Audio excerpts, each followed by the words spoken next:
माननीय सभासदों, माननीय सभापति जी,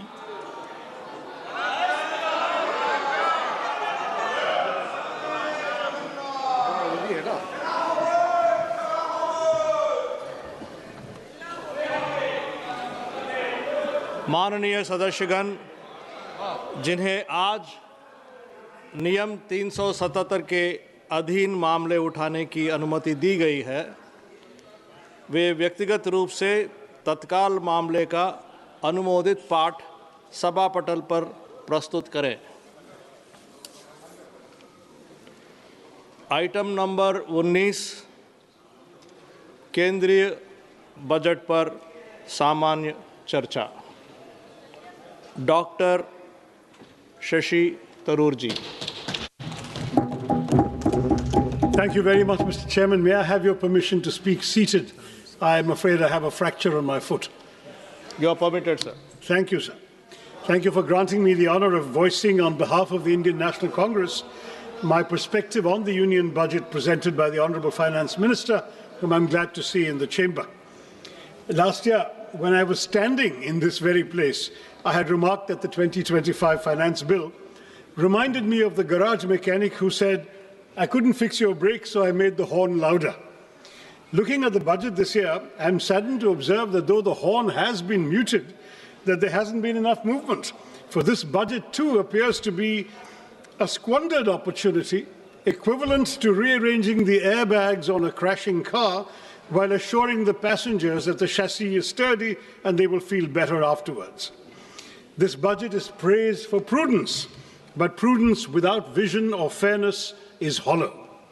It ignores unemployment, it ignores rising living costs, and it ignores inequality, offering little to address the real struggles and aspirations of the Aam Aadmi. The government speaks endlessly of welfare, but its spending tells a very different story. Behind flashy announcements like chronic underutilization and administrative failure, media reports show that of over 5 lakh crore budgeted for 53 major welfare and infrastructure schemes last year, barely 41% was spent in the first 9 months of the fiscal year. Take the Jal Jeevan Mission, allotted 67,000 crores, it managed to spend an astonishingly low 31 crores in 9 months. The much-touted PM Schools for Rising India scheme spent only 473 crores out of 7,500. Most shocking of all, the Pradhan Mantri Anusuchit Jati Abhyudaya Yojana, meant for the socio-economic upliftment of scheduled castes, utilized out of 2,140 crores, merely 40 crores. This is not governance, Mr. Chairman. This is headline management. Where promises are loud, like that horn, budgets are grand, but delivery is conspicuously absent. The budget this year has landed with a thud, not because of what it contains, but because of what it omits. Behind claims of fiscal prudence lie a more uncomfortable reality. The Indian state is shrinking, not by design, but by compulsion. Government expenditure as a share of GDP has declined over the past decade, briefly rising during the pandemic before reverting close to the 2016 levels, driven by stagnant revenue mobilization. Tax receipts have remained flat relative to GDP. Disinvestment has underperformed, and non-tax revenues increasingly rely on extraordinary transfers such as Reserve Bank of India dividends, an unsustainable substitute for a stable revenue base. More troubling is the shift in the tax burden towards individuals, bearing a greater share of the tax burden than corporations, despite sharp post-pandemic profit growth. To elaborate further, in fiscal year 2017, corporate taxes were 3.2% of GDP, personal income tax was 2.3% of GDP. In fiscal year 27, that is 10 years later, they are projected to be 3.1% for corporates and 3.7% for personal income tax of individuals. So your revenue is coming disproportionately from the individual taxpayers. Fiscal consolidation since COVID has been achieved largely through expenditure compression, presenting necessity as virtue and compulsion as choice. Within these constraints, the government has relied on low-cost measures such as tax simplification and targeted incentives, but the budget offers no credible medium-term framework linking spending to employment and productivity. Capital expenditure is emphasized, yet weak demand, stagnant wages, high youth unemployment, compressed welfare spending, and inadequate devolution to states all persist, leaving India fiscally disciplined but developmentally constrained, without the revenue capacity or strategic clarity to deliver real economic security for the Aam Aadmi. This is why, Mr. Chairman, this is what I call an underwhelming budget. Now, let me look at specific sectors. M.S. Swaminathan had famously said, if agriculture goes wrong, nothing else will have a chance to go right. And this, I believe, is as good a starting point as any. Mr. Chairman, it's high time we stop treating agriculture as some issue that will sort itself out, because 46.1% of India's workforce and 60% of our population depend on agriculture and allied activities. Despite agriculture contributing 16 to 17% of GDP, it receives only 3% of this union budget, 1.62 lakh crore, which is a 5.1% cut from last year's 1.71 lakh crore. Now, this underinvestment is all the more alarming, Mr. Chairman, given the existential threats facing Indian agriculture today. This sector, vital as it is increasingly threatened by climate change and misaligned farming practices. Nearly two-thirds of the country are prone to drought, and the toll of weather-related disasters has been severe. Yet the Fasal Bima Yojana, meant to protect farmers, has failed. Flawed assessments and opaque settlements have reduced compensation to token amounts, 1 rupee, 3 rupees, 21 rupees, as your minister himself has acknowledged, turning protection into systemic injustice.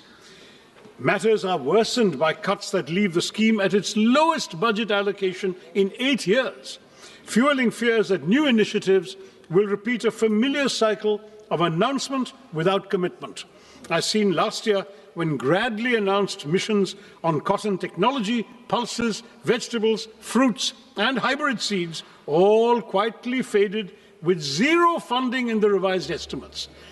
These announcements are like modern courtships, promises without commitment. That's what this government does to us. At a time when farm distress is deepening, the budget silence on revising the PM Kisan Nidhi disbursement speaks louder than any promise made elsewhere. हमारे किसानों की आय दोगुनी करने का वादा तो आपसे पूरा हो नहीं पाया। कम से कम उनकी सम्मान निधि ही बढ़ा दीजिए। पिछले 6 सालों से ये सिर्फ 6,000 रुपए पर ही अटकी हुई है। While there is an imperative need for breakthroughs in research and development and AI-driven agricultural technologies, paradoxically, funding allocations for agricultural research and education have dipped by 4.8% from the previous year's 10,466 crore, that's now to 9,967 crore, decreasing precisely when the finance minister is announcing new AI schemes. And frankly, Madam, touting a new AI app when the majority of our farmers can't afford fertilizers, harvesters, or tractors seems rather detached from reality, except of the virtual kind. Now, this budget speaks at length about crops from cashews to coconuts, yet ignores one of agriculture's most persistent concerns, pepper. Once hailed as black gold, the sector is now in distress in my state. In Kerala, which is one of the country's leading producers of pepper, output has fallen from 40,000 plus tons to 30,000 tons and is projected to decline by a further 28.7% in the foreseeable future. The uncomfortable truth, Mr. Chairman, is that our spice market faces such deep challenges today that if history repeated itself, the British might not even bother looting us for it. Next to unemployment. This House has had this conversation far too many times. We recite the same statistics, express the same concerns, and then move on, while unemployment quietly worsens. The data at the end of 2025 makes one thing unmistakably clear. Rural unemployment has stagnated at 3.9%, while urban unemployment continues to rise, ending at 6.7% in December. the crisis is now starting to concentrate where aspirations and frustrations are colliding in our cities.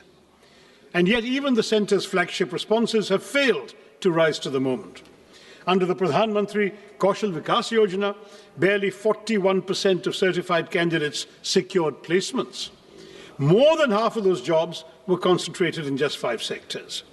And of the 1,380 crores released, 278 crores remained unutilized. The Prime Minister Internship Scheme tells a similar story.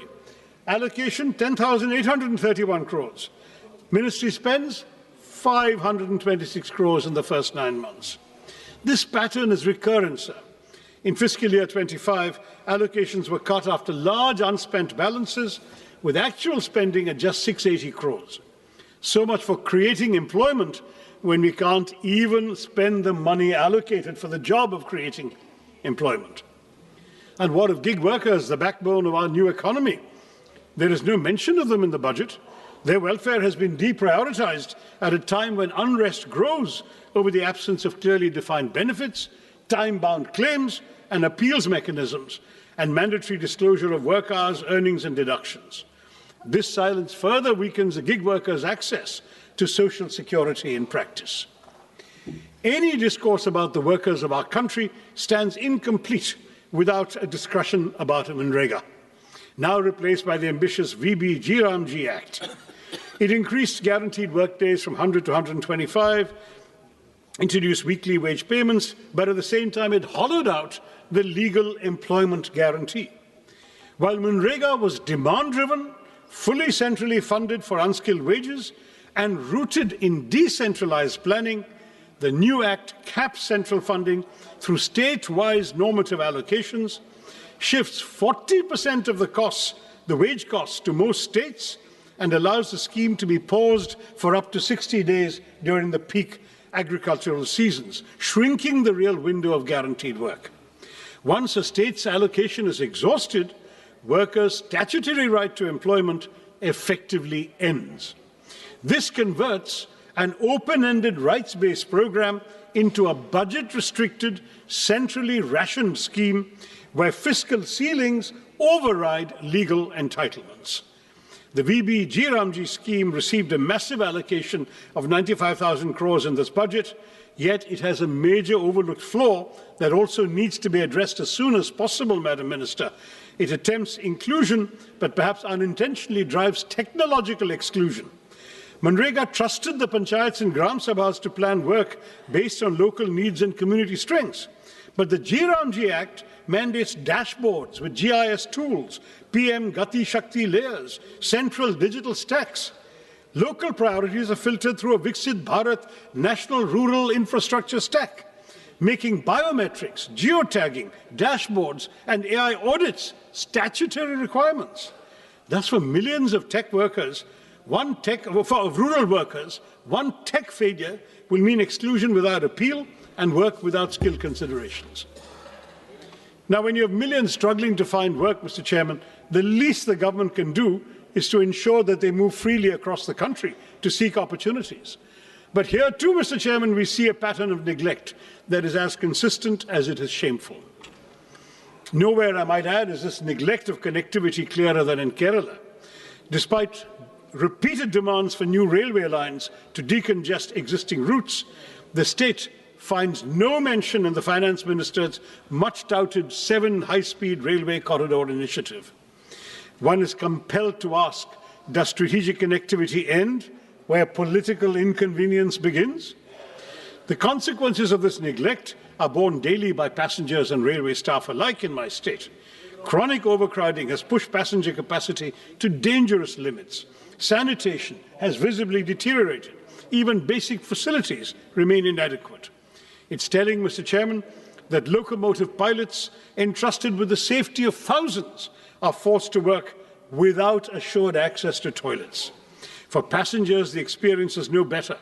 Overcrowded coaches, unsanitary conditions, and a steady erosion of dignity that no glossy brochure can conceal. These failures are structural, they're not incidental. The railway sanction strength across categories stands at over 2 lakhs, yet only about 1.59 lakh employees are in service. This staffing deficit compromises safety, delays operations, and stretches frontline workers beyond reasonable limits. A railway system cannot run on announcements alone. Continued underinvestment in capacity, personnel, and basic human conditions risks turning the nation's lifeline into a symbol of administrative exhaustion. And it's not just railways, Mr. Chairman. We hear of national corridors and maritime ambitions. But Vizhinjam Port, India's gateway to global trade, our only port that can host the world's largest container ships, is treated as a local afterthought, with no central support announced for the road and rail connectivity that is hampering its potential as a world-class transshipment port. Similarly, while 20 new national waterways are to be operationalized, it remains unclear how many, if any, will benefit Kerala. Ship repair ecosystems are promised in Patna and Varanasi, but not in a state with 44 rivers and a rich inland waterway network. Our coastal communities, Mr. Chairman, face the deadly peril of sea erosion that has already leached so much of our territory into the sea. But there is no money for the sea walls and groins so essential for coastal protection. I have been raising this repeatedly in the House over the last 15 years. The centre tells me it's a state's problem. The state says it has no money. So we continue losing our territory, our seafront, to the marauding ocean. The lives and livelihoods of our fisherfolk, mostly living below the poverty line, are apparently of no concern to our budget makers either. And if maritime connectivity disappoints, Mr. Chairman, should we rely on the air? The regional connectivity scheme, which promised to give wings to the armed Nagrik to lift aspirations off the ground, make the skies accessible to all, yet today, many of those promises lie grounded. Nearly a decade on, at least 11 airports launched under UDAN have seen flights taper off or disappear altogether. Runways without aircraft, terminals without passengers, skies conspicuously empty. Last year, we were promised a modified UDAN with 120 new destinations and 4 crore passengers. But in this budget, Mr. Chairman, UDAN does not even earn a mention. Not just that, but for fiscal year 24-25, a total of 81 airports owned and operated by the Airports Authority have incurred financial losses. Duopolies have led to declining service quality, with the Indigo fiasco exposing the vulnerabilities of our airline industry. When aviation policies cannot stay airborne beyond announcements, one must ask whether this government is still committed to democratizing the skies, as it claims, or rather, as the minister claimed last year. Mr. Chairman, if connectivity cannot move people physically, one would hope education might lift them socially and economically. But here too, we see a betrayal of promises. India speaks of global excellence while presiding over domestic neglect. The national education policy promised 6% of GDP for education. Years later, spending remains at barely 4%, with the union government contributing only 0.4% and leaving states to shoulder an unsustainable burden. The consequences are visible and damaging. Over 1.5 lakh schools lack electricity, thousands lack toilets, ramps, or basic facilities for children with disabilities, and the foundations of learning continue to crumble even as we advertise world-class universities. This neglect hits the most vulnerable the hardest. For scheduled castes, enrollment falls from 99% at the preparatory stage to 70% at the secondary level. For scheduled tribes, from 99% to just 67%. These numbers reveal a system where poverty pushes students out of classrooms and into premature work. We are told artificial intelligence will shape our future, yet only 52% of government schools have functional computers, just 58% have internet access. Where is artificial intelligence going to come to these schools? Technology without access is not transformation, Madam Minister. It is exclusion by design. Continued underfunding paired with grand promises will not uplift our children. It will mortgage India's future at a discount. Mr. Chairman, if education is one pillar of development the government should care about, health is surely the other. Budgets may speak in numbers, but nations are built in flesh and blood. And any budget serious about India's economic potential must invest in human capital, because healthcare is not charity, it is foresight. Yet public health spending remains below 2% of GDP, missing even the government's own promise of 2.5% after COVID. An allocation of over 1 lakh crore to the health ministry may sound impressive, but ambition must be measured in proportion, not in numbers. The consequences are now visible beyond government hospitals. Since 2019, over 600 private hospitals have exited the Ayushman Bharat Jan Arogya Yojana, revealing the fragility of coverage without delivery. Insurance that arrives late is merely distress deferred. Meanwhile, the fundamental determinants of health, clean air, safe water, nutritious food, and mental well-being continue to deteriorate even as disputes rise and mental health indicators worsen. A nation that seeks economic greatness cannot afford to economize on the health of its people. While you propose, Madam, exempting 7 additional rare disease drugs from import duties, your centres of excellence for rare diseases are few, unevenly distributed, and unable to utilize even the insufficient funds allocated, leaving thousands of patients to die every year for lack of treatment. And nowhere is this pattern of neglect more glaring than in the case of the long-promised AIMS in Kerala. First year of the NDA government, the promise was announced. The promise still remains unrealized. A state with one of the strongest public health records in the country continues to wait, while this budget, like its predecessors, offers neither clarity, nor timelines, nor urgency. 22 AIMS have been sanctioned across India, Mr. Chairman, but when it comes to Kerala, the silence is deafening. And AIMS that is not even a dot on a map is not institution building, it is institutional disregard. Kerala does not lack need, capacity, or credibility. What it lacks, it seems, is visibility in this government's priorities.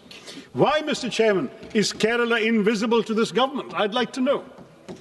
Equally telling is the silence on air pollution. After months of public outrage and choking headlines, the finance minister's speech found space for everything except the air we breathe. The National Clean Air Programme still runs on 2009 standards, weaker than the WHO's PM 2.5 norms, even as pollution control funding has been cut from 1,300 crores to 1,091 crores this year. A budget that saves on rupees but ignores the air its citizens breathe reduces development to bad arithmetic, not good progress. Mr. Chairman, the announcement of 3 new National Institutes of Pharmaceutical Education and Research, or NIPA, raises a troubling question of balance and intent once again. I'm sorry to return to my state, but Kerala, despite one of the country's strongest public health ecosystems and a proven record in healthcare delivery, once again went unaddressed, even as NIPAs are concentrated and clustered in northern and eastern India, and a single institute in Hyderabad is expected to serve the entire south. This imbalance is not new. I flagged it 2 years ago when I was chairman of the Standing Committee on Chemicals and Fertilizers. At a time when over 60% of India's 8,500 MSME drug units lack support to adopt even good manufacturing practices, such skewed institutional allocation risks shrinking rather than strengthening our manufacturing base. It also does little to reduce our dependence on China for nearly 2/3 of key active pharmaceutical ingredients, or to correct India's anemic R&D investment of just 0.64% of GDP, with even large pharma firms spending under 1% of net sales on their research.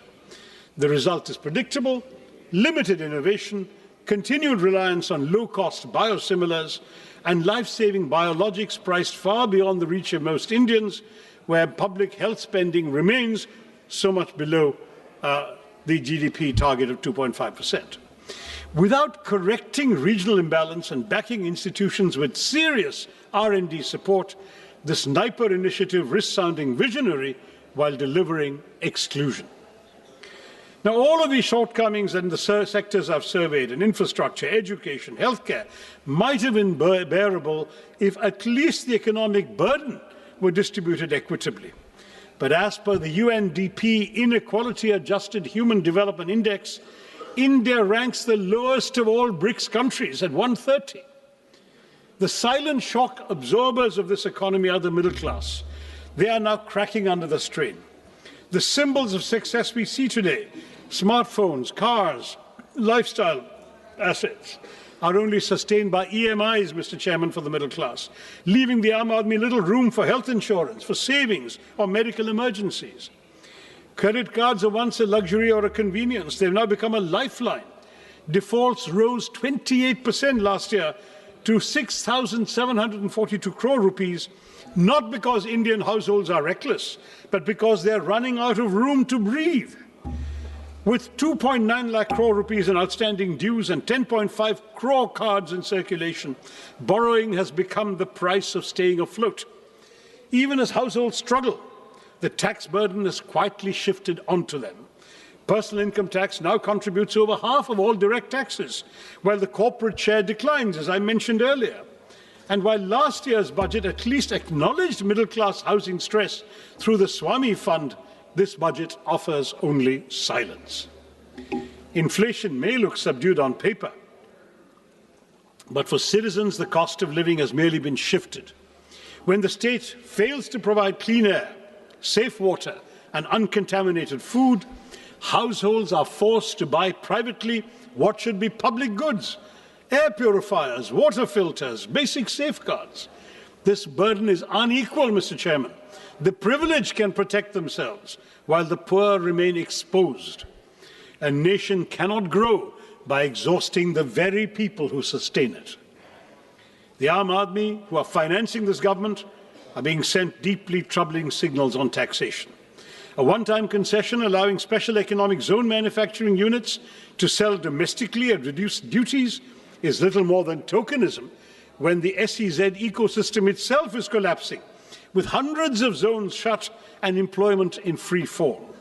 More disturbing still is the withdrawal of income tax exemption on disability pensions for defence personnel. This move weakens social protection for disabled veterans who risk their lives for our country and draws an indefensible line between service-related disabilities and abdication of the state's moral duty to those who have made such sacrifices for the nation. Now, I'd like to acknowledge that amid this disaster and disorder, there has been some measure of fiscal discipline. The fiscal deficit has edged down from 4.5% to 4.4%. Minister speaks of a further reduction to 4.3%, and that sounds reassuring on paper. But I've been in this House long enough, Mr. Chairman, to remember when her predecessor, the late Arun Jaitley, as Finance Minister, set a target of 3.5%. We're nowhere near that benchmark today, yet we seem eager to applaud for settling at a much higher number. Perspective matters, sir, and without it, these figures lose their meaning, especially when they fail the only test that truly counts: whether the Aam Aadmi has more money in his pocket, whether he has wages that keep pace with prices, whether he or she has a life that is becoming easier. Fiscal prudence cannot be celebrated in isolation when household budgets remain under strain and economic security is elusive for millions. In this budget, the Union government has once again doubled down on an infrastructure-led growth strategy, raising capital expenditure to 12.2 lakh crores on the assumption that public capex will crowd in private investment and generate jobs. But this promise has yet to materialize. In fact, it hasn't materialized at all during this government's tenure. Private investment has throughout remained sluggish. Labour-intensive sectors are crowded out by capital-heavy projects. Welfare spending has been compressed, and key subsidies and social sector allocations fall short of stated goals. The burden has increasingly been pushed onto the states without adequate devolution of tax revenue. Meanwhile, unemployment, particularly amongst educated youth, remains distressingly high, and capacity utilization continues to remain below levels that would trigger a genuine private investment cycle. In this context, the capex-centric approach appears less like a strategy for inclusive growth and more like a gamble that ignores weak demand, joblessness, and the lived economic distress of the ordinary citizen. Mr. Chairman, no nation can develop on slogans or headlines alone. India's investment in research and development remains stuck at 0.6% of GDP. not only below advanced economies, but even below several emerging ones. China invests about 2.4%, Brazil even over 1%, the US 3.5%, South Korea 5% of GDP. A country that aspires to be a manufacturing and knowledge powerhouse cannot afford to treat research and development as an afterthought. I would urge the Minister to elevate R&D as a national priority. Now, on urban cities, on our cities, it should be pointed out that the hesitancy in innovation is reflected in the Smart Cities mission, which has become a reminder of unfulfilled promises. A decade after Smart Cities was announced, deadlines have been repeatedly extended from June 23 to December 25, no real change on the ground. Claims of 96% completion certainly ring hollow for somebody from Thiruvananthapuram or Warangal or Silvassa or Port Blair, because they're all incomplete. Large parts of the northeast continue to lag, leaving even the Parliamentary Standing Committee unconvinced. Instead of transforming urban life, the mission has largely polished a few elite enclaves, while basic services for millions remain untouched. I can't not mention the new interim trade agreement with the United States, sir, because that has just come out after the minister's speech. It looks less like a free trade agreement than a pre-committed purchase agreement that overturns every principle of reciprocity. How can we speak of a reciprocal tariff of 18% on one side and 0% on the other? At a time when India's total bilateral trade with the US stands at roughly $130 billion, and we have a trade surplus of only $45 billion, we have surprisingly promised to buy $500 billion worth of American goods over 5 years. This effectively converts a surplus into a long-term deficit by executive assurance rather than by market demand. No major economy has ever neutralized its own trade leverage in this manner. While the US continues to impose import tariffs of up to 18%, we have committed ourselves, apparently according to this joint statement that I've been seeing here, joint US-India statement, to impose tariffs up to 18% on Indian exports, and we to slash tariffs to near zero levels, open agriculture, dilute data localization, soften intellectual property safeguards, and even redirect strategic energy imports, especially away from Russia, to meet purchase targets. Now, this is not strategic balancing, it is economic preemption. Parliament has neither been told how farmers, MSMEs, and domestic industry will be protected, nor why India has voluntarily surrendered its negotiating power without securing proportional market access. Without securing proportional market access or policy space in return. I know the government will say, wait for the final agreement, it's coming in mid-March, but let them be aware these concerns exist right now, sir. Yes. The government's claim that India has secured a better deal than China, Vietnam, or other Asian economies does not withstand scrutiny. While India has obtained a tariff reduction of 1 or 2 percentage points from them, no East Asian economy has agreed to deliberately dilute its trade surplus with the US through guaranteed purchase commitments. On the contrary, China, Vietnam, and several ASEAN countries have actually expanded their trade surpluses with the US, even amid heightened trade tensions. And this ambiguity, Mr. Chairman, has a direct bearing on the credibility of the budget itself. When both the Minister of Commerce and Industry and the Minister of External Affairs were questioned on these commitments, they were really offered no clear explanation of their scale, timeline, or fiscal implications. Now, the reason I mention this in the context of the budget is that key budgetary assumptions on trade balances, external financing needs, and overall macroeconomic stability rest on information that the Parliament does not possess and has not been given.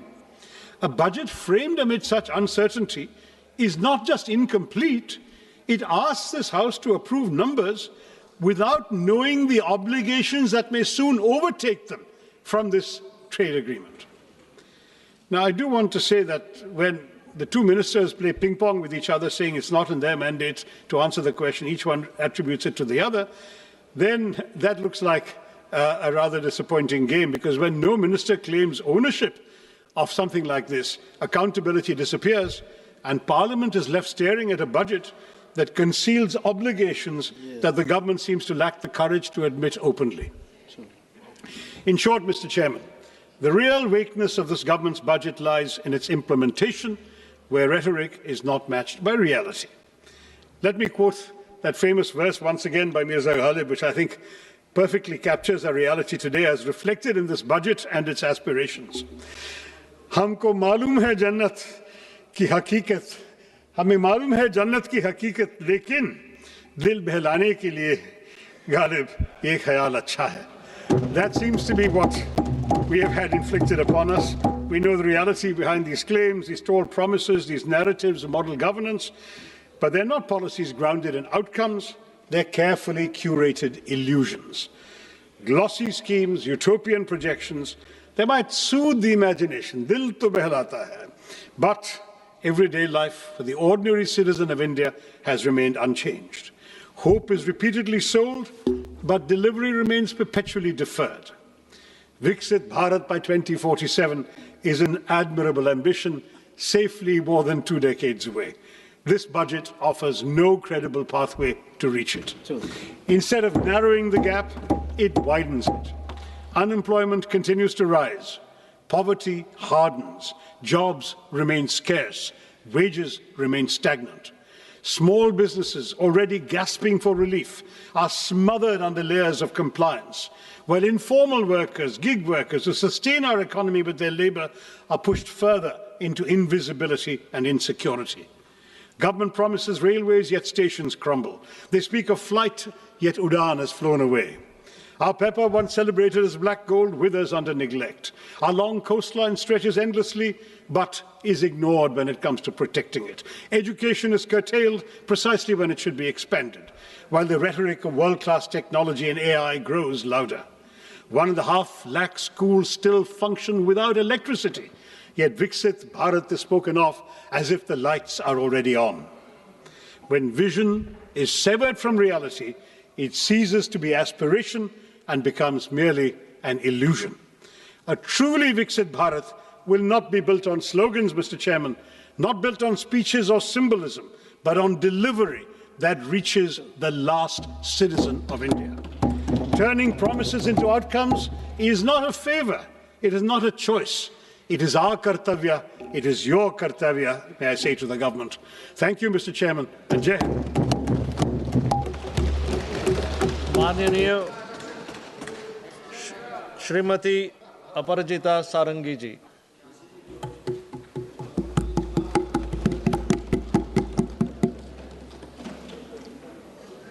It is my pleasure and privilege to talk about the Union Budget for the financial year 26-27. Thank you, Chairman, sir, for giving me this opportunity. At the outset, I commend Honorable Finance Minister, Madam Nirmala Sitharaman, for giving to this country of 1.4 billion people her 9th consecutive budget, a budget which reflects her commitment, the commitment of the government, the conviction of the government, and the consistency of the government. As I stand here to speak, I am reminded of a few words from Rigveda, the oldest of our Vedas. Sangachadhvam sangvadadhvam sangvo manansi janatam. हम साथ बोले, हम साथ चलें, हमारी भावना और हमारी सोच एक दिशा में हो.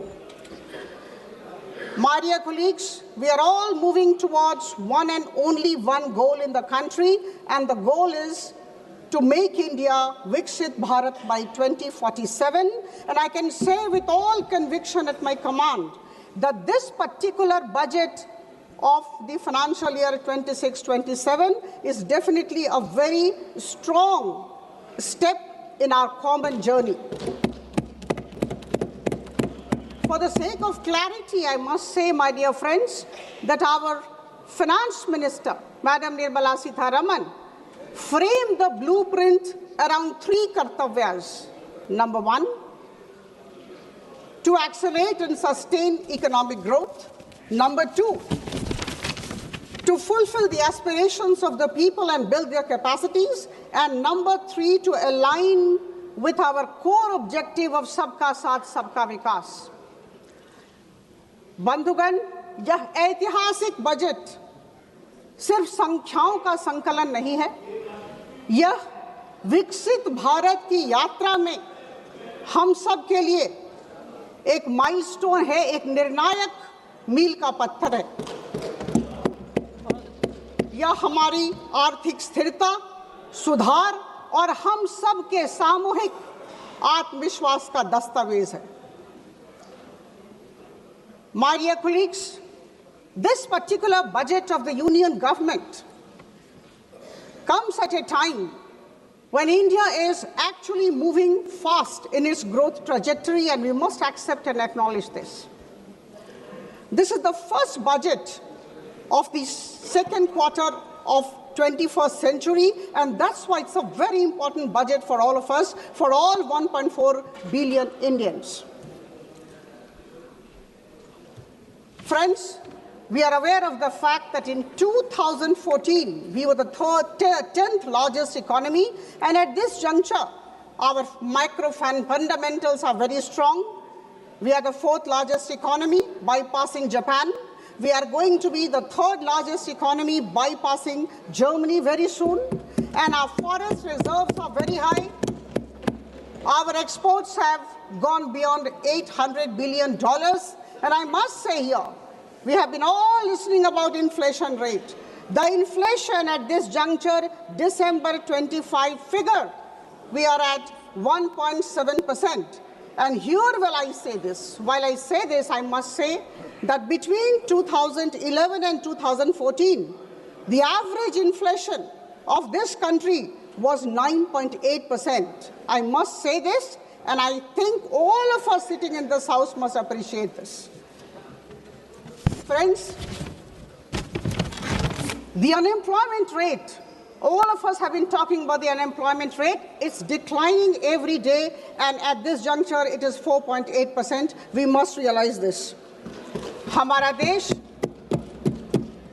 वैश्विक निवेशकों, फॉरेन इन्वेस्टर्स के लिए एक भरोसेमंद गंतव्य की तरफ उभर के आया है, और हम सबको समझना होगा कि इस तरह की जो आर्थिक स्थिति है, जब विश्व में हमारी प्रशंसा हो रही है, हम मजबूत जमीन पर खड़े हैं, यह कोई संयोग नहीं है। यह हमारे अनुशासित वित्तीय प्रबंधन, संरचनात्मक सुधारों और स्पष्ट नीति का प्रमाण है। आदरणीय प्रधानमंत्री जी की सोच, की दूरदर्शिता और मार्गदर्शन को मैं नमन करती हूँ। The analysis of the budget of financial year 26-27 makes it abundantly clear that the Indian government has chosen the path of long-term growth. And this is not growth by impulse, this is not short-term stimulus. This is possible because of sustained, continuous investment in infrastructure, in institutions, in industrial capacity and upskilling. We must realize this. And these 4 things which I talked of are extremely important when a country aspires to become a developed nation. As was told by Honorable Madam Sitharaman in her speech, the expenditure today stands at 53.5 lakh crore. We must remember this. And the fiscal deficit stands at 4.3% of the GDP. My dear friends, we are in a very difficult global settings. I think all of us are aware of this. All my esteemed colleagues who are present in this house, it's an age of global uncertainty. And in this age of fractured global order, the government of India has decided to keep building. Charai veti, we must remember this. There is a massive scale-up in public capital expenditure. I remember in 2014, it was just 2 lakh crore. We must appreciate this. Rupees 2 lakh crore in 2014-15 has gone up to 11.2 lakh crore rupees in 2025-26. And now, with all pride, with all happiness as a citizen of the country, I can say that the public capital expenditure has gone up to 12.2 lakh crore rupees, which is 4.4% of the GDP, and it registers a 10% increase over the last year. And friends, we are aware of the fact that if the capital expenditure grows, then it definitely has a large multiplier effect on the economy. Urban transformation. Urban transformation is a very significant pillar of the budget. Madam Sitharaman talked about engines of growth. The cities, the big towns are today the engines of growth. And a wonderful concept was brought about and placed before all of us, the city economic region. City economic region focusing on Tier 2 and Tier 3 cities have been thought about by the government. Rupees 5,000 crore will be given to this city economic region, every city economic region, over a period of 5 years to build infrastructure. And we know what will happen. Less reduced pressure on the mega cities and fostering balanced development in the process. All of us know that no country ever can actually become a developed nation without having manufacturing competitiveness, and our government has tried to give a substantial push to the manufacturing competitiveness idea. This will not only create jobs, but also in the long run help promote our exporting community. The allocation of rupees 10,000 crore to the biopharma sector will not only help our people take care of their healthcare needs, but also lead to huge exports. Similarly, there was mention of many important areas which I think we must be talking about wherever we are. India has really advanced forward. There is focus on semiconductor mission 2.0, nuclear sector, rare earth corridors, data centers, and electronics components mission, with a whopping 40,000 crore as the allocation. And I'm sure these investments will lead to less import dependency and make India future ready. I think these are things that we are thinking about our country, and I underscore the fact that we are intending to become Viksit Bharat by 2047, and that is why we have to be future ready. The provision of 4,000 e-buses is definitely going to enhance regional connectivity. My dear friends, 20 new national waterways, expanded road networks, freight corridors, 7 high-speed rail corridors and multimodal logistics system.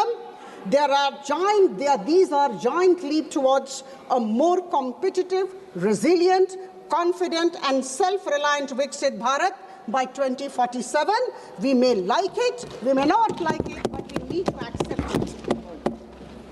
My dear friends, I take this opportunity to convey our immense gratefulness to our Honorable Prime Minister for going for almost 9 free trade agreements and trade deal with a couple of countries in the last couple of years. Again, there would be critics, there would be naysayers, but I know to every action of Prime Minister Modi, there is an equal and opposite negative reaction from my right side. Free trade agreements and trade deal have been signed with New Zealand, UK, Oman, Australia, European Union consisting of 27 nations, and very recently with the US. And this is an indication of a particular thing which I think we need to appreciate. This is an indication of the fact that the government of India, under the leadership of our Prime Minister, knows how to navigate in a difficult world order. I talked about difficult global settings. We are aware of that. And in this difficult world order, the government of India for the past couple of years, about 10, 12 years, have acquired the ability, the capability, the talent to navigate successfully. In this budget, a number of customs duties and import duties have been withdrawn, and this is for good. This is to help the exporting community. Friends, I would like to give certain examples which I think all of us need to appreciate. We have allowed duty-free import of ingredients by seafood exporters, allowing 3% of freight on board value of exports to be imported duty-free by textile and leather goods, and allowing SEZ units to sell in domestic tariff area at concessional duty, and these are extremely progressive and pragmatic ways of strengthening our exporting community.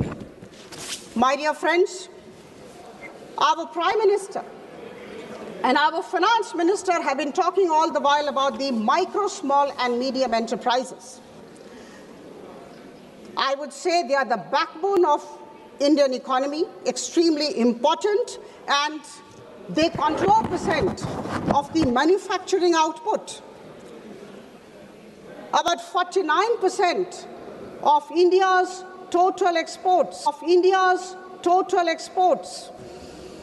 and around 31% of the national GDP. Now, with 7.47 crore MSMEs in the country, employing around 33 crore people, MSME has emerged as the second largest employer after agriculture. And our government, under the visionary leadership of our Honorable Prime Minister, recognizes this. And that is why rupees 10,000 crore have been allocated as SME Growth Fund. And there is a great concept, and the concept is nurturing the champion MSMEs.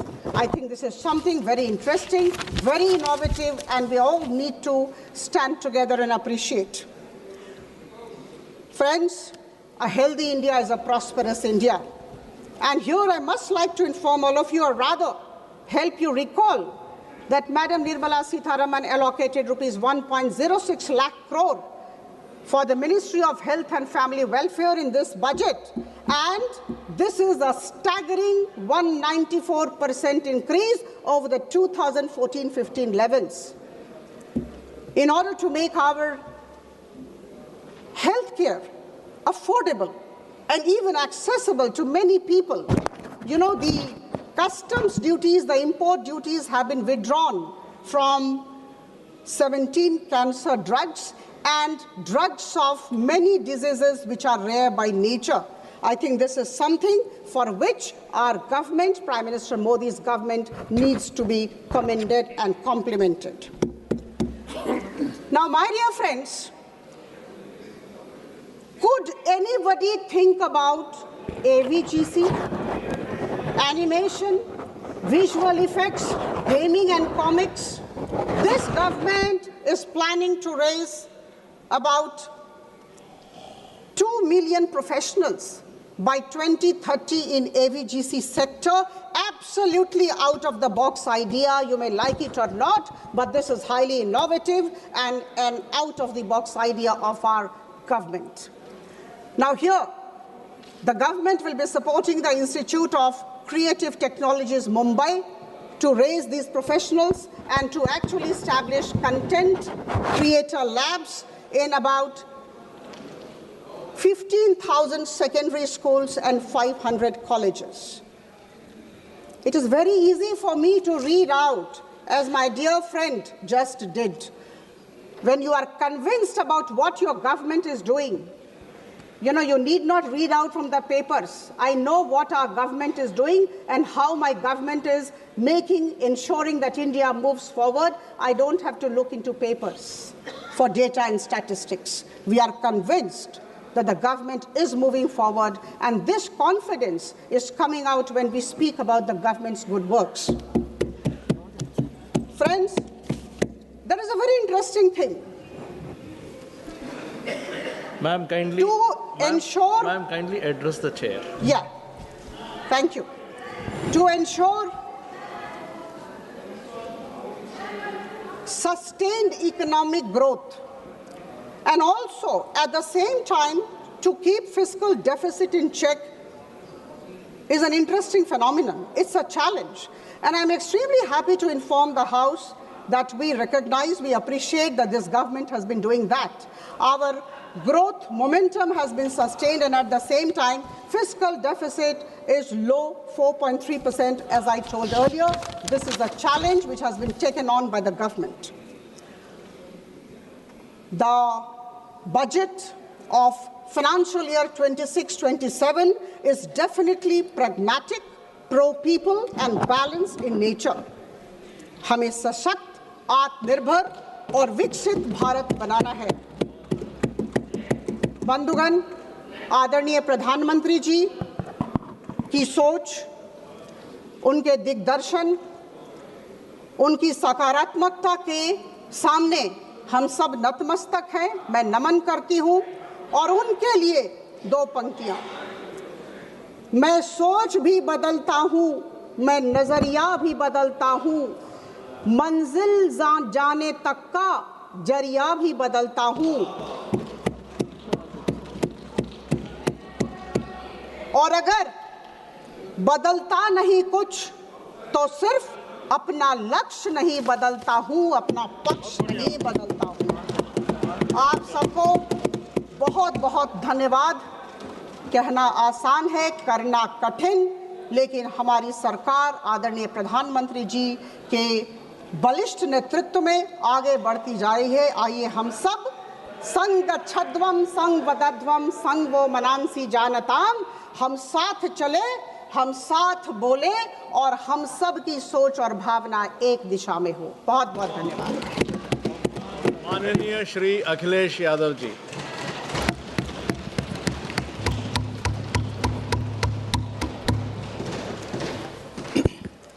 मैं सबसे पहले सभापति महोदय आपका मैं धन्यवाद देता हूं कि मुझे आपने बजट पे बोलने का समय दिया है। मैं तीसरा सदस्य इस पे बोल रहा हूं। मैं अभी में से पूर्व कांग्रेस पार्टी के नेता माननीय शशि थरूर जी जो बात कह रहे थे, उन्होंने बहुत सारे आंकड़े दिए हैं। सभापति महोदय, वही मिलते जुलते आंकड़े हमारे पास भी हैं। जब कभी जवाब आए तो शायद उन आंकड़ों का जवाब भी आए। और जब वो अपनी बातों को ख़त्म कर रहे थे तो वो एक शेर पढ़ के गए हैं, मिर्ज़ा गालिब का एक शेर पढ़ के गए हैं सभापति महोदय। सभापति महोदय, यही शेर अगर बीजेपी को पढ़ना होता तो बीजेपी कैसे पढ़ती? अगर यही शेर बीजेपी को पढ़ना पड़ता तो वो पढ़ते कि हमको मालूम है स्वर्ग की सच्चाई, लेकिन दिल को बहलाने के का गालिब ये ख्याल की जगह सोच अच्छा है। सभापति महोदय, यही फर्क है। सबका साथ, सबका विकास। सभापति महोदय, बोलने से पहले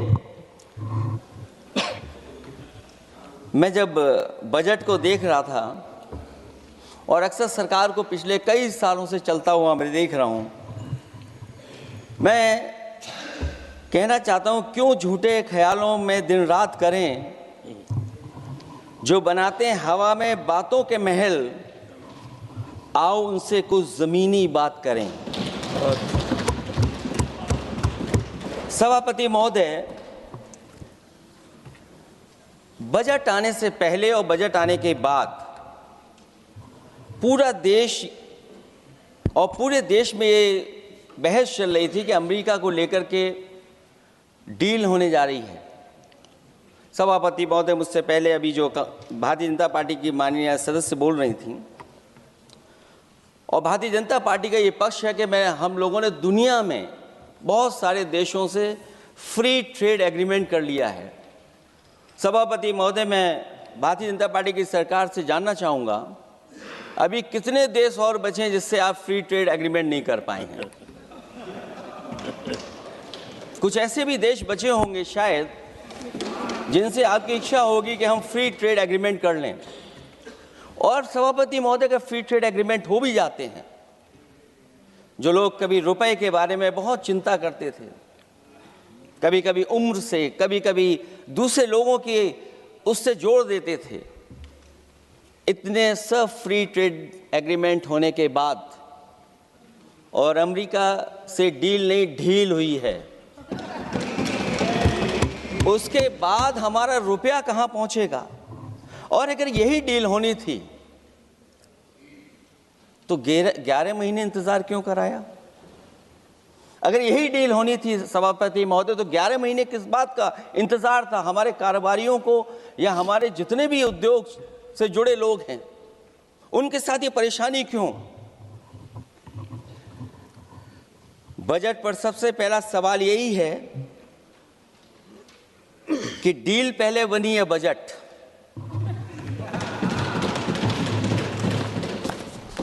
और बजट का हलवा यहां ज्यादा बटा के वहां। सभापति महोदय, स्वदेशी, आत्मनिर्भर, ये शब्द तो बहुत अच्छे लगते हैं, लेकिन जब डील हो गई है तो क्या इस बजट को लाने से पहले आत्मनिर्भरता और स्वदेशी को अपने अपने शब्दकोश से हटा दिया है या इसको उल्टे अर्थ में विलोम शब्दकोश में डाल दिया है? और ये डील नहीं है जो हम आप सब समझ पा रहे हैं, शायद 70 वर्ष के लोग ये नहीं समझ पा रहे होंगे, लेकिन पूरा देश समझ रहा है कि हमने अपना बाजार एक बार और खोल दिया है। $500 बिलियन का व्यापार एक तरफा, हमारे आत्मनिर्भरता कहां जाएगी? स्वदेशी नारा हमारा कहां जाएगा? हमारे देश की जनता भाजपा से कह रही है कि जहां तक हमें मालूम है डील एक तरफा नहीं होती है। क्या ये बनी वहां पहुंची यहां जहां जैसे कोई एक पक्षी मान रहा हो?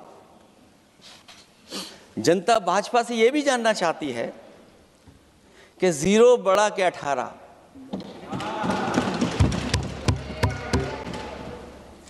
सभापति महोदय, भाजपा का समझौता गणित क्या यह है कि 18 0 के बराबर है?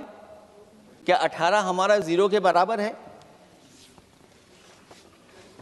देश के किसानों, दुकानों, उद्योगों को बचाने के लिए खोखले शब्दों के अलावा भाजपा के पास कोई और सुरक्षा कवच या संरक्षण योजना है कि नहीं है? इसलिए मैं सभापति महोदय कहना चाहता हूं, ये बजट दिशाहीन है। इस बजट में कोई विजन नहीं है कि 2047 तक हमारा देश विकसित भारत बन जाएगा। और हम जैसे लोगों को, समाजवादियों को तो सरकार से पहले ही उम्मीद नहीं थी, और जिस सरकार से उम्मीद ना हो उसकी बजट से क्या उम्मीद होगी? इस बजट में पीडीए के लिए कुछ भी नहीं है। कोई योजना दलित, पिछड़ा, महिला, गरीब, अल्पसंख्यक या नवयुवक के विकास के लिए नहीं लाई गई है। ऐसा लग रहा है कि सरकार ने इनके बारे में सोचना ही छोड़ दिया है। और अगर जीडीपी हमारी 7% है और नॉमिनल जीडीपी की ग्रोथ केवल 8% है, जो कि लगभग 12% होनी चाहिए थी, इसके कारण लोगों के हाथ में कम पैसा है। और कारण ये भी लगता है कि हमारा प्राइवेट इन्वेस्टमेंट नहीं आ पा रहा है। जो लोग ये कहते हैं कि हम प्रति व्यक्ति आय बढ़ा रहे हैं, जो आंकड़े हमारे पास हैं, जो जानकारी हमारे पास है, वो आंकड़ा यही कहता है कि $3000 के लगभग प्रति व्यक्ति आय हमारी है। और अगर हम दुनिया से जब इतना ही जुड़ गए हैं तो 2025 की जो रैंकिंग है, हमारा स्थान 144वां है, 144th है। तो जहां हम इतना 10, 11, 12 साल से हम इतने बजट ला रहे हैं, क्या हमारे पर कैपिटा इनकम लोगों की नहीं बढ़ पाई? और सदन में, इसी सदन में कई बार ये पूछा गया कि जो लोग राशन प्राप्त कर रहे हैं, गरीबी रेखा से नीचे हैं, कम से कम उनकी पर कैपिटा इनकम क्या, ये तो बताना ही चाहिए सरकार को। और पिछड़ेपन को दूर करने के लिए कोई विजन नहीं दिखता इस बजट में। जैसे जब बजट आता है तो बजट में ढूंढते हैं हम लोग कि हमारे स्टेट के लिए क्या और खास नया आया होगा। उत्तर प्रदेश जैसा प्रदेश जहां पर डबल इंजन की सरकार को बहुत कुछ कहा जाता है कि डबल इंजन की सरकार है, हम विकास भी डबल करेंगे, लेकिन मैं देखता हूं उत्तर प्रदेश के लिए कोई खास योजना ऐसी नहीं आई है जिससे उत्तर प्रदेश के 25 करोड़ लोगों को कुछ मुख्य धारा से जोड़ा जाए। वैसे तो बड़े बड़ी योजनाएं बताई जा रही हैं कि हमारे कई फ्रेट कॉरिडोर्स बन रहे हैं, वाटरवेज बन रहे हैं, एक्सप्रेसवेज बन रहे हैं, लेकिन उत्तर प्रदेश जहां से प्रधानमंत्री जी आते हैं, भविष्य में जो बनेंगे एक्सप्रेसवे, लेकिन भारत सरकार के बजट से कोई भी अभी एक्सप्रेसवे वहां पर नहीं बना। अगर कोई बना हो, नया बन रहा हो, बड़ा बन रहा हो तो बताएं। और जो बने भी हैं वो उस मानक, उस क्वालिटी के नहीं हैं जिस क्वालिटी के आज विकसित भारत के एक्सप्रेसवे होने चाहिए। जो लोग भ्रष्टाचार पे बड़े बड़े सवाल उठाते हैं वो कम से कम अपनी सड़कों को देखें, अपने एक्सप्रेसवेज को देखें कि उन्होंने क्या बना करके खड़ा इतने हजारों करोड़ रुपए खर्च करने के बाद। इनके सबसे पहले प्रधानमंत्री अटल बिहारी वाजपेयी जी, उनके नाम से कोई एक्सप्रेसवे बन रहा था। सभापति महोदय, हम लोगों ने अखबारों में पढ़ा, कई लोग स्टेटमेंट भी देते हैं कि हम एक्सप्रेसवे बना रहे हैं। उनके नाम से बनने के साथ साथ उनका नाम भी बदल दिया। पहले वो चंबल एक्सप्रेसवे बन रहा था, फिर अटल जी के नाम से एक्सप्रेसवे बन रहा था। लगता है वो जमीन पर नहीं उतरा है, वो केवल कागजों पे बन रहा था। तो ये तो एक्सप्रेसवे की बात हुई। सबसे बड़ा सवाल ये है कि किसान को लेकर के इन्होंने कहा कि किसान की हम आय दोगुनी कर देंगे। आज हमारा किसान इस उदारीकरण में कहाँ खड़ा है? जिस किसान को लेकर के पूरे देश के सभी राजनीतिक दल चिंतित रहते हैं, इस डील के बाद हमारे किसानों का हाल क्या होगा?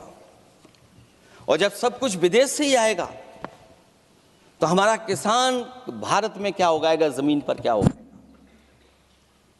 और क्या बेच पाएगा? सभापति महोदय, सरकार ने बड़ा बजट पेश किया, कहा कि हम एग्रीकल्चर इंफ्रास्ट्रक्चर तैयार करेंगे, एग्रीकल्चर इंफ्रास्ट्रक्चर से हम मंडियां तैयार करेंगे, बाजार तैयार करेंगे, एमएसपी लागू करेंगे। हमारे किसान जब काले कानून के खिलाफ लड़ रहे थे, बड़ी संख्या में जान चली गई, उसके बाद सरकार कहीं पीछे हटी और उन्होंने काले कानून वापस लिए। लेकिन आज भी किसानों को जो कानूनी गारंटी मिलनी चाहिए वो अभी तक एमएसपी की कानूनी गारंटी सरकार नहीं दे पाई है। और जो तेज क्रॉप और हॉर्टिकल्चर क्रॉप और दूध को लेकर के सरकार दावा करती है कि हम सब्जियां इतना, हॉर्टिकल्चर क्रॉप्स हमारी इतनी ग्रो कर गई हैं, हम दुनिया में इतना पैदा कर रहे हैं। दूध के जब आंकड़े बताते हैं कि दुनिया में हम दूध का उत्पादन इतना कर रहे हैं, और अगर आपका बजट ही विकसित भारत का बजट है तो हमारे हॉर्टिकल्चर क्रॉप्स और जो हमारा किसान दूध का उत्पादन कर रहा है, दूध का उत्पादन हो रहा है, उसके लिए एमएसपी की गारंटी कब देंगे आप लोग? और गारंटी हम लोग इसलिए मांग रहे हैं क्योंकि उसको घर कैसे बनाएगा, घर कैसे चलाएगा, अगर उसको लाभ नहीं मिलेगा, बच्चों को कैसे पढ़ाएगा, अपनी बेटियों को हंसी खुशी विदा कैसे कर पाएगा? और इधर तो जहां फसल की कीमत नहीं मिल पा रही है, सभापति महोदय, सोने के भाव कहां पहुंच गए हैं? पहले गरीब सोचता था जब हम अपनी बेटी की विदा करेंगे तो कुछ सोने का एक सामान खरीद करके दे देंगे उसको। जैसे जैसे बीजेपी की सरकार चली और आगे बढ़ती गई, 12 साल ऐसे हैं आ गए कि अब तो चांदी तो दूर, अगर यही सरकार चलती रही तो लोहे पर पीतल चढ़ाकर भी गरीब अपनी बेटी की विदाई नहीं करा पाएगा। कैसे अपने भविष्य के लिए 2 पैसे जमा कर पाएगा? मतलब आज क्या खाएगा, कल के लिए क्या बचा पाएगा? ये किसानों के बड़े सवाल हैं। भाजपाई किसानों को लाभ नहीं पहुंचाना चाहते हैं, ये किसी और को लाभ पहुंचाना चाहते हैं। कुछ अदृश्य लोग हैं जिनको लाभ पहुंचाना चाहते हैं, क्योंकि इनका बजट, जो बजट बनाते हैं, वो आम जनता का ना उसमें जिक्र है ना फिक्र रहती है। और अगर फिक्र होती उनको तो किसान की खाद समय पर मिल जाती उन्हें, उनको बीज समय पर मिल जाता, सस्ती बिजली उपलब्ध हो जाती, सिंचाई मुफ्त हो जाती थी। और मुझे याद है सभापति महोदय, समाजवादी सरकार में हम लोगों ने किसानों की सिंचाई मुफ्त करने के भी फैसले लिए। कीटनाशक दवाइयां कितनी महंगी हैं और सरकार ने किसानों को अपने हाल पे छोड़ दिया। मंडियों पे कहीं कोई खरीद नहीं है, और अगर खरीद हुई है तो सरकार बताए कि धान, आलू या गेहूं की खरीद में तो मिल जाती है उसको कीमत, लेकिन धान और आलू जैसी फसलों पर कोई सरकार कीमत नहीं दे पा रही है। महंगाई बेतहाशा बढ़ने पर भी इस बजट में जनता को टैक्स में न छूट देना टैक्स शोषण है। अमीरों के काम, कारोबार और घूमने फिरने पर 10 तरह की छूटें दी गई हैं, लेकिन बेकारी, बेरोजगारी से जूझ रहे लोगों की उम्मीदों की थाली खाली है। मध्यम वर्ग अपने आप को ठगा महसूस कर रहा है। शोषित, वंचित, गरीब व्यक्ति जहां था वैसे भी नीचे जाता दिख रहा है। इस बजट ने उसके चादर में पैबंद लगाने की जगह उसे और चिथड़ा कर दिया है, क्योंकि सामाजिक सुरक्षा केवल शब्दों की औपचारिकता रह गई है। किसान, मजदूर, श्रमिक, कारोबारी, छोटा दुकानदार अपने लिए मिली राहत को दूरबीन से देखकर ढूंढ रहा है, और इसीलिए भाजपा का हर बजट 1/20 का बजट मानते हैं, क्योंकि वो 5% लोगों के लिए ही होता है। अच्छे बजट की होती हैं 3 पहचान: गरीब की तरक्की, खुशहाली और मुस्कान। शायद इस बजट ने तीनों चीजों को छीनने का काम किया गरीबों से। दूसरा विषय, स्वास्थ्य को लेकर के बहुत हमारा गरीब समय समय पर परेशान रहता है। स्वास्थ्य को लेकर के जो ठोस कदम सरकार को उठाने चाहिए, वो सभापति महोदय सरकार नहीं उठाती दिख रही है, और जितना भी स्वास्थ्य सेवाएं हैं वो ठप होती चली जा रही हैं। मैं उत्तर प्रदेश की बता सकता हूं, मुझे याद है सभापति महोदय, पहला जो भारत सरकार और प्रदेश सरकार को मिलकर के पहला हॉस्पिटल, मेडिकल कॉलेज शाहजहांपुर का बना था, जिस समय भारतीय जनता पार्टी के उस समय के स्वास्थ्य मंत्री और मैंने मिलकर के उसका उद्घाटन किया था। उसके बाद जो प्रचार में तो ये बहुत आगे हैं, प्रचार में तो ये कहते हैं कि हर डिस्ट्रिक्ट में हर हॉस्पिटल, हर डिस्ट्रिक्ट में एक हॉस्पिटल या मेडिकल कॉलेज, लेकिन सच्चाई तो ये है कि इन हॉस्पिटलों में इलाज नहीं है, दवाई नहीं है, ऑपरेशन के लिए कहाँ जाना पड़ता है, भटकना पड़ता है। और जिस तरीके से अभी जिन लोगों ने इंश्योरेंस या LIC में किस्त दी होगी, वो जानते होंगे कि महंगाई कम नहीं हुई है, महंगाई बढ़ी है, किस्तें बढ़ गई हैं।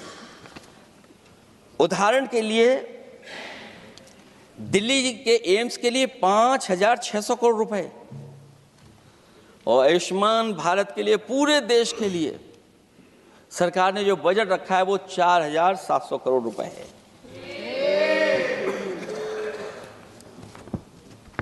सुनते हैं, पहले उपवन में हर ऋतु में बहार गाती थी, कलियों का तो कहना ही क्या, मिट्टी में खुशबू आती थी।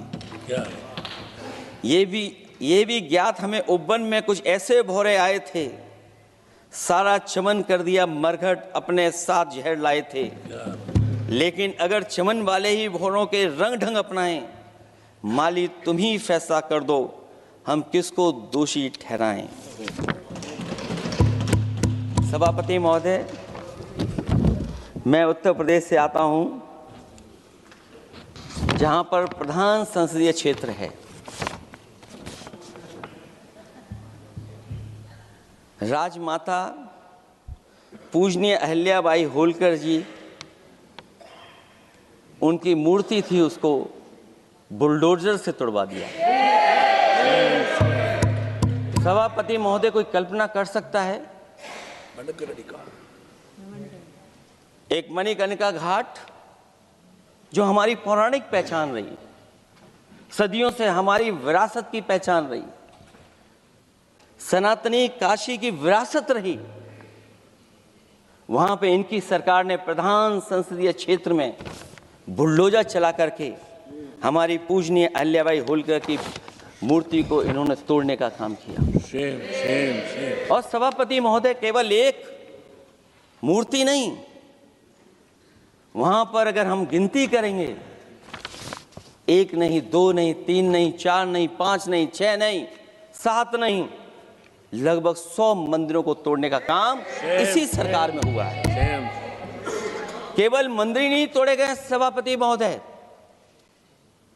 एक antique bell donated by Nepal नरेश, जो घंटा बजता था, सभापति महोदय, जो घंटा बजता था, नेपाल नरेश जिन्होंने गिफ्ट किया था, वो घंटा भी लापता है।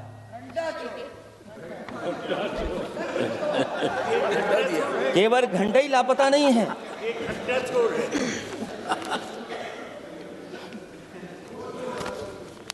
सभापति महोदय, नमामि गंगा को लेकर के हमारे कानों में अभी भी वो बातें गूंजती हैं कि माँ गंगा ने मुझे बुलाया है। क्या बात है कि पिछले 11 साल से माँ गंगा ने बुलाया ही नहीं किसी को। माँ गंगा बह रही हैं, जो उसके पैरामीटर्स हैं, जिस पैरामीटर्स को हर दिन नापा जाता है, उसमें डिसॉल्व ऑक्सीजन, सीओडी, बीओडी और तमाम पैरामीटर्स, आज किस हालत में है माँ गंगा। कोई कह रहा था कि अब गंगा बह करके दूर तक जाएंगी, लेकिन शायद वो ये नहीं जानते होंगे कभी कभी उल्टी गंगा भी बहती है। जब उल्टी बहेगी तो यूपी के आते आते आप बाहर हो जाएंगे।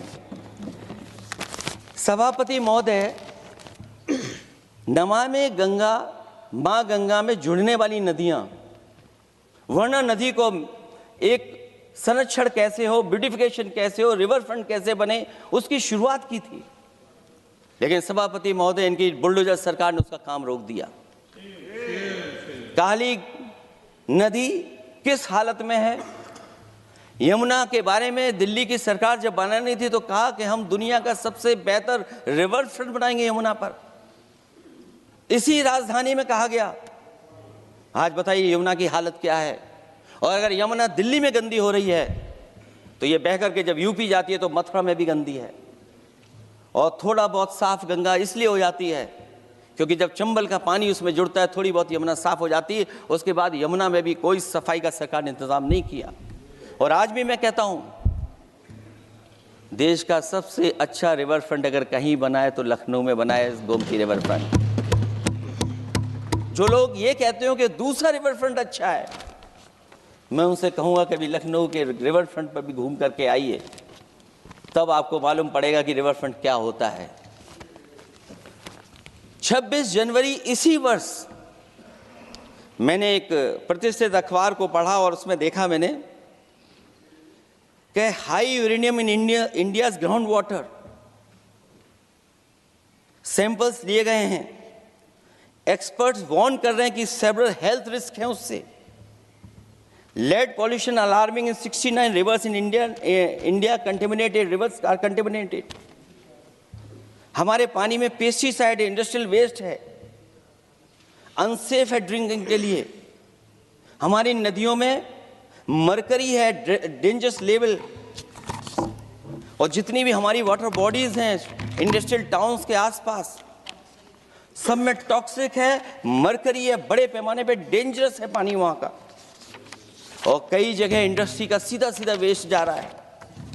आर्सेनिक लेवल का सोच ही नहीं सकते हम लोग, जो मानक है उससे कई गुना ज्यादा है। ये तो हमारे देश का पानी है जो नदियों में बह रहा है, जो अंडरग्राउंड वाटर बन रहा है हमारा।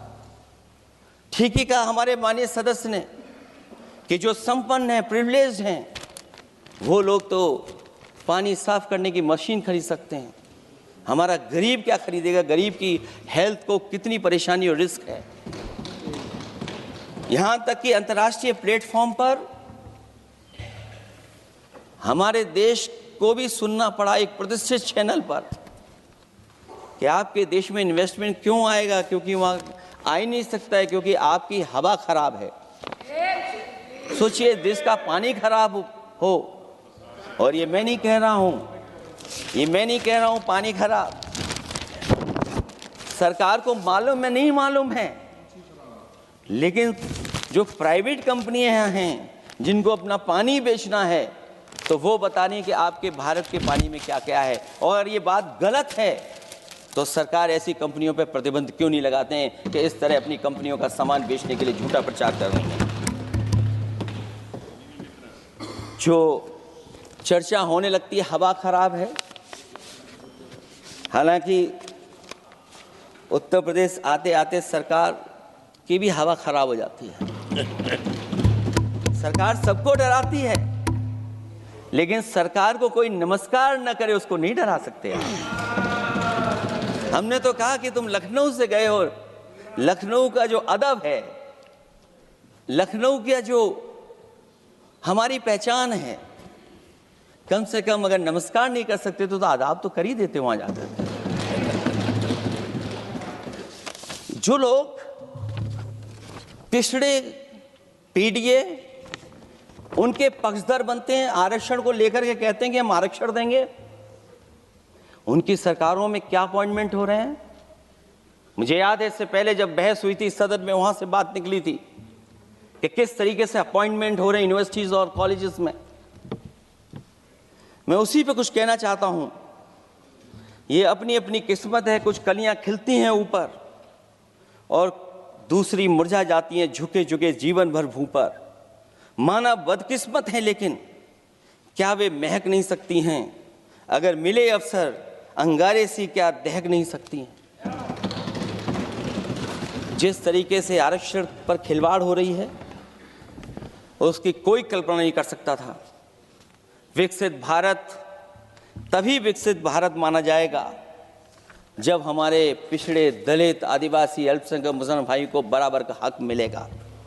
और जब तक हक नहीं मिल रहा उनको, तब तक शायद विकसित भारत का देखने का सपना आधा अधूरा है। अभी अभी सुप्रीम कोर्ट ने कहा है माइग्रेशन को लेकर के, सुप्रीम कोर्ट ने 16 जनवरी को एक फैसला पलट दिया। हाई कोर्ट के फैसले को पलटते हुए फैसला सुनाया कि यदि आरक्षित वर्ग का कोई उम्मीदवार बिना किसी छूट का लाभ लिए अगर अनारक्षित वर्ग से ज्यादा नंबर प्राप्त करे तो उसे अनारक्षित वर्ग में सेलेक्ट किया जाएगा। क्या सुप्रीम कोर्ट भी कह रहा है? हमारे सरकार की भी नियत है कि सबको आरक्षण मिलना चाहिए जिनका हक हो। हमारे प्रधानमंत्री जी भी कहते हैं हम पिछड़े हैं। हमारे दूसरे नंबर के नेता, क्योंकि उन्हें सनातनी बनना था, अपना धर्म बदल के दूसरा धर्म लिख लिया उन्होंने। तो कम से कम पिछड़ों का तो ख्याल करिए आप। जब पिछड़ों का ख्याल करोगे तभी आपका देश विकसित बनेगा, भारत विकसित बनेगा। अगर आप पिछड़ों को छोड़ देंगे, दलितों को छोड़ देंगे, आदिवासियों को छोड़ देंगे, अल्पसंख्यक भाइयों को छोड़ देंगे, तो आप कैसे विकसित भारत बनाएंगे? एक आर्थिक बराबरी है, दूसरी सामाजिक बराबरी है। और मुझे लगता है बजट से ना आर्थिक गैर बराबरी दूर हो रही है, ना सामाजिक गैर बराबरी दूर हो रही है। और इनकी सरकार में कितना भेदभाव है। सभापति महोदय, केवल चुनाव जीतने के लिए सोचिए, एक 72 साल के बुजुर्ग पर मोईद खान साहब, आप जानते होंगे आपके क्षेत्र में, टाउन एरिया। सभापति महोदय, बीजेपी का लक्ष्य केवल है चुनाव जीतना। इन आंकड़ों से क्या मतलब? और आंकड़ों के अगर ये ठीक आंकड़े होते सभापति महोदय, तो इन्होंने कहा था कि बुलेट ट्रेन हम 1 लाख करोड़ की बनाएंगे। आज बुलेट ट्रेन 2 लाख करोड़ की कैसे हो गई? सभापति महोदय कहा कि हम 1 लाख करोड़ में बनाएंगे बुलेट ट्रेन, और बुलेट ट्रेन केवल संपन्न स्टेटों में क्यों? हमारे बंगाल, बिहार और यूपी में क्यों नहीं? और अगर आप हाई स्पीड बुलेट ट्रेन लाना चाहते हैं तो 1 लाख करोड़ का बजट दिया था, 2 लाख करोड़ बजट हो गया। यूपी में जब बनेगा तो पता नहीं कब बनेगा, कौन जानता है कब बनेगा।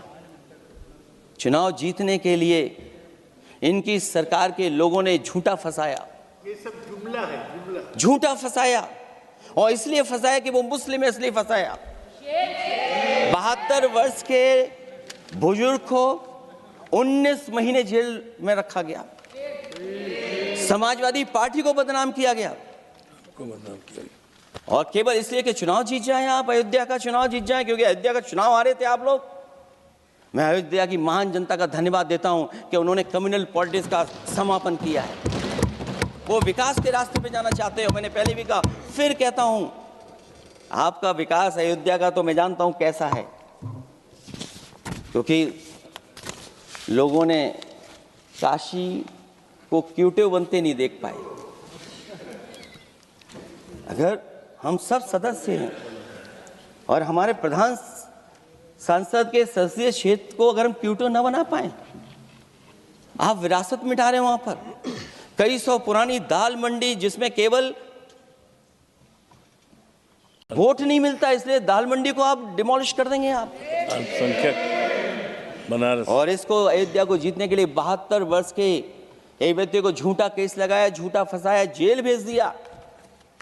और न केवल उसको जेल भेजा, बल्कि उसकी दुकानें और उसकी बेकरी पर भी बुलडोजर चला दिया आपने। क्या डेमोक्रेसी में हमारे बुलडोजर का कोई स्थान है क्या? हाई कोर्ट कहता है कि आप फैसला सुना सकते हैं क्या? कोर्ट कहता है कि आप कौन हो गए फैसला सुनाने वाले लोग? और फिर आप लोग कहते हैं कि हर घर जल और नल। सभापति महोदय, इन्हीं के विधायक ने मंत्री जी को घेर लिया। इन्हीं के विधायक ने मंत्री जी का अपहरण कर लिया, और ये कहते हैं कि हम तो, हमारे कोई अराजकता नहीं है। ये कहते हैं इन्वेस्टमेंट लाएंगे, हम एमओयू साइन करेंगे। सभापति महोदय, देश के प्रधानमंत्री, देश के सबसे बड़े उद्योगपति उत्तर प्रदेश पहुंचे थे, एमओयू साइन किए गए, लाखों करोड़ के एमओयू साइन हुए। और एमओयू साइन होने के बाद जमीन पर कितना उतरा ये बताए सरकार। एमओयू के बाद सरकार बताए कितना जमीन पर उतरा है। इन्होंने जब कश्मीर का 370 हटा रहे थे सभापति महोदय, हाँ ना, बजट ही है ये एमओयू में, क्योंकि इंसेंटिव अगर नहीं देंगे तो कौन आपका इन्वेस्टमेंट लाएगा? ये राज्य का विषय नहीं है सभापति। राज्य से प्रधानमंत्री आते हैं, और आपने ये कहा कि प्रधानमंत्री के क्षेत्र में हमने देश में कहा कि हमने 1000 किलोमीटर मेट्रो बिछाई है। आपने देश के प्रधानमंत्री के क्षेत्र में क्यों नहीं मेट्रो बिछाई? क्यों नहीं बिछाई आपने? आपने देश के प्रधानमंत्री के क्षेत्र को एक्सप्रेस वे से क्यों नहीं जोड़ा आपने? क्योंकि आपके पास बजट नहीं है। अटल बिहारी वाजपेयी जी के आपने नाम से एक्सप्रेस वे क्यों नहीं बनाया? बताइए आप, ये बजट नहीं है आपके पास।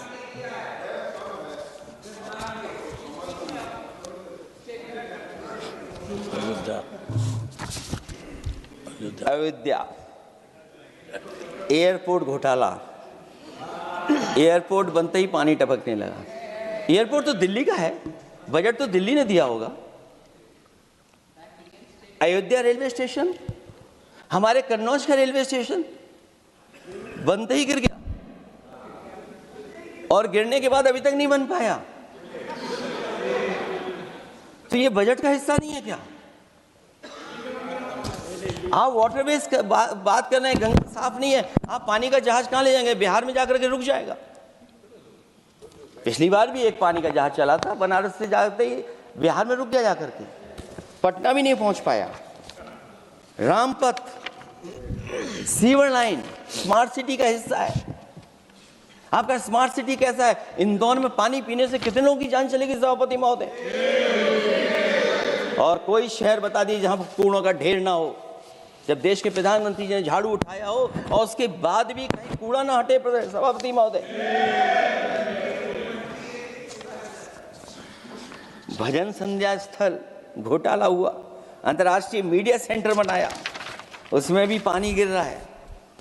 लाइट सजावट की चाइनीज आई हैं। हमारे देश का कारोबार कैसे उलझा दिया आपने? चीन और अमेरिका और थोड़ा बहुत रशिया, विदेश नीति तो असफल हुई है, लेकिन हमारा बाजार को भी पूरा बेच दिया।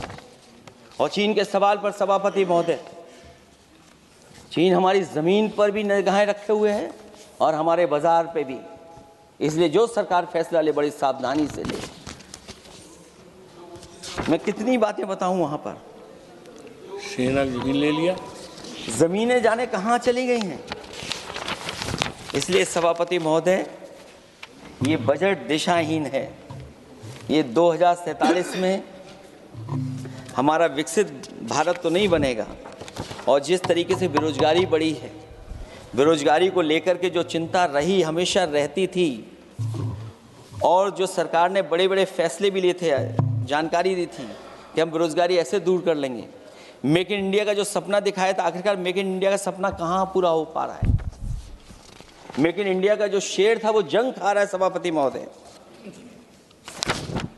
जो योजना लेकर के आए थे एम्प्लॉयमेंट लिंक्ड इंसेंटिव्स, सरकार बताए कि हमें कितना उसमें लाभ पहुंचा है।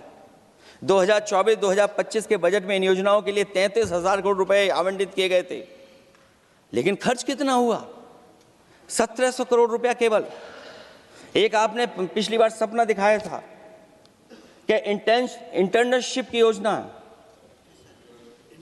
इंटर्नशिप वाली योजना जो घोषित की, जिसके लिए 10,000 करोड़ रुपए आवंटित किए थे आपने, लेकिन उसमें खर्च कितना हुआ है? 500 करोड़ रुपया। और जो लक्ष्य रखा था आपने रखा था 5 साल में 1 करोड़ लोगों को, लेकिन इसमें आए कितने? 1,65,000 लोगों ने फॉर्म भरा, ऑफर दिया उन्होंने, लेकिन फाइनली जिसमें ऑफर जिसका सिलेक्ट हुआ वो केवल 16,000 लोगों को काम पहुंचा है। सोचिए, हमारा देश इतना बड़ा, जहां करोड़ों को आप इस योजना से जोड़ना चाहते थे, केवल 16,000 लोग जाएंगे उसमें। ये आपको बेरोजगारी खत्म करने की योजना है आपकी?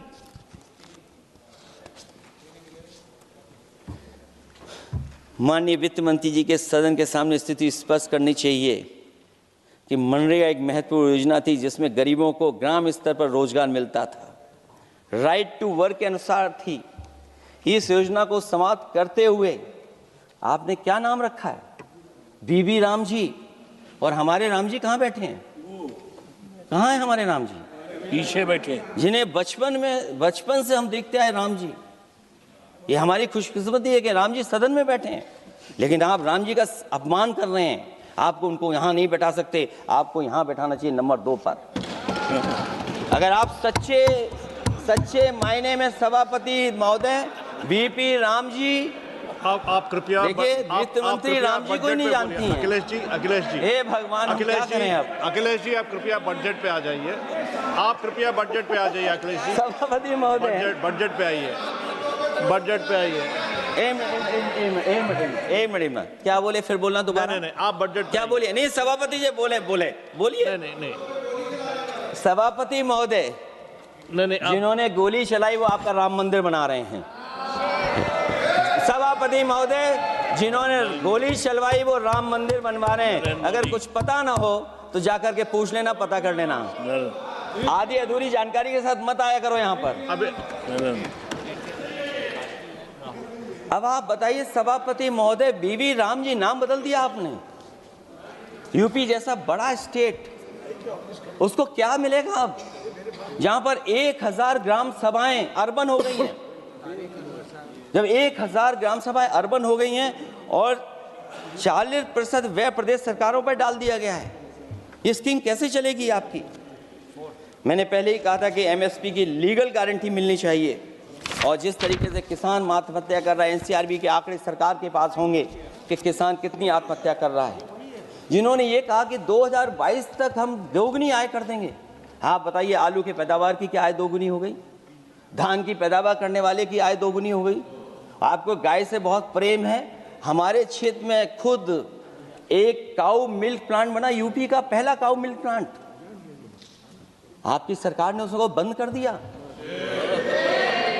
आप कहते गाय की सेवा करो, लेकिन पहला यूपी का काऊ मिल्क प्लांट वो आपसे बंद हो गया।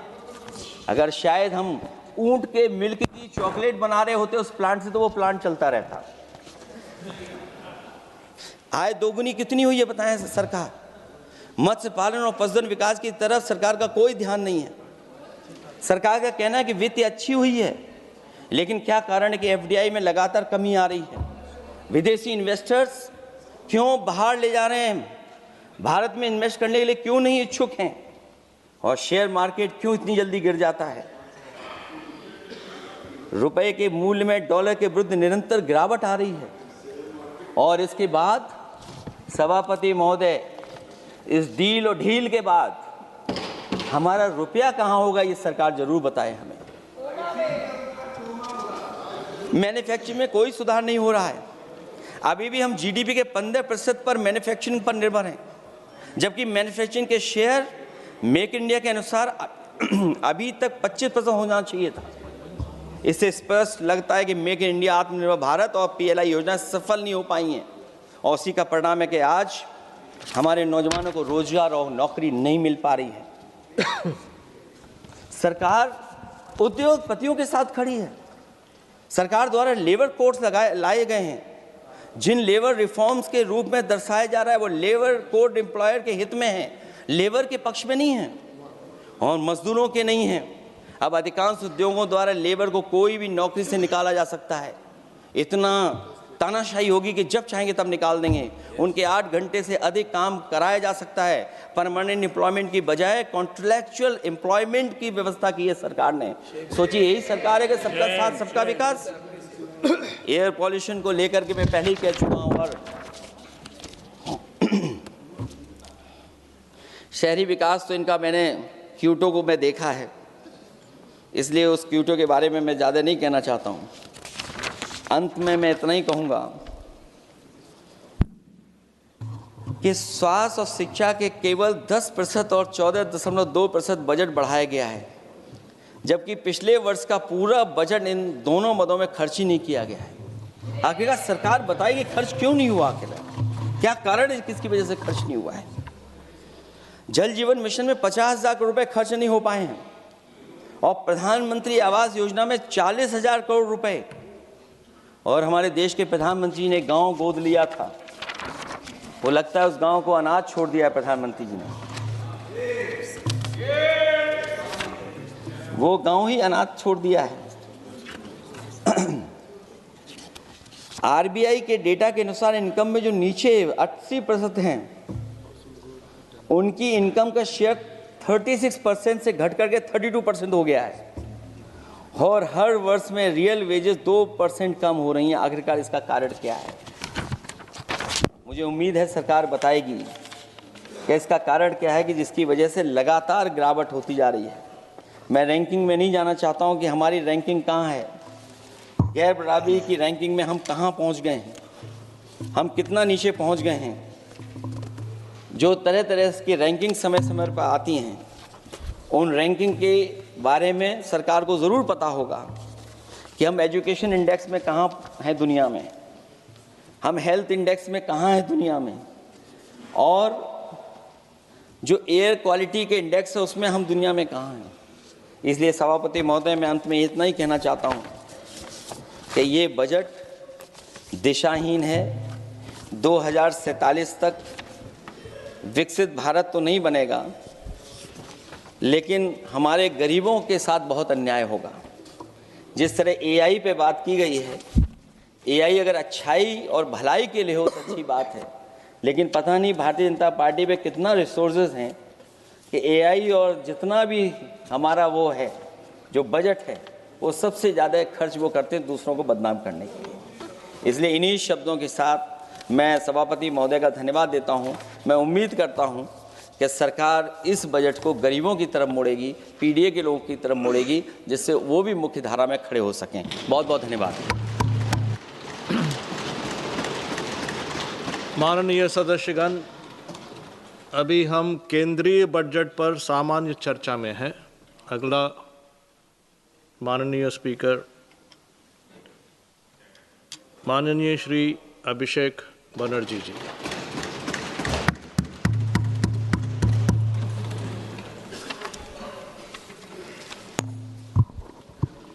Thank you, sir, for giving me the opportunity to speak on the general budget.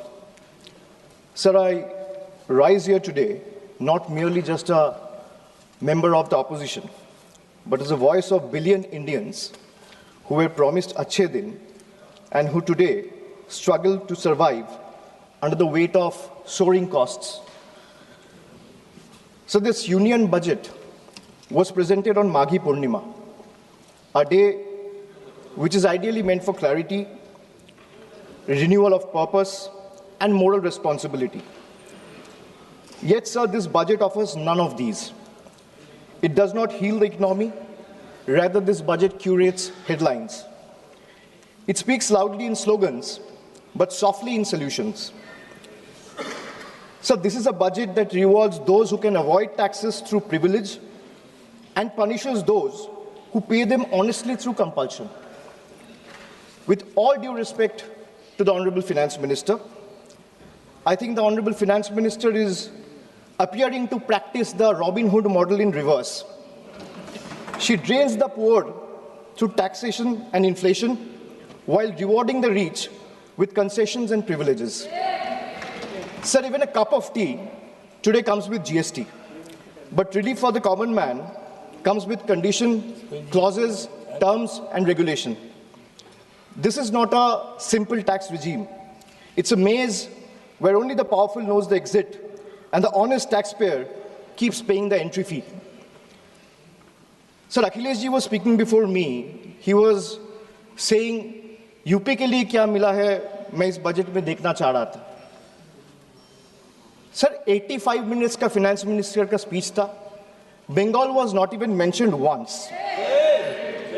Even the freight corridor from Dankuni, referenced in this very budget, was originally announced by the then railway minister in 2009, which was Mamata Banerjee, who is now the chief minister of West Bengal. The constitution promises equality among states, but this government practices preference. Allies are funded while opponents are starved. So this is not a model of cooperative federalism. This is a model of subscription-based federalism. So the budget and the manner in which the government chooses to function forces us to confront a truth that we as citizens have been avoiding for too long.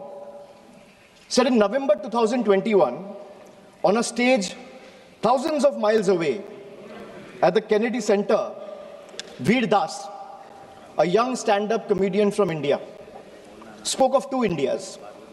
Many laughed, some were offended, few paused to listen. But what he offered was not comedy. It was a warning, a prophecy, a mirror held up to a nation standing at the edge of its own contradictions. Because I too, sir, come from two India.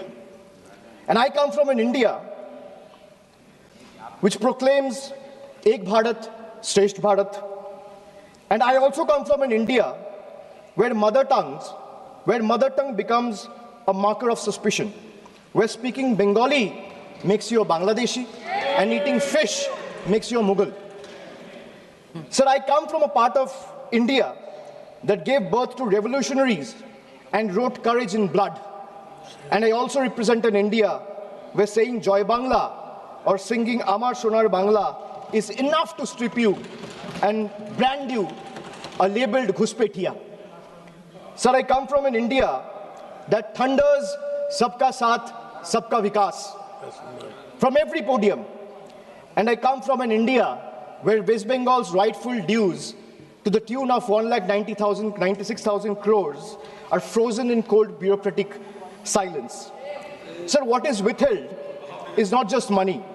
What is withheld is dignity. What is withheld is constitutional promise that every Indian, every state, stands equal before the union. This is not governance or federalism, sir. This is a message that you stand in line or you'll be made to pay the price. And that is the tragedy of our time.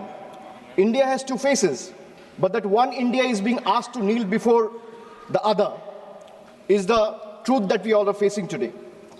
Sir, I come from an India where the finance minister proudly declares with absolute confidence that India is the fastest growing economy in the world. And I come from another India where Bengal, after contributing 6.5 lakh crores in taxes in just last 7 years, is systematically denied its rightful share. So despite repeated requests and appeals, we have been denied employment under Manrega, housing under PM Awas Yojana, road connectivity under Gram Sadak Yojana, even basic drinking water under Jal Jeevan Mission is being stopped. So I come from an India that boasts of maximum governance, minimum government. And I also come from an India where governance means abandonment, where the poorest are forced to fight for roti kapda makan, where wages are held hostage, where houses are sanctioned on paper but erased in practice, where even drinking water becomes a bargaining chip in a political vendetta. I come from an India where farmers are stopped at the national capital with nail embedded in the roads with concrete barricades. And I also come from an India where terrorists can enter the national capital and carry out blasts killing 15 innocent people. I come from an India where we are told, and I quote, India's borders are safe and they cannot be violated. A promise that is made from the highest office. And I also come from an India where that promise lies in ruins. Terrorists crosses our border, infiltrated heavily guarded militarized zones like Pahalgam, and gunned down 26 innocent civilians under broad daylight. And Honorable Sir, all of these, the abandonment, the broken promises, the selective cruelty, it's not random, it's not accidental. It flows from a single, unmistakable principle of this budget. So this budget is built on a single unmistakable principle, that is triple. Triple, teen. A writer once said, there are three kinds of lies. Lies, damned lies, and statistics. Modern India lives with three certainties: pressure that mounts, taxes that multiply, and trust that is betrayed. So today, India lives under triple pressure, triple taxation, and triple betrayal. Triple. So let me place before this August House my 10 principles of triple. Sir पहले है triple tax trap. एक आम इंसान को लगता है मैं एक बार इनकम टैक्स दे रहा हूं, but I will explain to the chair and share with this august house that how a common man is being taxed 3 times over, not once, twice, but thrice. So the first blow is the income tax. The salaried citizen pays tax even before the salary reaches his bank account. There is no escape, no negotiation, no adjustment made for inflation. In today's India, honesty doesn't pay, it costs. So number 2 is GST.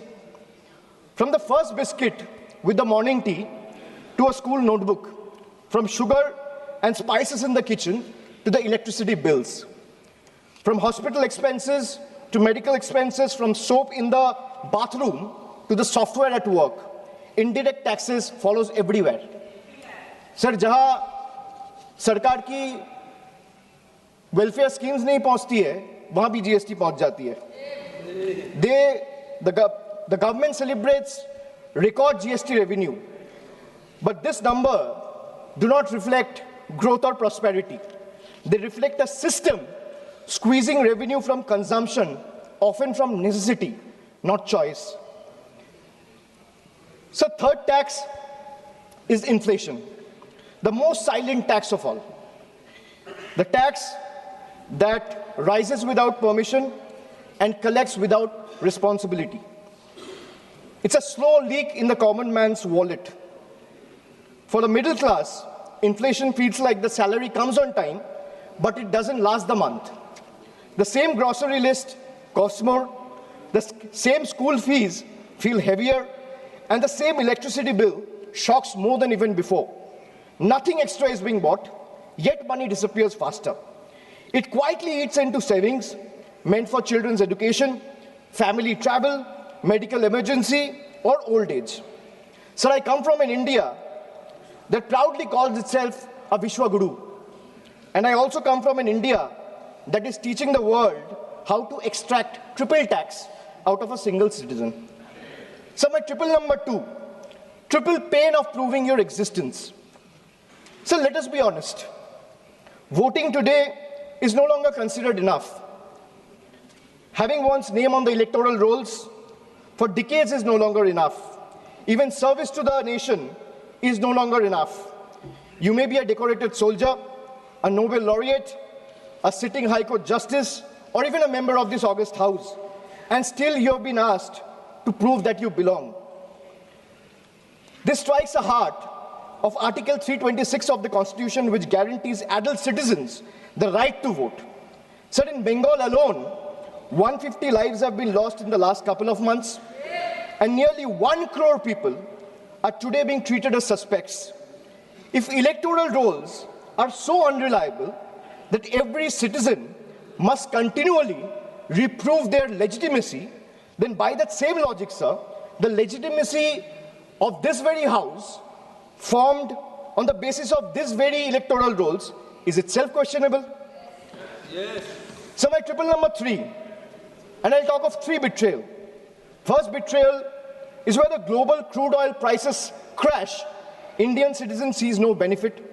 Instead, the common man is generally offered ethanol mixed petrol at a premium, paying extra for a policy experiment he neither demanded nor benefits from. My second betrayal, the government boasts of bullet trains, which Akhilesh ji has also mentioned. While fancy trains make the headlines, only 4% of the network is safeguarded with Kavach, leaving ordinary travelers exposed to risk. Third betrayal. So the ordinary Indian doesn't ask for any miracle. They ask for clean air to breathe, clean water to drink, safe roads to return home, and affordable health care while life falters. Even these simple hopes remain uncertain. An ordinary citizen pays income tax to buy a vehicle. Or for example, an ordinary citizen pays income tax to earn, a road tax to buy a vehicle, and toll tax to drive it on the road, often broken, unsafe, and unfinished. So 3 payments on 1 journey. अगर एक इंसान income tax दे रहा है, तो एक गाड़ी को सड़क पे चलाने के लिए सर उसको 3 बार टैक्स देना पड़ता है. एक है इनकम टैक्स, दूसरा है रोड टैक्स, तीसरा है toll tax. That is why I said 3 betrayals. So now I'll come to triple bonanzas for the rich. So this budget reveals a clear pattern. First, a triple bonanza for the elites and a triple lock on the poor. So top 10% of this country now corner 57% of nation's income and 65% of its wealth, while the bottom half survives on just 6.4%. In this economy, money earns money, but survival earns nothing. Second, so if you look at taxation and support, foreign cloud giants are handed tax holidays, while Indian MSME, the very backbone of employment, are left empty-handed. Sir, relief exists on paper, but in actual distress exists on the ground. Third, corporate India gets red carpet, easier property rules, wider equity access for NRIs and massive infrastructure promises. But the result of these government policies is not competition, it is concentration. Oligopolies flourish, entry barriers rise, and ordinary entrepreneurs are kept outside the gate, watching cronies grow richer with the union's support. Sir, I come from an India where wealth is applauded as a virtue. And I also come from an India where survival itself is treated as ambition. I come from an India where policy quietly opens the gates for the powerful. And I also come from an India that stand outside those gates with hands folded, backs bent, hearts heavy, and eyes raised, hoping that one day these gates will open for them too. Now my 555, farmers. So the budget completes a cycle of betrayal.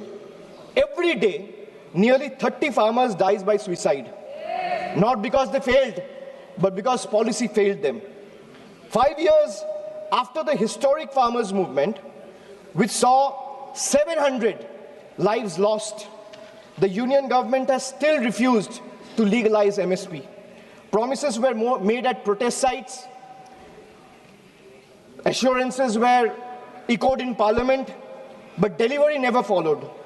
And now, adding salt to the injury, the government has now announced a trade deal with the United States that will open Indian markets to heavily subsidized American farm produce. The deal may benefit American farmers, but it will depress prices, destroy competitiveness, and further marginalize Indian farmers who struggle without MSP protection. So this is not a trade policy. This is an abandonment of our Annadata. Sir, I have a tweet right in front of me, which I want to show or place before you. Sir, Secretary Brooke Rollins, who is the Agricultural Secretary of the United States, she said, and this is 5 days back, on the day when the trade deal was announced, she's clearly saying, new US-India deal will export more American farm products to India's massive market. In 2024, America's agricultural trade deficit with India was 1.3 billion. India's growing population is an important market for American agricultural products, and today's deal will go a long way to reduce that deficit. So this is not my tweet. She clearly says, thank you, President of the United States, for once again delivering for our American farmers.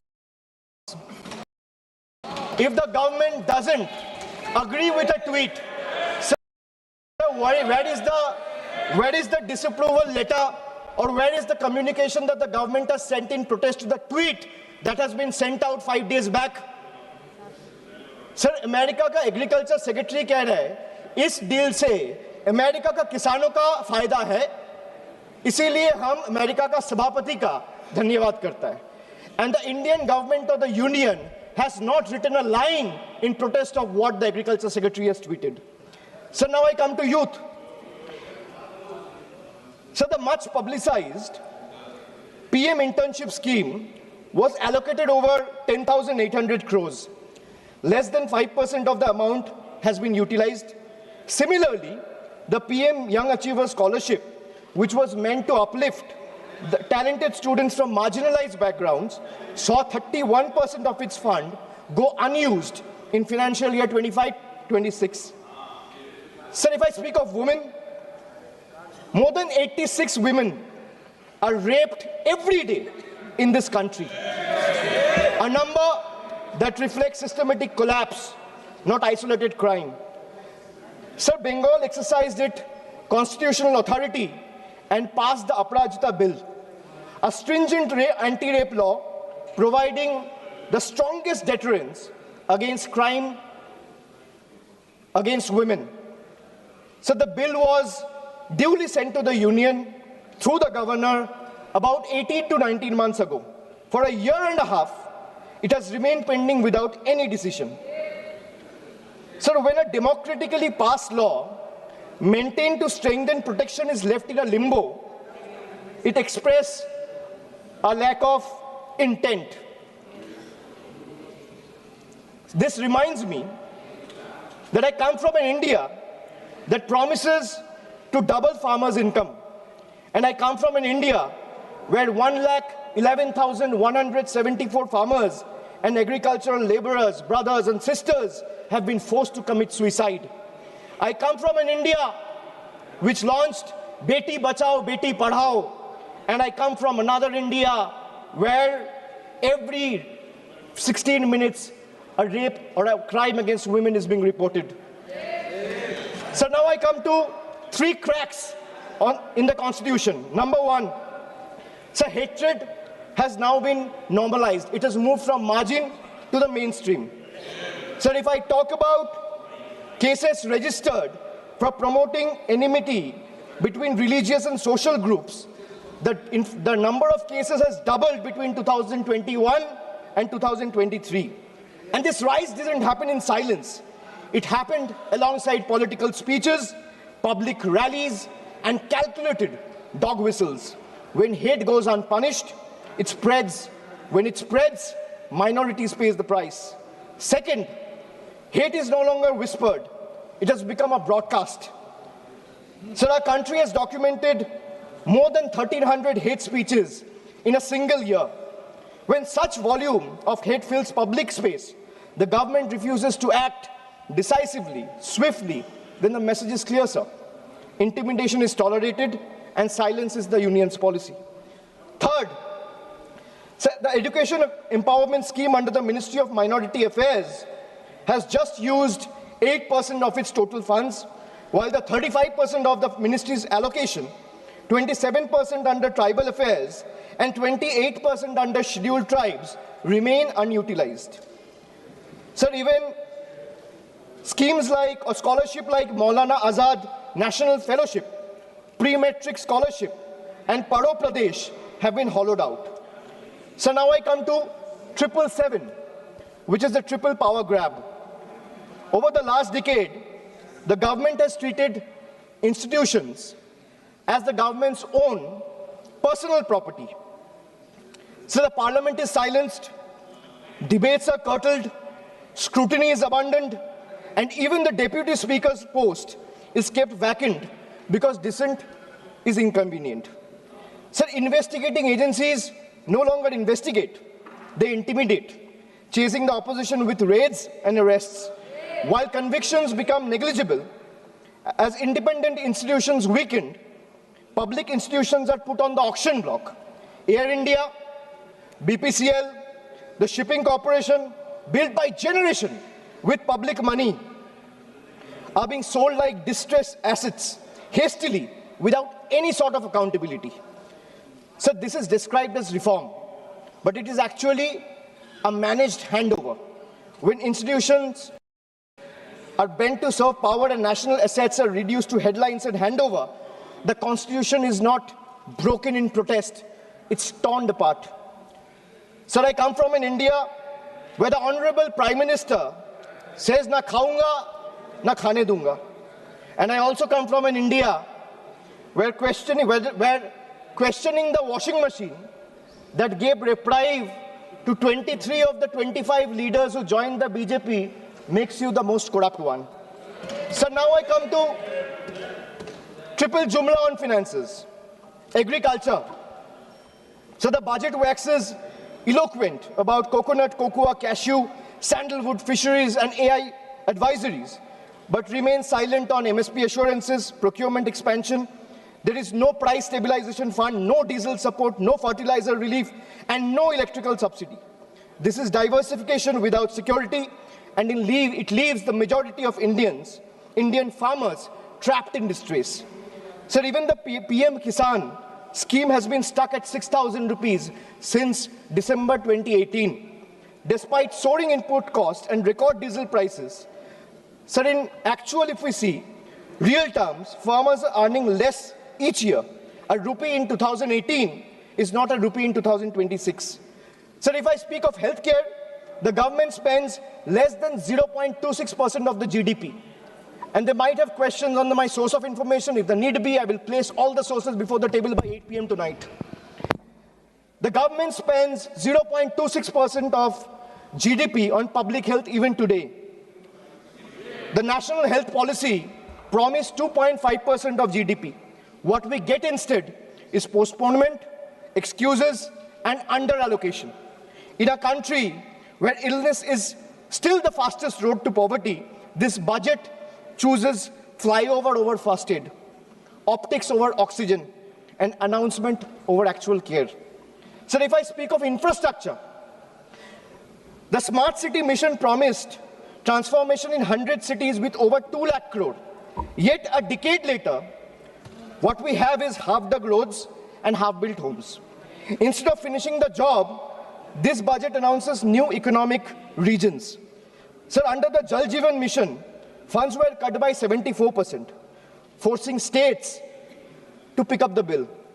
In higher education, 55,000 crore is spent on management, but 2.68 crore on infrastructure, not even enough to build a world-class lab. So now I come to my 999, the triple truth trap. And what I mean by truth is, the accountability on the government, sir, primarily rests on 3 pillars. One is the RTI Act.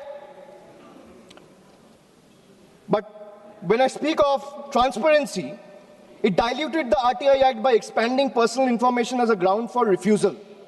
Sir, if you speak of PM cares, the PMO claims it lies outside the purview of RTI because it's a private fund. A fund that is created by public authority in a public office with the money of the people is being claimed as a private fund. There's no accountability. Sir, NFHS and NCRB data has been frozen because welfare still runs on Census 2011.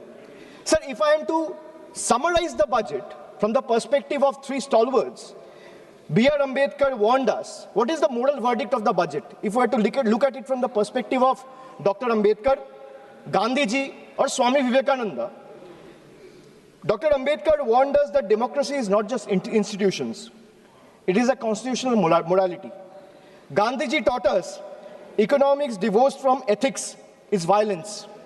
Swami Vivekananda reminded us that a nation cannot rise by crushing the weakest. Well, this budget violates all 3. In today's India, sir, tax does not follow income. Tax follows life. आज के भारत में tax कमाई के पीछे नहीं, जिंदगी के पीछे है, चलता है sir. I will give you a small example.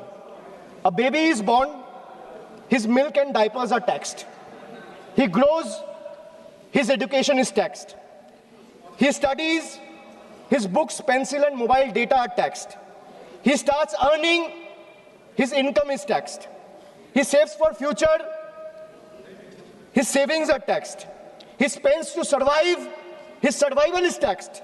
He goes to work, his fuel is taxed. He falls sick, his illness is taxed. He grows old, pension and healthcare are also taxed. And Honorable Speaker, even after his death, the family still pays tax.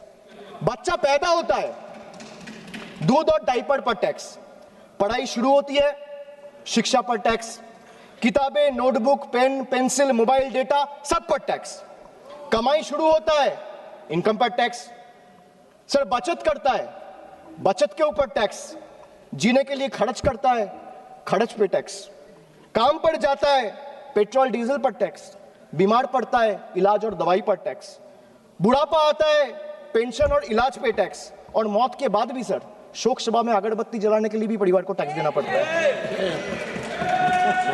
This summarizes the budget. Sir, I am addressing the chair. I'm sure the finance minister will have a reply ready. When she is given the opportunity to speak, she can quote me, and if I am misleading the house, she can take my name and then place her arguments. Sir, from a baby's first milk to a citizen's final farewell, this government taxes life at every step. जन्म से लेके अंतिम संस्कार तक हर कदम पर tax. ये reform नहीं sir, ये लाइफ टाइम टैक्स ट्रैप है. Sir, now I come to 1010, मेरा लास्ट ट्रिपल. मैंने 9 ट्रिपल का बात किया, अब 10वां कर रहा हूं. Sir, I will and with 3 dates, 3 moments of history: 2016, 2021 and 2024. 3 elections, 3 verdicts, 3 decisive defeats for the BJP in West Bengal. And after this triple defeat, a fourth one is no longer a warning. It is approaching. Sir, मैं ज़्यादा घुमाऊंगा नहीं. Let me come straight. Sir, the government want to punish Bengal. Let them proceed. We won't bow. You want to freeze our funds? We will persist. मैं क्यों कह रहा हूँ persist? क्योंकि पीएम आवास से लेके, सड़क से लेके, मनरेगा से लेके सारे पैसे बंगाल के पिछले 5 साल से ये सरकार ने रोक के रखा है. प्रधानमंत्री ने आत्मनिर्भर भारत की बात किया है. हम स्वनिर्भर बंगाल क्या होता है काम करके दिखाया है. So you want to punish Bengal? Proceed, we won't bow. You want to freeze our funds? We will persist. You want to profile and persecute our youth? We will protect them. You want to starve our schemes? We will sustain our people.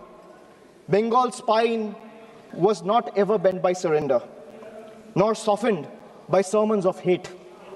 It is forged in struggle, tempered in sacrifice, and is not for sale. Go ahead, send your audits. We will answer them. Unleash your agencies. We will confront them. Delay our clearances. We will chronicle every day stolen, every stolen day. But remember this, files can be frozen, funds can be stalled, voices can be suppressed, but memories can't be erased. And when the people rise and the ballot breaks the silence, we will settle the final account. You will wear the mask of the union, we will raise the mirror of the people. And when truth looks back, power will bend and we'll have to blink first. So this reminds me again that I come from an India that celebrates labor as a backbone of the economy, the hands that build our highways, factories, ports, cities, this parliament. But I also represent an India where that very labor, when it travels from Bengal, is no longer seen as a labor, he's seen as a suspect. Punished for the language he speaks. I come from an India where Northeast is proudly called Ashtalakshmi. And I also come from an India where Manipur bled for 864 days and the Prime Minister found no time to visit. I come from an India that derives its vocabulary from Ishwar Chandra Vidyasagar. And I also come from an India where Vidyasagar's bust was vandalized by ruling party at the center. I come from an India where we worship Ma Durga as Supreme Shakti. And I also come from an India where Ma Durga's ancestry is questioned by BJP leaders. Sir, I really come from two India. And honestly, I'm tired of explaining this house which India I belong to. Because the truth are, they both exist. And until and unless we acknowledge the second one exists, we will never be able to be the first one we claim to be. So budgets can divide, politics can polarize, power can pretend, but there's something deeper than budgets, older than governments, and stronger than fear, which is the moral imagination of the people. When institutions weaken and language loses its faith, it is our literature, our culture, our shared memory that rises to remind the nation of who it is and who it must never cease to be. So I finally return to the Constitution. When you open the Constitution, it opens with the words, "We, the people of India." It's not a ceremonial phrase. It's a declaration of sovereignty. It's a reminder that power flows upward from the people, not the other way down. That governments may rule, but people remain the supreme. That sentence is not meant to be recited, it is meant to be lived. And as long as people remember it, no fear can last, no injustice can endure, and no republic can ever truly be taken away. And thus today, I do not end with slogans, I end with conscience, and I end with voice of Bengal. এই মৃত্যু উপত্যকা আমার দেশ না, এই জল্লাদের উল্লাস মঞ্চ আমার দেশ না, এই বিস্তীর্ণ শ্মশান আমার দেশ না, এই রক্তস্নাত কসাইখানা আমার দেশ না। আমি আমার দেশকে ফিরে কেড়ে নেব। জয় হিন্দ, জয় Bangla. Next speaker, Sri T.R. Baluji. Honorable Chairman, sir, thank you for giving me this opportunity to discuss on the subject matter of budget estimate 26-27. First of all, I would like to congratulate Madam Nirmala Sitharaman ji for having brought the budget estimates for the consecutive 9th time, next to Mr. Chidambaram, who has also done the same thing in the same parliament. Sir, Finance Minister claims she aims at developing India by 2047. India has programmed like artificial intelligence, biopharma, semiconductors, critical minerals, and they are given a lot of priority and importance. But the question is, how efficiently Madam Nirmala ji is going to implement them with a sustained push. So strategy of the government is said to be reducing revenue expenditure and increasing capital expenditure. It is also claimed that revenue expenditure has fallen by 11% in the last 10 years. That is from 88% in 2014-15 to 77% 26-27.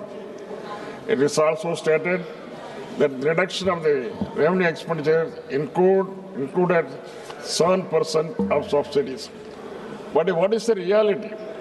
Well, usual practice is reduction of subsidies in the budget estimate, and in the next 6 months we come up with additional demands for subsidies through supplementary demands.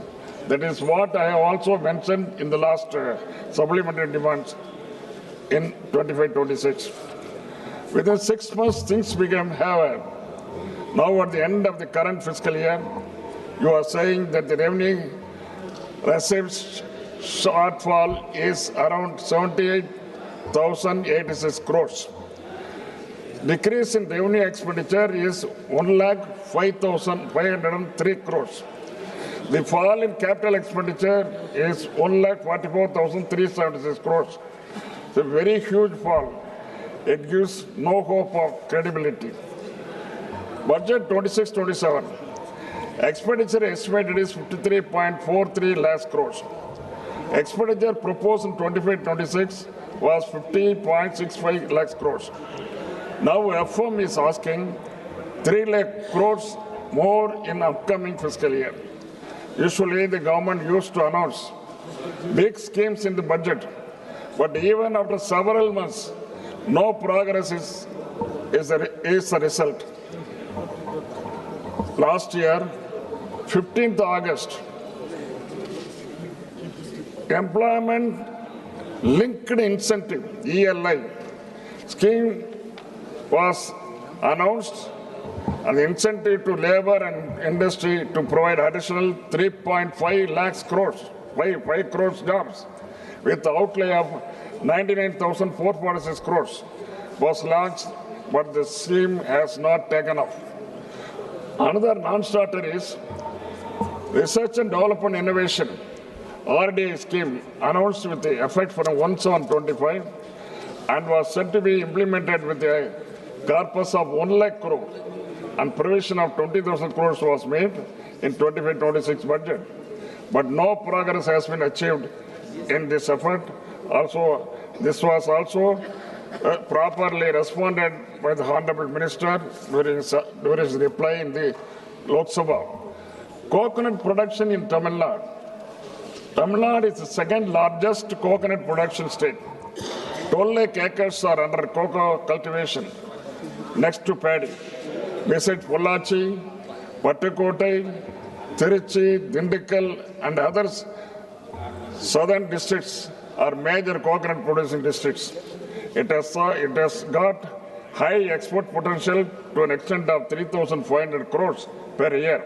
the production has fallen because of the root diseases, but Government of India has not taken care and the root diseases still remain.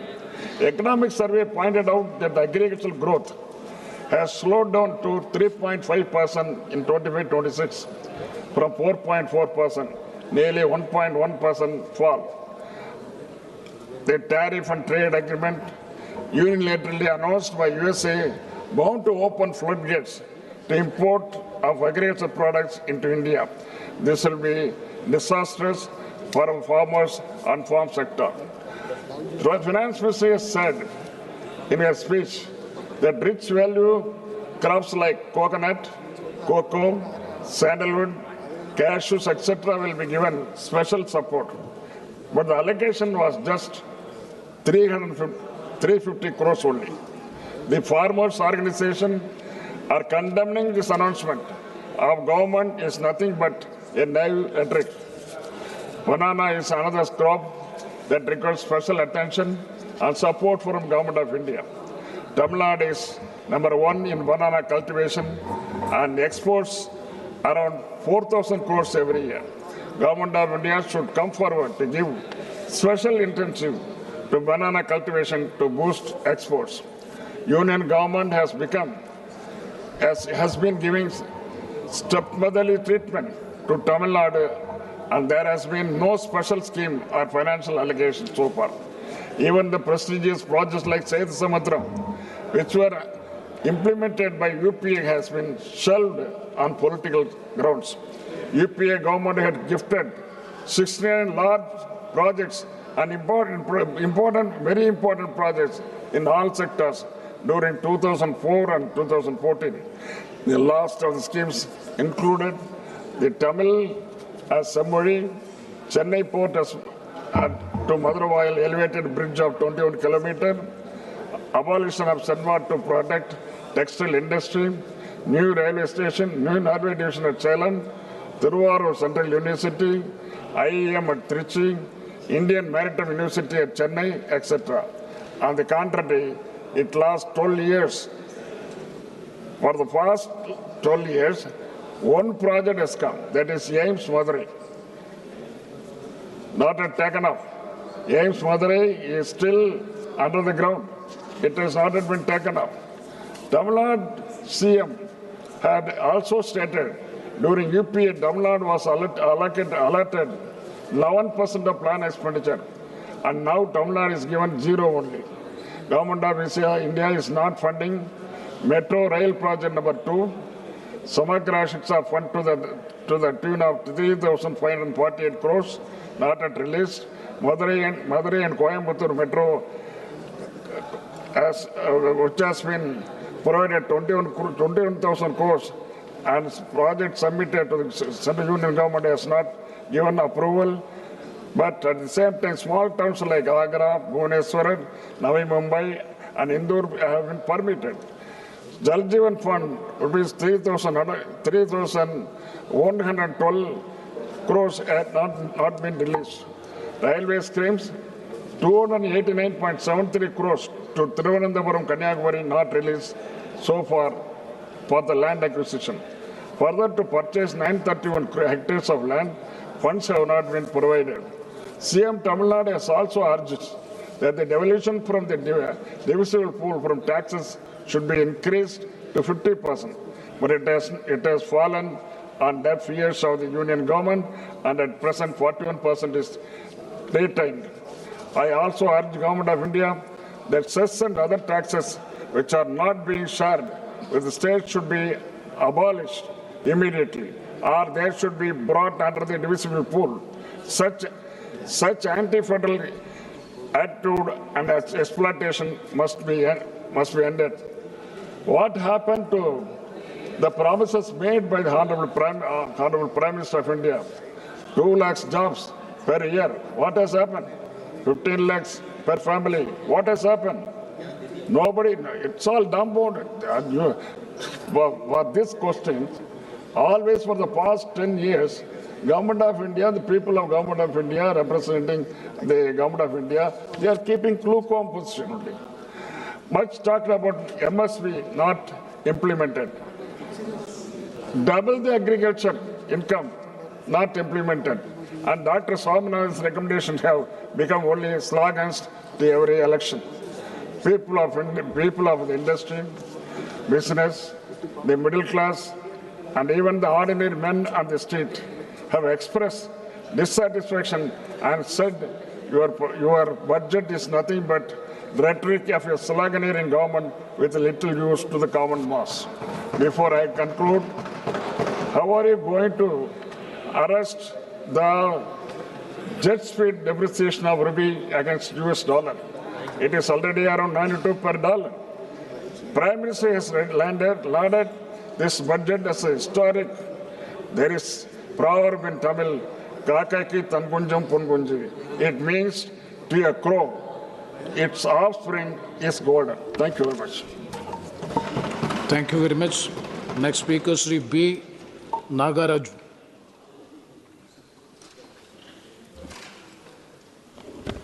Respected Speaker, sir, మన గౌరవనీయ ప్రధానమంత్రి నరేంద్ర మోడీ గారి యొక్క దూరదృష్టి నాయకత్వాన్ని ప్రశంసిస్తూ 2026-2027 ఆర్థిక సంవత్సరానికి ముందు చూపుతో మరియు ఆర్థిక క్రమశిక్షణతో కూడినటువంటి కేంద్ర బడ్జెట్ను సమర్పించినటువంటి గౌరవనీయులైన ఆర్థిక మంత్రి నిర్మలా సీతారామన్ గారిని అభినందిస్తూ వికసిత్ భారత్ లక్ష్యంగా ఈ ఆర్థిక సంవత్సరపు బడ్జెట్ను 3 కర్తవ్యాల ఆధారంగా రూపుదిద్దుకుంది అధ్యక్ష. అందులో భాగంగా మొదటి అంశం వచ్చేసి ఆర్థిక వృద్ధిని వేగవంతం చేయడం, రెండవ అంశం వచ్చేసి సామర్థ్యాన్ని పెంపొందించడం, మూడవ అంశం సమగ్రాభివృద్ధిని నిర్ధారించడం. ఈ 3 అంశాల ఆధారంగా ఇది స్పష్టమైన మ్యాక్రో ఆర్థిక దిశను నిర్దేశిస్తూ ఉంది అధ్యక్ష. ఇకపోతే ఈ బడ్జెట్లో ముఖ్యంగా అధ్యక్ష నాన్ డెబిట్ రిసిప్ట్స్ కోసం 36.5 లక్షల కోట్ల రూపాయలను మరియు మొత్తం వ్యయంను 53.5 lakhs కోట్లను అంచనా వేయబడింది అధ్యక్ష. మూలధన వ్యయం వచ్చేసి 12.2 లక్షల కోట్లకు పెంచబడింది అధ్యక్ష, ఎన్నడూ లేని విధంగా. అంతేగాక ఇది వచ్చేసి ముఖ్యంగా ఈ బడ్జెట్లో మౌలిక వసతుల మరియు ఆధారిత వృద్ధికి ప్రభుత్వం యొక్క కట్టుబాటును చూపిస్తూ ఉంది అధ్యక్ష. ఇకపోతే ఆర్థిక లోటు వచ్చేసి జీడిపిలో 4.3% తగ్గించబడింది. రుణం మరియు జీడిపి నిష్పత్తి 55.6%కి తగ్గేలా అంచనా వేయబడింది అధ్యక్ష. ఈ సంఖ్యలన్నవి అభివృద్ధి మరియు ఆర్థిక క్రమశిక్షణ మధ్య సమతుల్యతను ప్రతిబింబిస్తూ ఉన్నాయి అధ్యక్ష. ఇకపోతే అధ్యక్ష ప్రతిపక్షాలు ఇంతసేపు వారి యొక్క స్పీచ్లో ఎంతసేపు ఉన్నా కూడా గవర్నమెంట్ మీద నిందలు మోపుతూ బడ్జెట్ మీద ఇది చేస్తాం, ఇది సరికాదు అధ్యక్ష. ఎందుకంటే భారత్ అనేది తయారీ రంగంలో మేక్ ఇన్ ఇండియాలో ఎస్పెషల్లీ వ్యూహాత్మక రంగాలకు పెద్దపీట వేయబడింది అధ్యక్ష. అందులో భాగంగా బయోఫార్మా శక్తి కోసం 10,000 కోట్ల రూపాయలను మరియు ఎలక్ట్రానిక్స్ భాగాల తయారీకి 40,000 కోట్ల రూపాయలను, కార్బన్ క్యాప్చర్ సాంకేతికలకు 20,000 కోట్ల రూపాయలను మరియు ఛాంపియన్ ఎస్ఎంఈల కింద 10,000 కోట్ల రూపాయల నిధిని ఈ బడ్జెట్లో ఏర్పాటు చేశారు అధ్యక్ష. ఇకపోతే అధ్యక్ష ఇప్పుడున్నటువంటి ఆధునిక యుగంలో పాశ్చాత్య దేశాలతో పోటీ పడుతూ టెక్నాలజీని ఇప్పుడున్నటువంటి ప్రజలకు అవసరాల కోసం ఏ రోజుకి ఆ రోజు పోటీ పడుతూ ఈ బడ్జెట్లో 7 హైస్పీడ్ రైలు కారిడార్లను ప్రతిపాదించబడ్డాయి అధ్యక్ష. అంతేగాక 20 జాతీయ జల మార్గాలు అభివృద్ధి చేయబడుతున్నాయి అధ్యక్ష. మూలధన వ్యయం కింద చరిత్రాత్మక స్థాయిలో ఎన్నడూ లేని విధంగా ఉపయోగిస్తూ ఉన్నారు అధ్యక్ష. ఇకపోతే ఇది సాధారణ బడ్జెట్ కాదు అధ్యక్ష, ఇది నిర్మాణాత్మక సంస్కరణల బడ్జెట్గా భావిస్తున్నాను అధ్యక్ష. సరఫరా గొలుసులను మరియు బలోపేతం చేయడమే కాకుండా ఎగుమతులను పెంపొందించడం మరియు సూక్ష్మ మరియు మధ్య తరహా పరిశ్రమలను ప్రోత్సహించడంలో భాగంగా రైతులకు మద్దతు ధర ఇవ్వడంలో మరియు భారతదేశాన్ని గ్లోబల్ పోటీలో ముందుకు తీసుకెళ్లడంలో భాగంగా ముఖ్య ఉద్దేశంగా ఈ బడ్జెట్ను రూపొందించారని తెలియజేస్తా ఉన్నాను అధ్యక్ష. ఇప్పుడు ముఖ్యంగా మా ఆంధ్ర రాష్ట్రానికి ఈ బడ్జెట్ ఆంధ్ర రాష్ట్రానికి ఎలా ప్రయోజనం చేకూర్చిందో ప్రత్యేకంగా 2 విషయాల్లో ప్రస్తావించదలుచుకున్నాను అధ్యక్ష. 16వ ఆర్థిక సంఘం సిఫార్సుల మేరకు ఆంధ్రప్రదేశ్ రాష్ట్రానికి 64,320 కోట్ల రూపాయలను కేటాయించబడ్డాయి అధ్యక్ష. విభజిత ఆంధ్రప్రదేశ్లో రాష్ట్ర వాటా 4.21%గా పెరిగింది. ఇది రాష్ట్ర అభివృద్ధి అవసరాలను గుర్తించిన నిర్ణయంగా భావిస్తున్నాం అధ్యక్ష. ఎందుకంటే ఈ విషయంలో మేము గౌరవ నిర్మలా సీతారామన్ మేడం గారికి మరొకసారి ధన్యవాదాలు తెలియజేస్తున్నాను అధ్యక్ష. ఎందుకంటే ఈ విషయంలో dedicated rare earth permanent magnet కారిడార్ల ప్రకటన మరియు ఆంధ్రప్రదేశ్కు చారిత్రాత్మక అవకాశం కల్పించినటువంటి అవకాశం మరియు ఖనిజ సంపద ఉన్నటువంటి రాష్ట్రంగా మేము తవ్వకాల దశను దాటి విలువ ఆధారిత పరిశ్రమల వైపు అడుగులు వేస్తూ ప్రాసెసింగ్ మరియు పరిశోధన ఆధునిక తయారీ వైపు ముందుకు సాగుతున్న విధంగా పనిచేస్తూ ఉంది అధ్యక్ష ఈ బడ్జెట్ అన్నది. ఏపీలో వచ్చేసి అధ్యక్ష మాకు తీర ప్రాంతం అనేది సుదీర్ఘంగా ఉంది అధ్యక్ష. అందులో భాగంగా మత్స్య మరియు ఎగుమతులకు క్లస్టర్లకు మద్దతు ఎంతో ప్రయోజనం చేకూర్చే విధంగా ఈ బడ్జెట్ రూపొందించారు అధ్యక్ష. అంతేగాక డ్యూటీ ఫ్రీ దిగుమతుల పరిమితిని 1% నుంచి 3% వరకు పెంచడం వలన వ్యయం భారం తగ్గుతుంది అధ్యక్ష. అందులో భాగంగా భారతదేశ ఈజెడ్లో చేపల వేటకు ఇచ్చినటువంటి మద్దతు మా మత్స్యకారులకు ఆదాయం పెంపుకు దోహదపడుతుంది అధ్యక్ష. ఇకపోతే అధ్యక్ష ట్రైబల్ ఏరియాలో భాగంగా అరకులోయలో సస్టైనబుల్ మౌంటైన్ ట్రైల్స్ను మరియు పులికాట్ సరస్సు యొక్క పరిసరాల్లో ఈ పక్షి వీక్షణ మార్గాలను ఆంధ్రప్రదేశ్కు పర్యావరణ పరంగా పర్యాటక పరంగా కేంద్రంగా నిలబడుతున్నాయి అధ్యక్ష.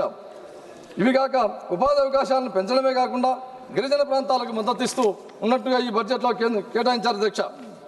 ఇకపోతే ముఖ్యంగా అధ్యక్ష 600 కోట్లతో నైపుణ్య మరియు రూపాంతర పైలట్ కార్యక్రమంలో భాగంగా ఆంధ్రప్రదేశ్ ఎంపిక చేయడం చాలా గర్వంగా ఉంది అధ్యక్ష. ఎందుకంటే యువతకు పెద్ద అవకాశంగా మారుతా ఉంది అధ్యక్ష. ఇది మా యువత ఉద్యోగార్థులనే కాకుండా ఉద్యోగ సృష్టికర్తలుగా మార్చే దిశగా ఇది సహాయపడుతుందని తెలియజేస్తా ఉన్నాను అధ్యక్ష. ఇకపోతే అధ్యక్ష మా ధన్యవాదాలు తెలియజేస్తూ నా ప్రసంగాన్ని ముగిస్తున్నాను అధ్యక్ష. నమస్కారం అధ్యక్ష. Thank you very much. Next speaker, Sri Anil Desai ji.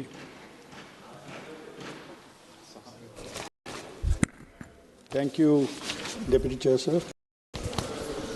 Sir, Honorable Finance Minister Srimati Nirmala Sitharaman presented the Union Budget 26-27 in this House on auspicious day of Maghi Purnima. Lot of expectations were there from the Indian population, common people, and all alike. The total expenditure estimate of 53.47 lakh crore, that is 7.7% higher than revised estimates of 25-26 that was presented. In this, interest payments account for 26% of the total expenditure, and which is 40% of the revenue receipts. Whereas the total receipts other than borrowings are estimated to be 36.51 lakh crores, which is 7.2 higher than the revised estimates of 25-26. Revenue deficit in 26-27 is targeted at 1.5% of the GDP, which is the same like revised estimate of 25-26. It is unchanged. Fiscal deficit of 26-27 is targeted at 4.3% of the GDP, which is lower than the revised estimates of 4.4 of GDP of 25-26. So as far as debt is concerned, government aims to reduce its outstanding liabilities to around 50% of the GDP by 2031, that is in 5 years. In 26-27, outstanding liabilities are estimated to be around 55.6% of the GDP, 55.6% of the GDP. This budget 26-27 emphasizes the need for fiscal consolidation, targeting a reduction of debt to GDP ratio to 50% plus or minus 1% by year 2030, that is in 5 years, which is now 55.6% of the GDP. So fiscal consolidation is being pursued by cutting total expenditure by 5%. But no significant growth momentum is expected, with only 10.9% of the growth in capital expenditure in terms of GDP. There is no corresponding increase in capital expenditure.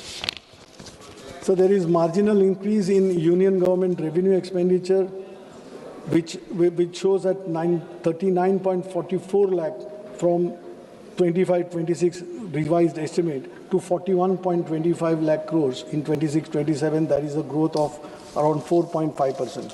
There is only a marginal increase in transfer towards centrally sponsored schemes, rising from 5.42 lakh crore in 25-26 to 5.49 lakh crore in 26-27. That is just an increase of 1.28%. So it is to be noted that Finance Commission grants have declined from 1.32 lakh crore in 25-26 budget estimates to 1.29 lakh crore in 26-27 budget estimates. So as far as revenue receipts are concerned, only marginal increase is there in revenue receipts from 34.30 lakh crore in 25-26 to 35.33 lakh crores in 26-27. That is rise of around 90%.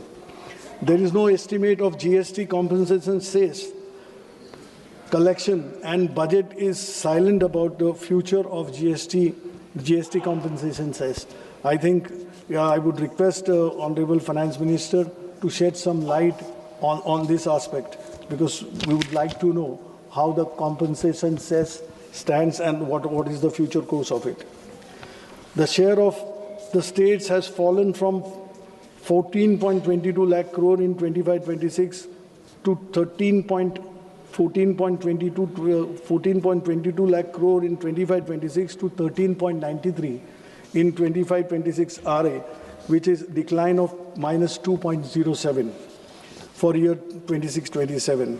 The estimated tax share to states in rupees 15.26 lakhs crore, which is only 7.3 higher than the previous year, even after considering the 16th Finance Commission tax devolution. The centre's tax share to states amounts to 34.65 instead of which is mandated of 41%. 16th Finance Commission recommended state share in divisible pool at its present level of 41%. For horizontal devolution, there is a change in the criteria and weights from 15th Finance Commission. The major change is the criteria inclusion of contribution to GDP, that is 10% weightage is given, and demographic performance by each state. With regard to revenue deficit grants, the 16th Finance Commission has not recommended that the same be granted to the states. When states fall of revenue deficit, they try to get revenue deficit from something from the center to carry on with their projects like development or wherever it is needed. But this time around, Finance Commission has regretted, it has negatived the recommendation, which will put the stress on the states, because states are not able to generate any kind of significant revenue, as GST has already subsumed all taxes and there are hardly any avenues left for the center to generate revenue of its kind. My state of Maharashtra contributes the maximum to the central exchequer. In recent years, we've seen, sir, that we've been contributing more than 5 lakh crore, 5 to 5.5 lakh crore to the central exchequer, but what we get in return is hardly around 3 lakh crore. Though Maharashtra CM Sri Fadnavis has said, and he has praised the entire budget, substantiating the facts that around 1 lakh crore will come to the state of Maharashtra, out of which 98,000 crores will be in the form of devolution or the tax returns what we'll be getting by it, and 12,000 crores for various projects which are there in Maharashtra, which have come up, that 26-27 allocations have been made for different projects. Now, Maharashtra is expected to receive close to rupees 1 lakh, but the basic thing, if we go by the budget, whatever has been stated by the CM and whatever has been praised, I mean, the reality is far from what the picture exists on the ground. The projects which have been funded or projects which have been allocated good amount of, as far as infrastructure is concerned, or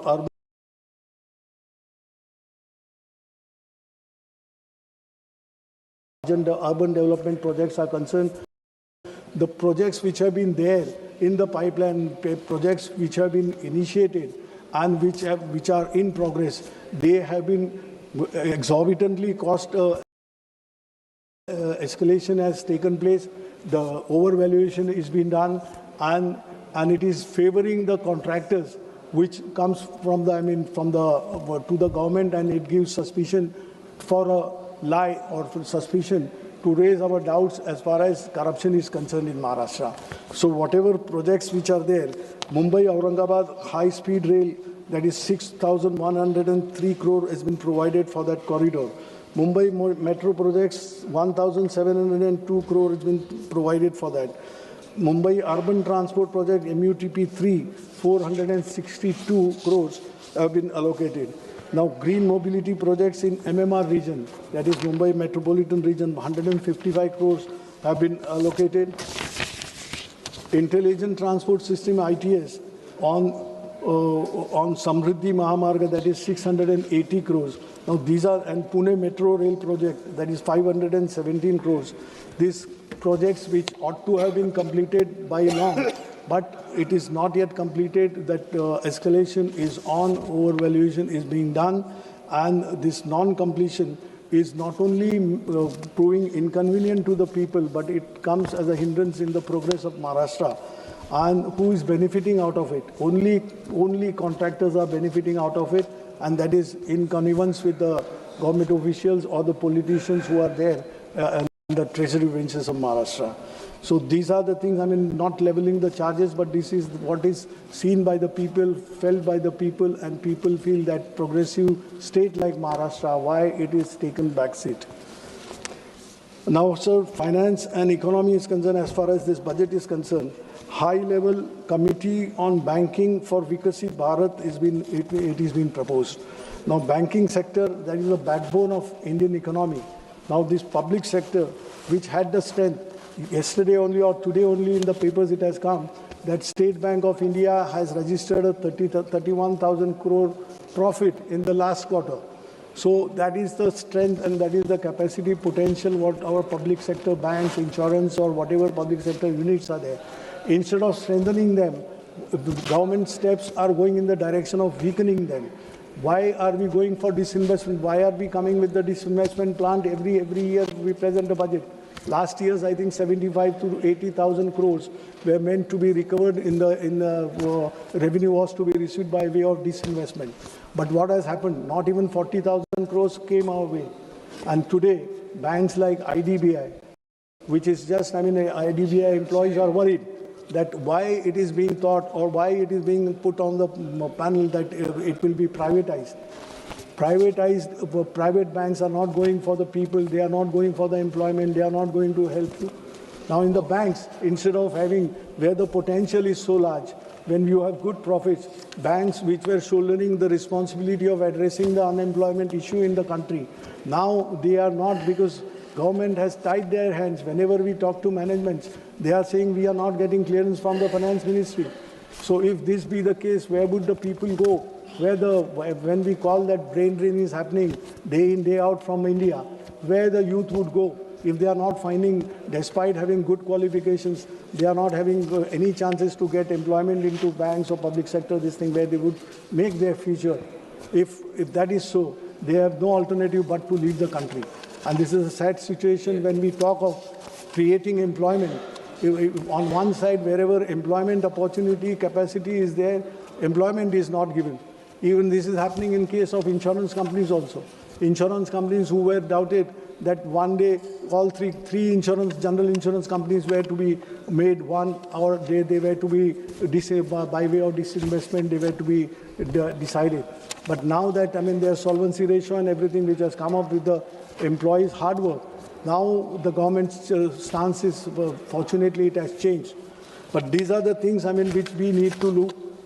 Labor and employment, what has happened to the labor code? Labor code has given, enough of opportunity, or it is one lopsided labor code is being developed, which is benefiting the employers, and there is absolutely no say for the employee, no say for the labor. Today, what is the situation? When we have started saying that gig economy, why it has come? In this gig economy, people who are working, those poor who are working there, they are slogging day in, day out, all 24/7. Who are they? They are engineers, they are chartered accountants, they are lawyers. They are not getting that kind of employment. Self-profession is easy to say that you can give jobs to others. You have the capacity to give jobs to others, but when the question comes of sustenance, the job is required for the people who have gained some kind of qualification, which is not so. Where policy is going wrong, government needs to think over this and really think for the youth of the people. Now, skill training, many things are coming up, but where actually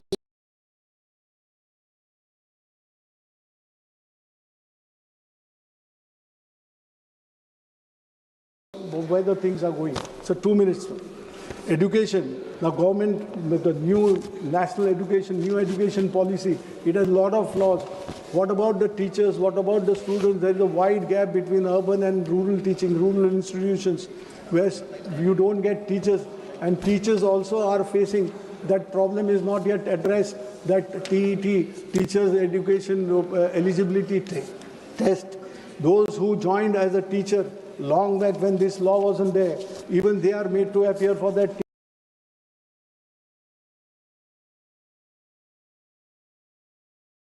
TET, Teachers Education Test. So this flaws should be removed so that a society is built, because teachers we look up to, that they educate the society.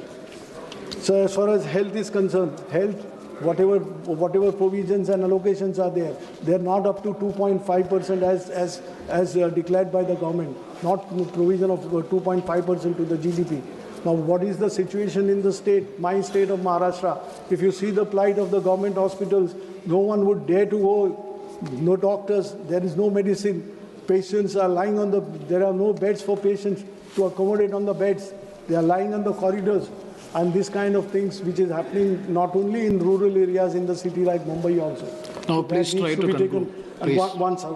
And agriculture, we are giving a 10,000 crore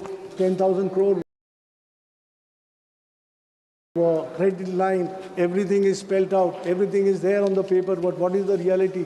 The suicides which are becoming suicides has become a pattern. By the day, numbers are increasing in the state of Maharashtra.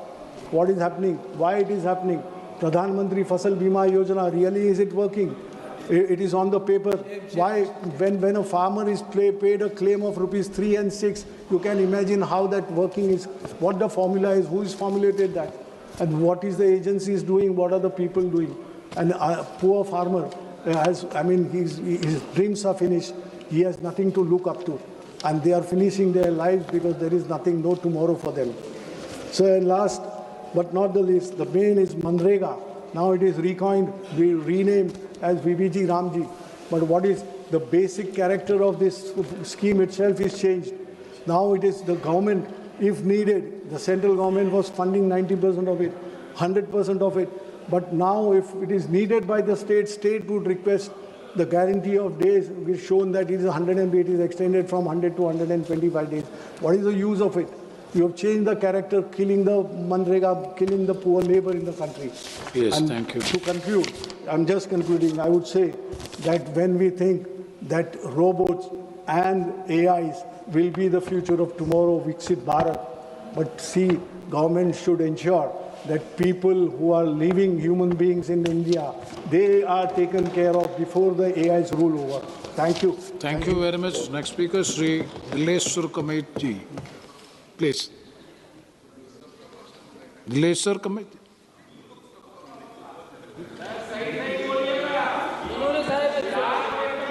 मुझे वर्ष 2026-27 के आम budget पर चर्चा में भाग लेने का अवसर दिया, इसके लिए आपका आभार प्रकट करता हूं। माननीय प्रधानमंत्री श्री नरेंद्र मोदी जी एवं बिहार के लोकप्रिय मुख्यमंत्री श्री नीतीश कुमार जी को हार्दिक बधाई एवं धन्यवाद देता हूं कि उनकी अगुवाई में एनडीए ने बिहार विधानसभा चुनाव 2025 में ऐतिहासिक विजय प्राप्त कर प्रचंड बहुमत से सरकार बनाने का काम किया। महोदय, समावेशी विकास का यह आम बजट वाकई में राष्ट्रहित और जनहित के लिए अमृत एवं संजीवनी के रूप में कार्य करेगी। महोदय, भारत के यशस्वी प्रधानमंत्री आदरणीय श्री नरेंद्र मोदी जी के दूरदर्शी एवं प्रगतिशील आर्थिक नीतियां एवं योजनाओं जो समाज के अंतिम व्यक्ति के साथ सभी वर्गों को समानांतर एवं सार्थक लाभान्वित करती है। इसके लिए मैं आदरणीय प्रधानमंत्री जी का एवं माननीय वित्त मंत्री जी का हार्दिक आभार व्यक्त करता हूं। महोदय, यह बजट भारत के किसानों, युवाओं एवं महिलाओं तथा सभी वर्गों के उत्थान तथा विकास के लिए है, किंतु हमारे साथी को यह सब दिखाई नहीं पड़ता है। न जाने उन्हें यह क्यों नहीं दिखाई पड़ता है, उनके चश्मे में इस तरह दिखाई क्यों नहीं पड़ रहा है। महोदय, रोजगार, कौशल प्रशिक्षण और अन्य अवसरों की सुविधा उपलब्ध कराने के लिए माननीय प्रधानमंत्री जी की योजनाएं जो विकसित भारत बनाने में एक महत्वपूर्ण कदम है। महोदय, प्रधानमंत्री जी ने किसान भाइयों के लिए कृषि में उत्पादकता और अनुकूलनीयता को प्राथमिकता देते हुए परिवर्तनकारी राष्ट्रीय सहकारिता नीति जैसी योजनाओं को कार्यान्वित किया है। महोदय, प्रधानमंत्री जी ने भारत के युवाओं के भविष्य को उज्जवल बनाने के लिए रोजगार और प्रशिक्षण को प्राथमिकता देते हुए रोजगार पाने वाले विनिर्माण क्षेत्र में रोजगार सृजन एवं नियोक्ताओं की सहायता जैसी योजनाएं शामिल किया है। महोदय, भारतीय अर्थव्यवस्था की विकास यात्रा को विकसित भारत के लक्ष्य प्राप्त करने के लिए समावेशिता के मार्गदर्शन प्रेरणा से ईंधन के रूप में हमारे सुधार का उपयोग कर कृषि, एमएसए, एमई, निवेश और निर्यात जैसी शक्तियां इंजन गति प्रदान कर रही है। यह बजट कृषि क्षेत्र समावेशी, संतुलित, उच्चतर समृद्धि और उत्पादकता की ओर अग्रसर है। युवाओं का सशक्तिकरण हमारी समृद्धि युवाओं को पर्याप्त रूप से साधन संपन्न करने और सशक्त बनाने पर निर्भर करती है। एनडीए की सरकार ने विकास के प्रति मानवोचित और समावेशी दृष्टिकोण अपनाया, जो पिछले 11 वर्षों में इन विकास कार्यक्रमों ने रिकॉर्ड समय में सभी के लिए आवास, हर घर जल, सभी के लिए बिजली, सभी के लिए रसोई गैस, सभी के लिए बैंक खाते और वित्तीय सेवाओं के माध्यम से प्रत्येक परिवार और व्यक्ति के लिए सेवाएं सुलभ कराई है। वहीं करोड़ लोगों को मुफ्त राशन उपलब्ध कराकर गरीबी की चिंता समाप्त कर दी है और रोजगार का सृजन हुआ है। साथ ही सरकार सर्वांगीण, सर्वस्पर्शी और सर्वसमावेशी विकास के दृष्टिकोण से कार्य कर रही है। इसमें सभी जातियों और सभी स्तरों के लोग शामिल हैं। हम 2047 तक भारत को विकसित भारत बनाने के लिए कार्य कर रहे हैं। इस लक्ष्य को प्राप्त करने के लिए हमें लोगों की क्षमता में वृद्धि करनी होगी और उन्हें सशक्त बनाना होगा। गरीब महिलाएं, युवा और अन्नदाता, उनकी आवश्यकताएं, उनकी आकांक्षाएं और उनका कल्याण हमारी सर्वोच्च प्राथमिकता है। देश की प्रगति होती है जब वे प्रगति करते हैं। महोदय, मैं अपने संसदीय क्षेत्र सुपौल सहित बिहार के सभी किसान भाइयों के हित से संबंधित मुख्य अति आवश्यक मांगों के लिए आग्रह करता हूं। वर्ष 2008 के प्रलयकारी बाढ़ की तबाही के बाद कोसी क्षेत्र के किसान भाइयों ने बहुत ही कष्ट सहन कर मखाना के साथ मक्का एवं जूट की खेती करना शुरू किया। मैं माननीय प्रधानमंत्री जी का आभार व्यक्त करता हूं कि आपके द्वारा मखान बोर्ड की स्थापना की गई है। महोदय, मेरे संसदीय क्षेत्र सुपौल के साथ बिहार के सीमावर्ती कोसी एवं मिथिला क्षेत्र में देश के कोने कोने से मखाना के साथ मक्का एवं जूट की खरीदारी हेतु व्यापारियों का आना जाना लगा रहता है, जिसके लिए बड़े स्तर पर व्यापार केंद्र अति आवश्यक एवं अपेक्षित है, जिसमें चौड़ी सड़क, रेलवे का कंटेनर डिपो, देश के सभी महानगरों के साथ रेल कनेक्टिविटी, भारी वाहन पार्किंग, उच्च क्षमता का भंडार, कोल्ड स्टोरेज, राष्ट्रीयकृत बैंक, भोजनालय, शौचालय के साथ अतिथि गृह का निर्माण हो, जिससे किसानों एवं व्यापारियों के लिए मूलभूत सुविधाएं प्राप्त हो सके। महोदय, मेरे संसदीय क्षेत्र सुपौल एवं बिहार के कोसी मिथिला वासियों के लिए एक केंद्रीय कृषि अनुसंधान महाविद्यालय की स्थापना जनहित में अत्यंत ही आवश्यक एवं उपेक्षित है। जिसमें कृषि एवं किसान कल्याण संबंधी सभी विषयों का पठन पाठन हो सके। आग्रह है कि मेरे संसदीय क्षेत्र सुपौल में केंद्रीय कृषि अनुसंधान महाविद्यालय की स्थापना की जाए। रेलवे बनी बिहार के विकास की धुरी है। 2019 से 2014 रेलवे बजट में औसतम 1132 करोड़ बजट था, जबकि 2026-27 में रेलवे बजट बढ़कर 10,370 करोड़ हुआ। बढ़ा हुआ बजट सीधे सीधे परियोजनाओं, रोजगार और बेहतर सेवाओं में तब्दील होता दिख रहा है, जिसका सीधे लाभ बिहार को मिल रहा है। महोदय, अपने संसदीय क्षेत्र सुपौल में रेलवे संबंधी मुख्य अति आवश्यक समस्याओं का समाधान के लिए माननीय प्रधानमंत्री जी एवं माननीय रेल मंत्री से आग्रह करता हूं कि पूर्व मध्य रेलवे अंतर्गत सीतामढ़ी जयनगर भाया निर्मली तथा ललितग्राम वीरपुर नई रेल लाइन परियोजना का शिलान्यास कर यथाशीघ्र निर्माण कार्य शुभारंभ कर तथा रेल परिचालन करने की कृपा की जाए। गाड़ी संख्या 15949 और 15950 डिब्रूगढ़ गोमती नगर अमृत भारत एक्सप्रेस का परिचालन गलगलिया अररिया रेलखंड होकर फारबिसगंज सरायगढ़ दरभंगा के रास्ते करने की कृपा की जाए। डिब्रूगढ़ से नई दिल्ली भाया कटिहार, बरौनी भाया कटिहार हाजीपुर होकर 3 राजधानी ट्रेन का परिचालन किया जाता है। उन तीनों में से किसी एक राजधानी ट्रेन को नवनिर्मित गलगलिया अररिया रेलखंड होते हुए फारबिसगंज राघोपुर तथा दरभंगा के रूट से परिचालन करने की कृपा की जाए, जिससे बंगाल, बिहार तथा उत्तर प्रदेश के सीमावर्ती क्षेत्रों की जनता को इसका लाभ मिल सके तथा समय एवं दूरी भी कम होगी। छात्रों, युवाओं, किसानों, व्यापारियों तथा शिक्षा, स्वास्थ्य, बाजार, कोर्ट कचहरी की सुविधा के लिए पूर्व मध्य रेलवे के त्रिवेणीगंज से पटना भाया सरायगढ़ दरभंगा होते एक मेल एक्सप्रेस ट्रेन का परिचालन रात्रि में दोनों तरफ से किया जाए। साथ ही सुपौल से सियालदह कलकत्ता के लिए एक नई ट्रेन चलाई जाए, जिससे क्षेत्र के व्यापारियों तथा उस क्षेत्र के सीमावर्ती क्षेत्र के जनता को इसका लाभ मिल सके। बिहार राज्य के सुपौल जिला अंतर्गत NH 387 सुपौल से बरिया मंच होते हुए भाया मरौना एवं मधेपुर होते हुए दरभंगा तक सड़क एवं उप सड़क के मध्य कोसी नदी में पुल का निर्माण करने की कृपा की जाए। अध्यक्ष महोदय, विकसित भारत के निर्माण के लिए देश के गरीब, युवा, नारी शक्ति और किसान सशक्त होंगे। सरकार इसके प्रति वचनबद्ध है। इन्हीं शुभकामनाओं के साथ मैं 2026-27 के आम बजट का समर्थन करते हुए बिहार के समस्त जनता एवं जनता दल यूनाइटेड के तरफ से धन्यवाद एवं आभार प्रकट करता हूं। धन्यवाद। धन्यवाद। श्री बजरंग सोनेवानी जी। मुझे आपने बोलने का मौका दे दिया। मैं एनसीपी शरद पवार पार्टी से हूं। आदरणीय शरद पवार साहब से कृपा से मैं ये सभागृह में हूँ।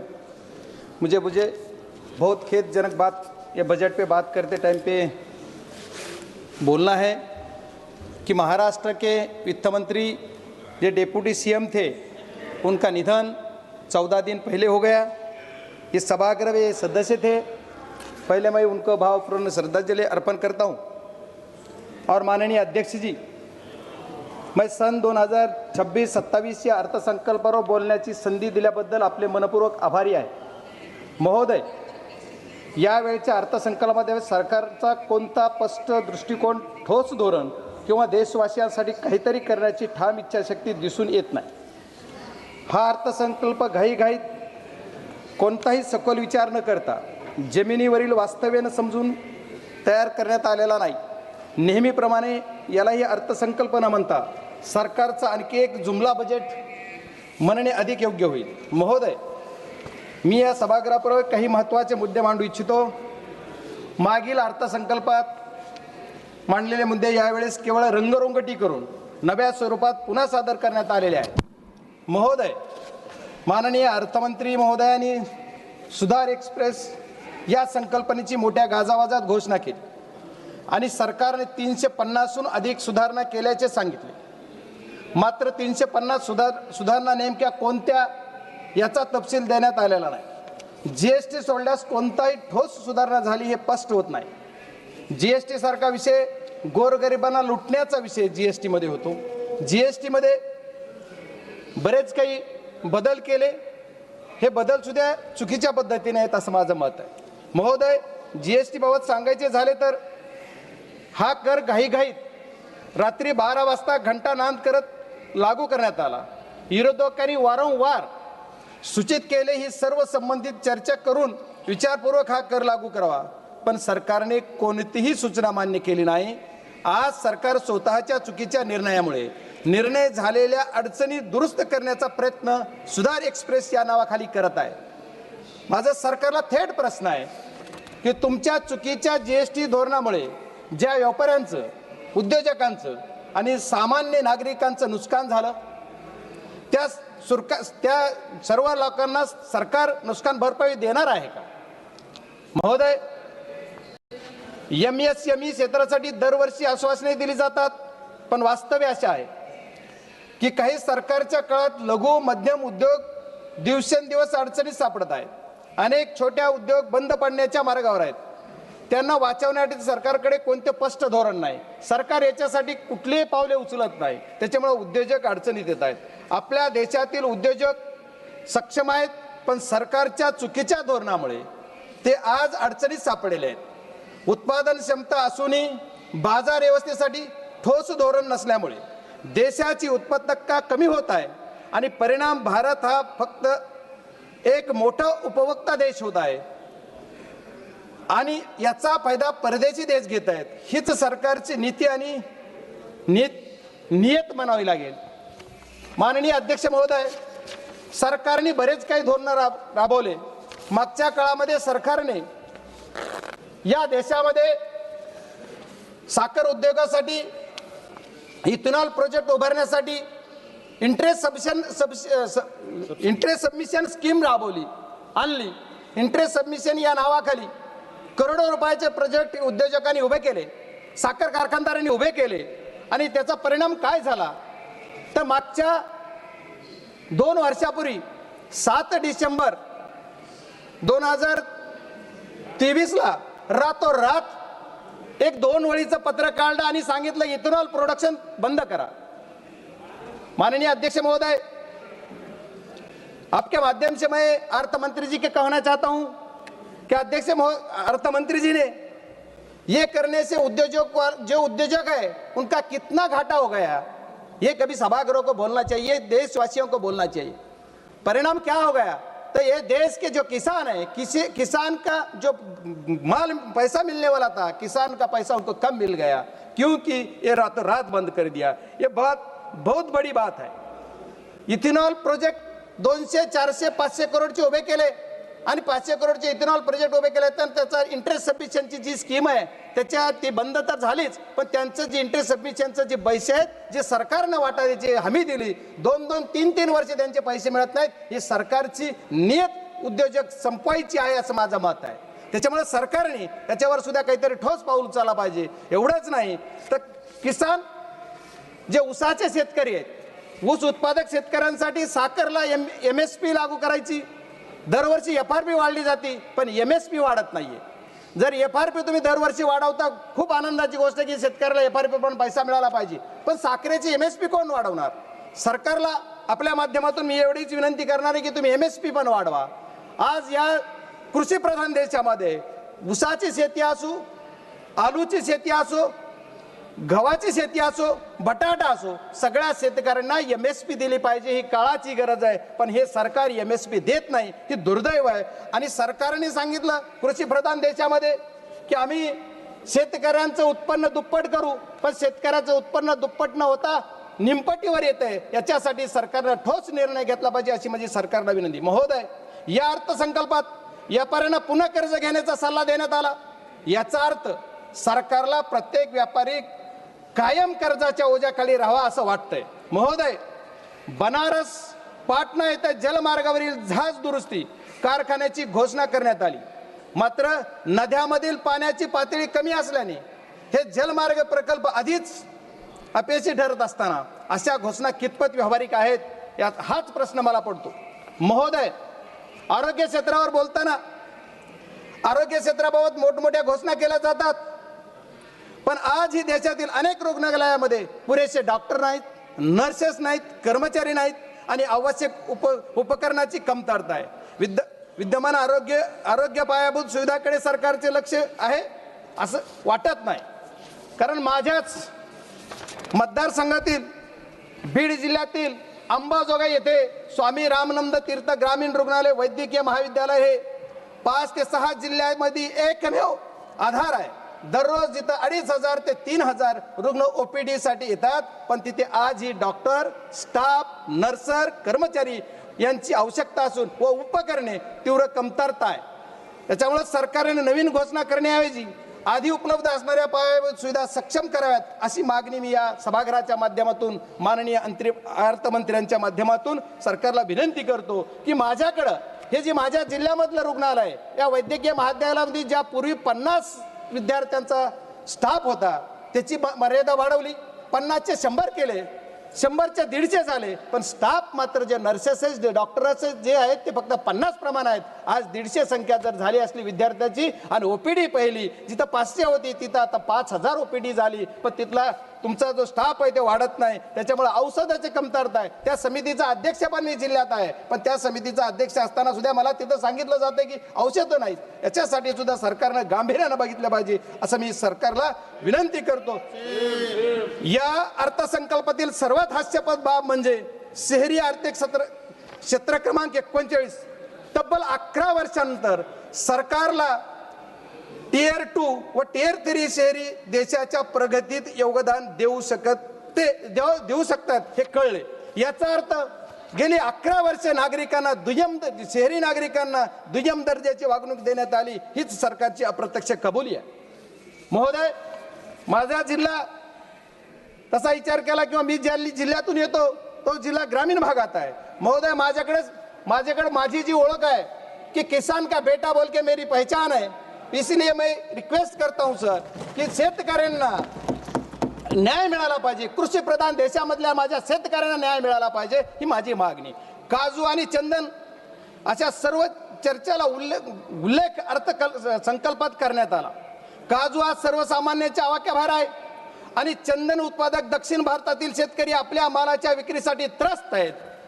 ही किती लाजिरवाणी घटना आहे की आपल्याला जे तुम्ही लावायला सांगताय, प्रोत्साहन देताय आणि परत पुन्हा माल विक्रीला तुम्ही चालना देत नाही किंवा माल घेत नाही, ही अत्यंत खेदजनक बाब आहे.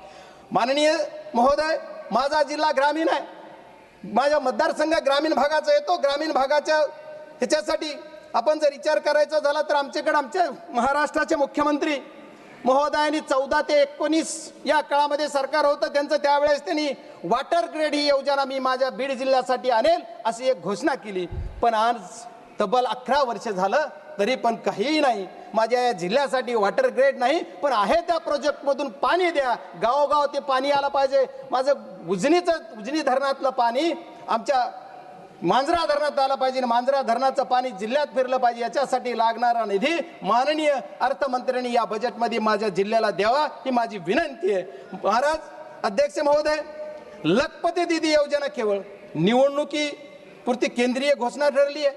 देशातील महिलांच्या सुरक्षेचा प्रश्न मात्र अजूनही त्यासाठी सरकारचं कोणतंही ठोस पाऊल नाहीये, कुठलं धोरण नाही. महिलांसाठी अन्याय, महिलांसाठी अत्याचार, दर दिवस रेप्स एवढे प्रकार घडतात, सरकार त्यांना कुठं ठोस असा निर्णय घेऊन त्यांना संरक्षण देत नाही. महोदय, एवढेच नाही तर सरकारच्या बऱ्याच योजना आहेत. आता अर्थमंत्री गेलेत, मला त्यांना विचारायचं आपल्या माध्यमातून की सरकारची PMGSY म्हणजे ग्रामीण विकास या अर्थसंकल्पात प्रचंड कमतरता आहे. सर 2 मिनिट में कंक्लूड करता हूं प्लीज. PMGSY नावाची योजना जी सरकारची आहे, या PMGSY योजनेचा टप्पा 3 एकाही कामाला मंजुरी नाही आहे. आज 2 वर्ष मी खासदार होऊन झाले, एकाही कामाला मंजुरी नाही. 1 single work, no sanction. Sir इसलिए मैं कहता हूं कि सब जल्द से जल्द ये देना चाहिए. सर सरकार की और एक घोषणा है, हर घर घर जल और नल. ये योजना के अंदर 50 करोड़ रुपया पिछले बजट में से खर्चा नहीं हुआ और मेरे जिले के अंदर 1 रुपया ही नहीं दिया. सर क्यों?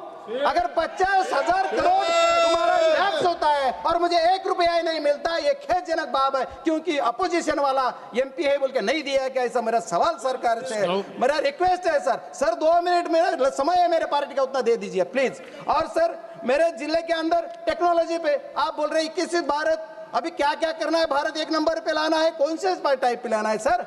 ये टेक्नोलॉजी के क्षेत्र में मेरे अर्थ संकल्प है, इसमें मेरा जो जिला है, जिले के अंदर sir 2 minute sir please 2 minute. मैं जो मेरे 400 गांव खेड़े हैं वहां अभी भी बीएसएनएल का टावर नहीं है और दूसरे कौन से के कंपनी का टावर नहीं। मैं सरकार से रिक्वेस्ट करूंगा कि मेरे जिले के अंदर वो देना चाहिए। रेल के बारे में बहुत जिक्र किया सर, रेल बुलेट ट्रेन ले लिया, बुलेट ट्रेन 1000 करोड़ 1 लाख करोड़ का बजट 2 लाख करोड़ कर दिया, क्यों? और मेरे इधर कुछ क्या किया है? हमारे महाराष्ट्र के अंदर खाली अर्बन के लिए सरकार चलती है, रूरल के लिए क्यों नहीं है? मेरे जिले के अंदर जो मेरा एक सेकंड, मेरे जिले के अंदर एक ही प्रोजेक्ट की मांग थी मेरी, और सरकार से अर्थ मंत्री से मेरे रिक्वेस्ट है, मेरा जो धाराशिव से लेके बीड़ से लेकर संभाजीनगर का रेल मार्ग, इसी के लिए कुछ ना कुछ बजट की तरतूद होना चाहिए। और ये गरीब के किसान के बेटा के जो मतदार संघ है उसी के लिए अर्थ मंत्री दे देंगे। Sir last second last sir, ये अर्थसंकल्प देशाचा मी लास्ट बोल रहा हूँ, शेवटी एवढंच म्हणेन की या अर्थसंकल्प देशातील जनतेला पूर्णपणे नेणास करणारा आहे। जुन्या घोषणाचे मिश्रण करून घाईघाईत तयार करण्यात आलेला आहे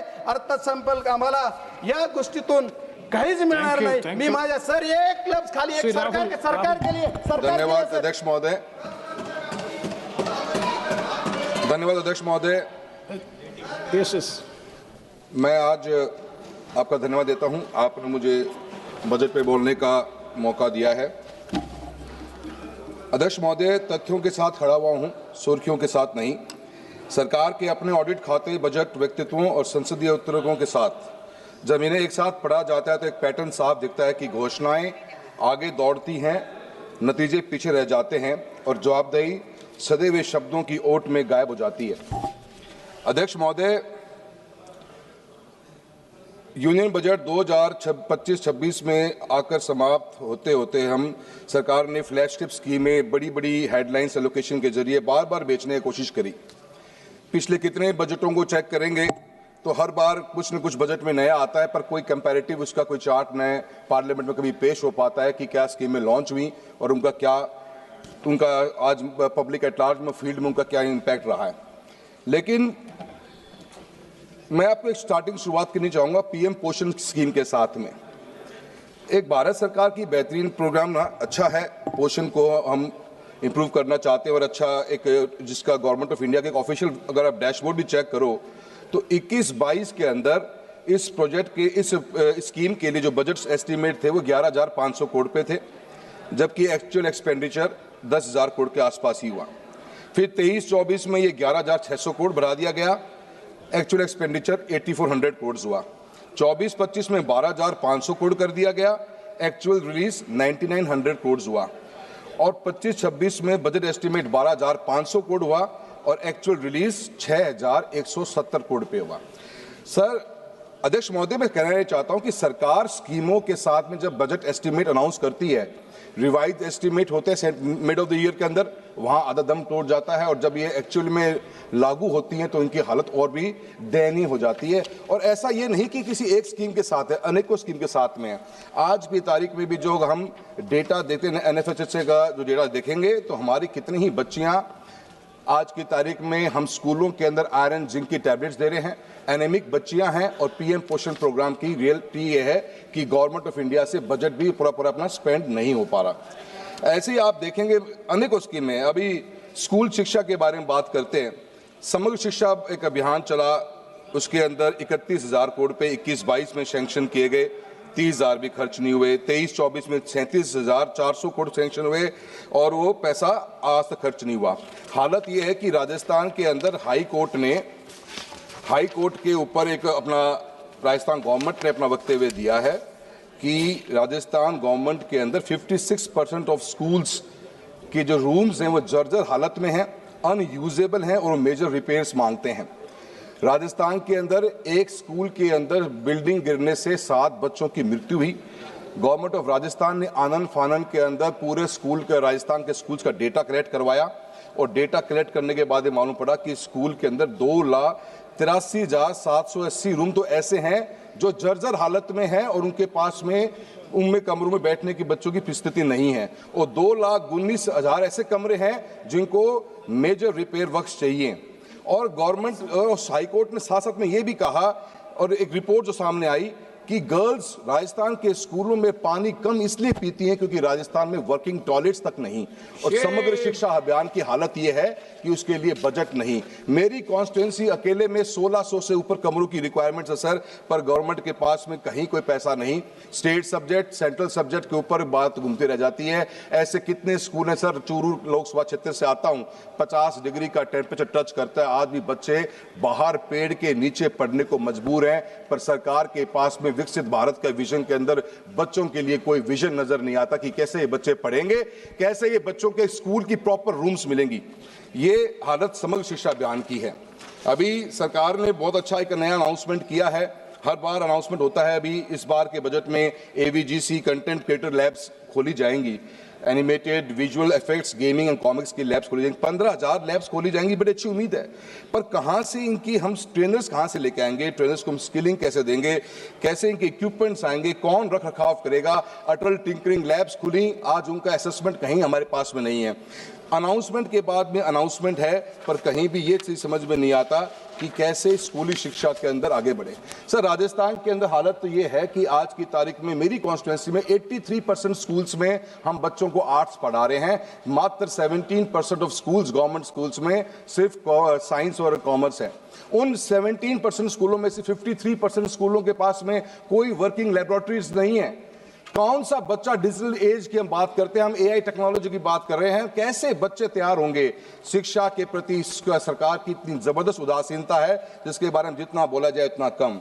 जवाहरलाल नेहरू जी ने इस देश के अंदर 1960s में एक स्कूल का कॉन्सेप्ट क्रिएट किया, केंद्रीय विद्यालय, नवोदय विद्यालय। इनकी सक्सेस रेट आज भी 95-97% से ऊपर जाती है, पर इस सरकार की उदासीनता के कारण आप देखो कि पिछले अभी ऑफिशियल डेटा के अनुसार केंद्रीय विद्यालय में और नवोदय विद्यालय में 12,000 से अधिक टेक्निकल पोस्ट वैकेंट पड़ी हुई हैं। बच्चों के एडमिशन्स घटते जा रहे हैं, जहां 1,95,000 2021 के अंदर बच्चे केवी में एडमिशन लेके हुए बैठे हुए थे, आज वो फिगर घटते घटते हमारा 1,39,000 के ऊपर आ गया है। यही हालत हमारे नवोदय स्कूल्स की है। मेरा प्रधानमंत्री कौशल विकास योजना के बारे में बात करी, उनकी स्थिति क्या है? बिल्कुल खत्म होने की पोजीशन के ऊपर सेंटर्स आगे हैं। सिर्फ और सिर्फ न तो कोई एक डेटा के अनुसार 41% बच्चों को, ट्रेन बच्चों को गवर्नमेंट प्लेसमेंट दिला पाई, और प्लेसमेंट होने के बाद में इन बच्चों के साथ में आज की तारीख में सिर्फ ये सर्टिफिकेट डिस्ट्रीब्यूशन का एक प्रोग्राम रह गया है। अनेकों ऐसी समस्याएं, अभी PM इंटर्नशिप की बात कर लीजिए, पिछले बार बहुत हा हुल्ला के साथ में स्कीम लॉन्च करी गई और 10,831 करोड़ रुपए का बजट भी सैंक्शन किया गया, पर रिवाइज एस्टीमेट देखिए 526 करोड़। 10,000 की अनाउंसमेंट के बाद में 526 करोड़ रुपए का ही बजट सैंक्शन हुआ, और इस साल 4788 करोड़ रुपए की बात करी गई है। यही हालत AI मिशन की है। 2000 का budget estimate, 800 crore revise estimate, इस बार फिर 1000 करोड़। तो शिक्षा के प्रति सरकार की उदासीनता, और मैं ये मानता हूं कि मैं सरकार से निवेदन भी करना चाहूँगा, वित्त मंत्री महोदय बैठी हुई हैं, मैम, स्कूल एजुकेशन में हमारे कॉन्स्टिट्यूएंसीज राजस्थान जैसे में बहुत समय बाद में एनरोलमेंट्स बहुत बड़े हैं, but we are lacking basic infrastructure, and the basic infrastructure needed to be funded by someone. As मैं पार्लियामेंट्री अपनी कॉन्स्टिट्यूएंसी में घूम रहा हूं, तो एक इस डिमांड है स्कूल में रूम्स की। रूम्स लाए कहां से? 1800 रूम्स की रिक्वायरमेंट मेरी कॉन्स्टिट्यूएंसी में, पर there is no way out. State के पास पैसा नहीं, सेंटर पे आते तो स्कीम नहीं। कुछ अलॉटमेंट्स होती हैं, I can't deny that, but the allotment has to be increase to a substantial number where the people, students can at least sit in the class. That is my point to you, I would like to address for the education. किसके बारे में? Sir वहां पर भी नहीं बोलने दे रहे, यहाँ पे भी नहीं बोलने दे रहे हो, कहीं तो बोलने दो। सर, जल जीवन मिशन के बारे में बात चली है। 67,000 करोड़ रुपए का प्रस्ताव बजट एस्टीमेट में था हमारे BE 25-26 के अंदर। रिवाइज एस्टीमेट 17,000 करोड़ रुपए को। इसका मतलब 50,000 करोड़ रुपए का हम जो बजट खर्च नहीं कर पाए, या बजट को हमने चेंज करने की कोशिश करी। हालत राजस्थान की यह है कि राजस्थान के अंदर आज भी पीने की पानी की व्यवस्था नहीं। आज मेरी कॉन्स्टिट्यूएंसी के अंदर भी, या राजस्थान में ऐसे कितने ही टेंडर्स हैं जो जल जीवन मिशन के ओपन तक नहीं हो पाए हैं। आज की तारीख में अवार्ड हुए वर्क 2021 के अंदर और उनका डेविएशन आ गया। 500 करोड़ के प्रोजेक्ट में 70 करोड़ रुपए का डेविएशन आ गया, और उस डेविएशन के अंदर आज सरकार के पास 2 साल से फाइल पड़ी हुई है, पर सरकार के पास 70 करोड़ रुपए नहीं है। अभी किसान हमारे रतनपुरा के धरने पे बैठे हुए थे और उनको पीने के पानी की सरकार के पास में कोई सिस्टम नहीं। जल जीवन मिशन को बंद करने का काम कर दिया गया है। कहीं सरकार हाथ पे हाथ रख के बैठ गई है, पानी के लिए पैसा देने के पास सरकार के पास कोई विजन नहीं। और ऐसे प्रोजेक्ट्स हैं जहां पे अभी तक उन प्रोजेक्ट्स को सैंक्शनिंग करने के लिए फाइल 2 साल से ऑफिसर्स के पास पड़ी है। निशिकांत जी, आपसे निवेदन करेंगे कि आप भी बोलिए कि जल जीवन मिशन के प्रोजेक्ट को जो 21 से स्टार्ट हुए वे आज तक कंप्लीट नहीं हो पा रहे। मैं सरकार से प्रधानमंत्री ग्रामीण सड़क योजना की बात करता हूं। 19,000 करोड़ रुपए का सैंक्शन की थी, 11,000 रुपए बजट एस्टीमेट को रिवाइज करके रिवाइज एस्टीमेट में 11,000 करोड़ रुपए लेके आ गए। आज भी प्रधानमंत्री ग्रामीण सड़क योजना का जो फोर्थ फेज चल रहा है, उसमें सिर्फ बचे हुए गांवों की रिक्वायरमेंट नहीं रही है मंत्री महोदय। गांव की रिक्वायरमेंट ये रहेगी कि आज पंचायतें इतनी बन गई कि पंचायत से गांव जुड़े कैसे। राजस्थान के अंदर गांवों की, हिंदुस्तान में भी मैं मानता हूं कि एक गांव से दूसरे गांव, एटलीस्ट अपने गांव से पंचायत हेडक्वार्टर तक जोड़ने का भी प्रावधान होना चाहिए। और जो एग्जिस्टिंग रोड्स पहले बनी हुई थी, जो फेज 3 में थी, जहां पे आप रोड का चौड़ाईकरण कर रहे थे, उन रोड्स को भी शामिल करने की बात करिए। मैं मनरेगा के बारे में बात करूंगा। मनरेगा के अंदर आपने ये बात कही है कि 40% शेयर वीबीजी रामजी बिल के अंदर 40% शेयर स्टेट गवर्नमेंट देगी। अध्यक्ष महोदय, राजस्थान की सरकार ने पिछले साल 4800 करोड़ रुपए नरेगा में खर्च करे। राजस्थान गवर्नमेंट अपने basic day to day expenditure के लिए भी लोन लेना पड़ता है। क्या राजस्थान की सरकार 2000 करोड़ अपनी जेब से दे पाएगी? मनरेगा की शुरुआत, खात्मे की शुरुआत हुई है इस नए बिल के साथ में। जो एक आखिरी व्यक्ति गांव में बैठा हुआ था, उसको पीने की, उसको जो काम, उसको रोजगार मिलता था, उस रोजगार को छीनने का काम सरकार करने जा रही है। मैं जल जीवन मिशन के साथ में सिंचाई के पानी की बात करता हूं। आज की तारीख में भी एक हाल ही में जो रिपोर्ट नहीं आई है, एनवायरमेंट एंड वाटर की एक इंडिपेंडेंट स्टडी के अनुसार इंडिया की treated water, waste water rescue capacity अभी बहुत कम है, और सिर्फ 10 स्टेट्स के पास फॉर्मल रीयूज पॉलिसी है। जबकि ट्रीटेड वेस्ट वाटर 2050 तक दिल्ली के क्षेत्रफल के 26 गुना के बराबर की क्षेत्र की सिंचाई कर सकता है और वास्तविक आर्थिक मूल्य पैदा कर सकता है। फिर भी इस सदन का कोई नेशनल प्लान नहीं दिखाई गया, न टाइमलाइन, न बजट, न टारगेट्स, ताकि वेस्ट वाटर को भी कैसे रीयूज किया जाए, वाटर स्कैरिसिटी को केंद्रीय स्तंभ बनाया जा सके। क्यों नहीं हम वेस्ट वाटर जो सचमुच बहकर बर्बाद हो रहा है का उपयोग करें? क्यों नहीं कर सकते, जबकि वह खेतों की सिंचाई कर सकता है? Rahul ji, I was allotted 10 minutes, sir. Only 3 minutes, sir. Already 11 minutes over. Sir, another 2 minutes, sir. Sir, मेरा सरकार से ये कहना है, हम ईस्टर्न, हमारा जो पानी है, जो आज की तारीख में हरिके बराज से हमारी तीनों नदियों का पानी इंटरनेशनल बॉर्डर क्रॉस करता है, 2 MAF पानी, जिसकी कैपेसिटी 10 से 15 लाख हेक्टेयर जमीन को सिंचित करने की है, उसके ऊपर सरकार की कोई अनाउंसमेंट नहीं है। इरिगेशन के अंदर, इरिगेशन के ऊपर अनाउंसमेंट होती, हम एक तरफ 50 लाख टन दलहन और तिलहन विदेशों से इंपोर्ट कर रहे हैं, और एक तरफ हमने इरिगेशन के लिए कोई भी बजट सैंक्शन नहीं किया है। मेरी सरकार से गुजारिश है कि राजस्थान, नॉर्थ वेस्ट राजस्थान, जहां पे हमारा नागौर, चूरू, झुंझुनू और बाड़मेर, बीकानेर जैसे क्षेत्र, जहां पे इतना बड़ा लैंड मास पड़ा हुआ है, अगर इरिगेशन की फैसिलिटी मिलेगी तो उनके बहुत बड़ा उसका फायदा मिलेगा। और इरिगेशन के ऊपर गवर्नमेंट का फोकस करना। सर लास्ट 2 पॉइंट करना चाहूंगा sir. Yes sir 2 minute sir. मैं वहीं से आ रहा हूं सर जहां से आप बोल रहे हो।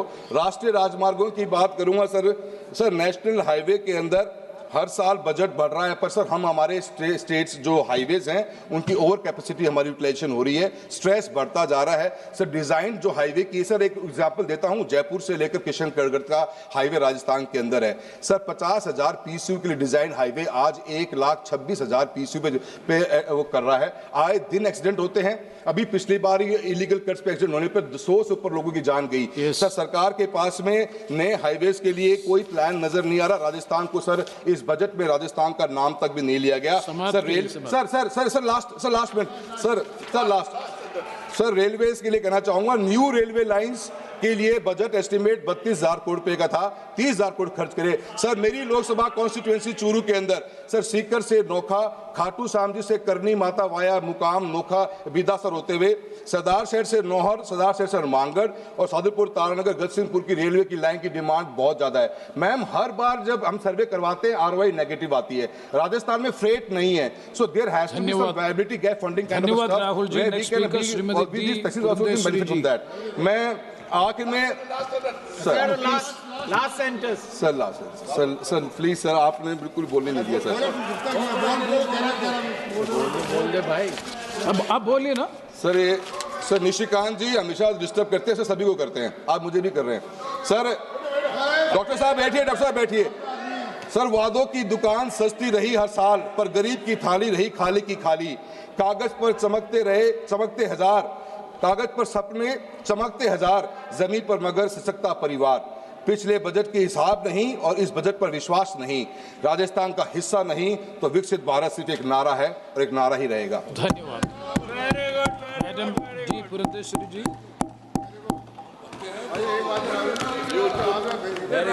Thank you, Chair, for giving me the opportunity to participate in this very important discussion on the budget that was presented by the Honorable Finance Minister, Srimati Nirmala Sitharaman ji. Sir, I would first like to begin by congratulating her on her 9th consecutive budget that she had presented in the Parliament. Sir, the budget gives us a clear message about India's long-term priorities, and it also emphatically states, sir, where India intends to position herself in the unfurling global economic scenario. Sir, it also clearly states that the budget intends to balance growth and macro stability. So the challenge before the Honorable Finance Minister, as she was charting out the budget, was that she had to ensure momentum alongside building resilience. Sir, we had a growth of around a GDP of around 7%, inflation being low, and a fiscal deficit in the right direction. This was the momentum that was there in the country, sir, but we needed to build our resilience against the global trade, which was in a flux. Sir, the fiscal deficit of 4.3%, which is marginally lower than the 4.4%, only emphasizes that the focus of the finance minister has been on continuity rather than ambition. Sir, since the pandemic, the slow rate of fiscal deficit reduction, sir, it only highlights that the focus has been on stability rather than dramatic consolidation.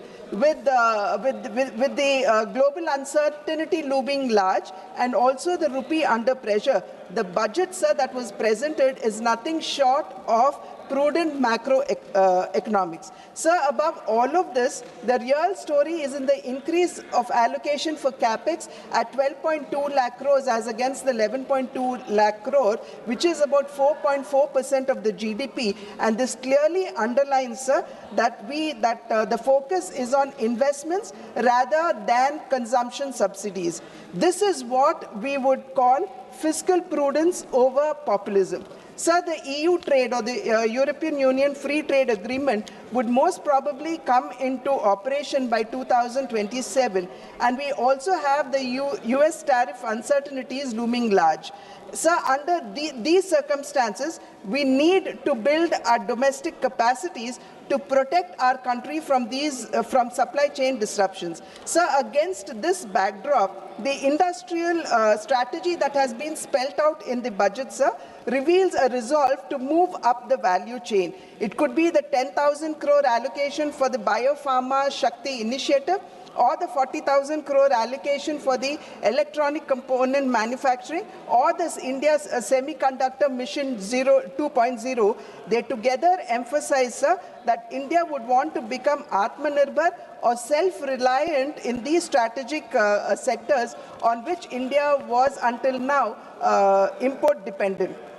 Sir, there is also renewed emphasis on service sector, and we know that the contribution of service sector to our GDP is around 55%, and it dominates our exports as well. So common safe harbor margins of 15.5% and the threshold enhancement from 300 to 2,000 crores only emphasizes that India's software they still remain our reliable foreign exchange earners. So the proposed Education to Employment and Enterprise Standing Committee, aiming at 10% of the global service market, underscores this, and the expansion of Ayush and Khelo India mission only reveal the intent of extending or diversifying service exports beyond technology. Sir, there has also been emphasis on rare earth mineral corridors. Today, sir, we are faced with an external environment in which trade as well as multilateralism is in danger and access to supply chains are being disrupted. Hence, sir, we need to strengthen, if not protect ourselves against these external shocks. Therefore, the manufacturing of rare earth permanent magnets, or REPM, is vital to meet our upstream industries, growing demands of the upstream industries like electronics, electric vehicles, aerospace, defense, and the likes. So the need for securing our supply chain arose when China, the world's largest, if not the only supplier of REPM, curbed its exports, giving rise to global shortage and disrupting industries. So this shock not only emphasized the need for indigenization. And today, by indigenizing REPM, India could position herself as a global hub of sustainable manufacturing. So the proposed scrapping of custom duty on monazite from the present 2.5% is a welcome measure, because this would only attract more investments in REPM and also improve the employment opportunities for our own children. So the states in which monazite is largely found is Kerala, Tamil Nadu, Andhra Pradesh, Orissa, Jharkhand, Maharashtra, Gujarat, and West Bengal, with Andhra Pradesh, Kerala, Tamil Nadu, and Orissa contributing 89% of the 12.73 million ton monazite reserves in our country. Sir, I would only request the Honorable Finance Minister here, sir, that we would need to work closely with the states for the single window clearances as well as land subsidies, because this is largely in the control of the states, and this would also hasten and quicken investments into our country in REPM. Alongside, sir, I would also request the Honorable Finance Minister to consider applying PLI, or performance-linked incentives, for the mining of rare earth minerals, because as the very name states, sir, they are rare earth minerals, and we need our efficacy to improve in mining of rare earth minerals, and also apply PLI to REPMs too. So the budget further, sir, it simplifies customs tariff by rationalizing exemptions and focusing on effective rates. So the ripple effect of this would be that our domestic manufacturing sector would be strengthened and our exports would improve. So customs today are moving towards trust-based, digitally AI-assisted framework, marking a significant stride towards ease of doing business. So the targeted exemptions, sir, and process reforms, they aim at reducing the input costs that would improve certainty for long gestation and capital incentive projects. So manufacturing is the central pillar of our Indian economic growth, and its contribution to the GDP is around 16 to 17%. So it is much lower than what many of the other countries, for example, China, has. However, sir, the duty-free imports for leather and footwear industry, the extension of export obligation period under the advance authorization scheme from 6 months to 1 year, the announcement of the scheme to support production of high-value, technologically advanced construction and infra components, and for the MSMEs, the removal of the rupees 10 lakh per consignment cap on courier exports would not only improve our access to foreign markets, but would also strengthen our local manufacturing sector as well. So in the health sector, the customs duty exemption on 17 additional drugs, so this is over and above the exemption that was given for the cancer drugs earlier in her earlier budget, and medicines as well as on key diagnostic components, it only indicates the commitment of the NDA government to the well-being of its citizens. So this reduction in customs duty would provide immediate relief to patients who are suffering with cancer and rare diseases, signaling a policy towards affordable health care. So this is alongside the Ayushman Bharat, the Jan Aushadhi Kendras, which are already in place in our country. So the PLI allocation for the auto sector has been increased, sir, which is a very welcome measure.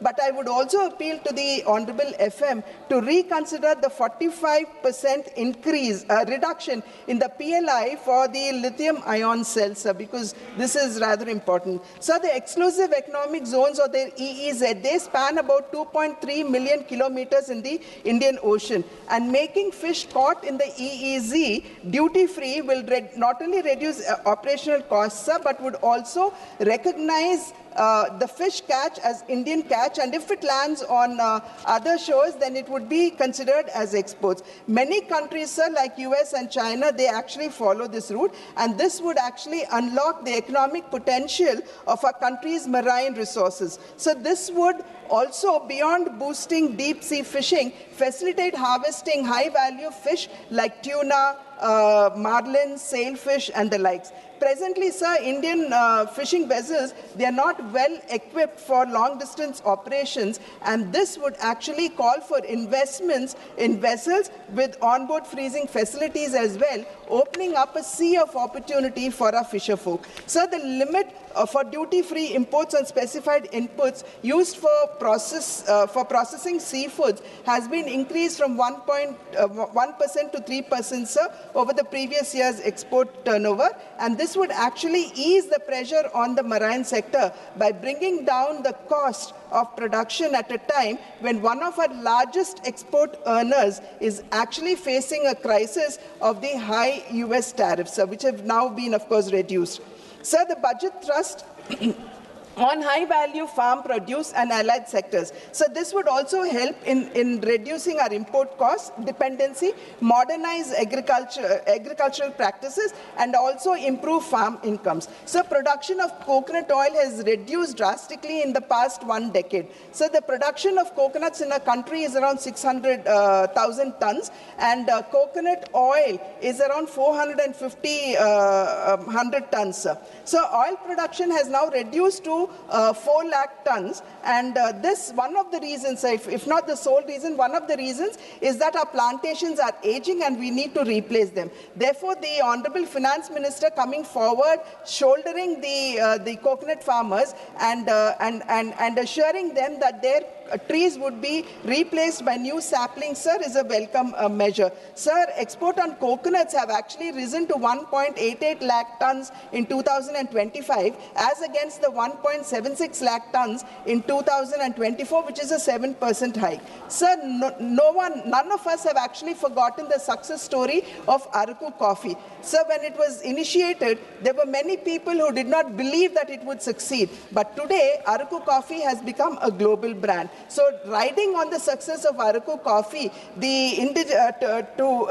to emulate it in cashew nuts and coconuts, sir, this would actually reduce our dependency on imports. Sir, exports of coconut and cocoa and related products, sir, they have increased 26%, sir, touching 4.54 lakh tons in 2025, up from 36.86 lakh tons. So therefore, I think this is a very welcome measure. Sandalwood is an integral part of our culture. Therefore, the support that is being given to sandalwood farming as well as post-harvest processing would only help us in restoring the past glory of sandalwood. Alongside this, sir, the AI initiative called the Virtually Integrated System to Access Agricultural Resources of Vistar, sir, would educate the farmers in every detail of agriculture economics, sir. And this is very important for us because 80% of our farmers are small and marginal farmers who have land holdings which are less than 5 acres, sir.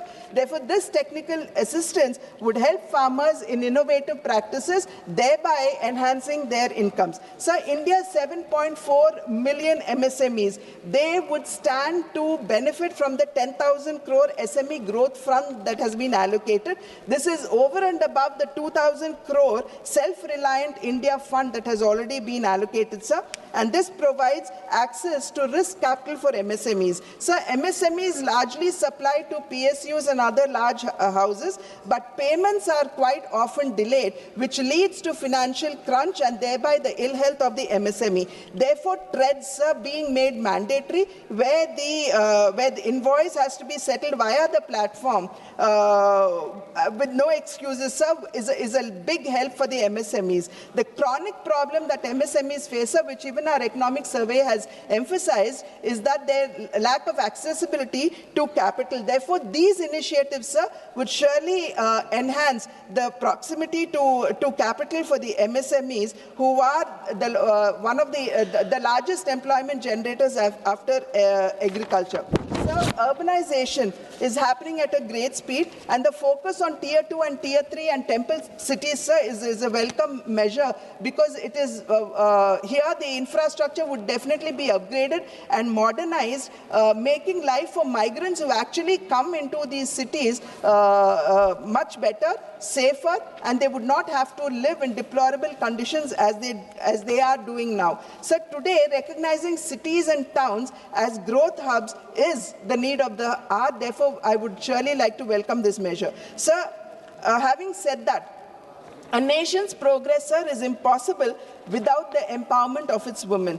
Building on the success of Lakpati Didi, the most important initiative that has been, sir, just 5 minutes, sir, that has been introduced in the budget is the establishment of the self-help entrepreneur marts, or the She Marts, sir, which will provide women entrepreneurs direct market access and business opportunities. In addition, sir, credit-linked support for women-led fisheries and aquaculture enterprises encourages economic independence in coastal and rural regions. So these initiatives are designed to convert small-scale participation into scalable enterprise. Another landmark initiative, sir, in this budget is the establishment of one hostel for girls in every district, especially near the STEM institutions. So this step ensures that talented young women from rural and semi-urban areas would not have to discontinue education for lack of accommodation barriers. So these initiatives collectively strengthen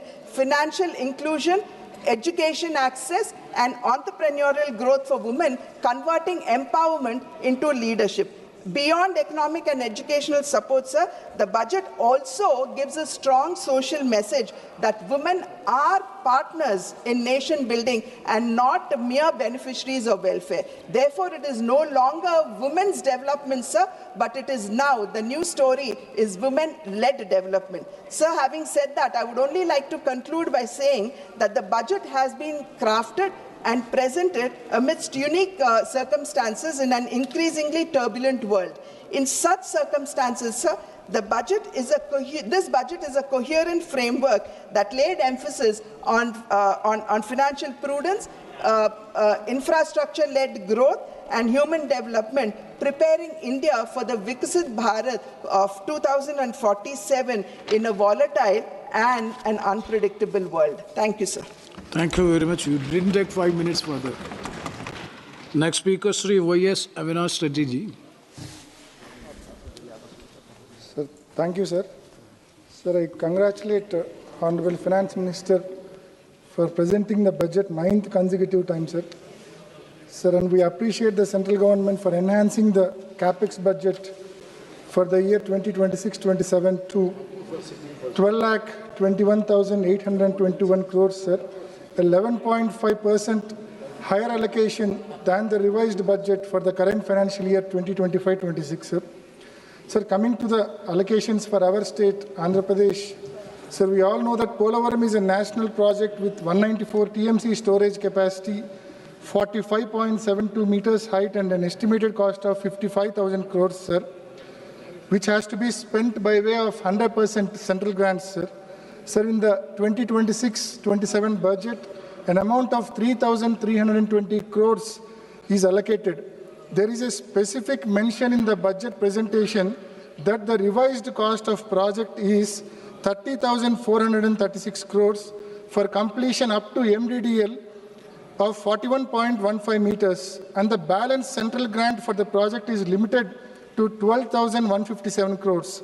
Sir, at 41.15 meters, only 75 TMC of water can be stored. The objectives envisaged cannot be achieved if the project is restricted only to 41.15 meters height with only 75 TMC storage, sir. Sir, we on behalf of YSRCP bring to the notice of Government of India that this national project should be constructed up to 45.72 meters height, 194 storage capacity, 194 TMC storage capacity with an estimated and sanctioned amount of 55,000 crores, sir. Any change, any reduction to the sanctioned amount will severely affect the interests of crores of farmers across the state, sir.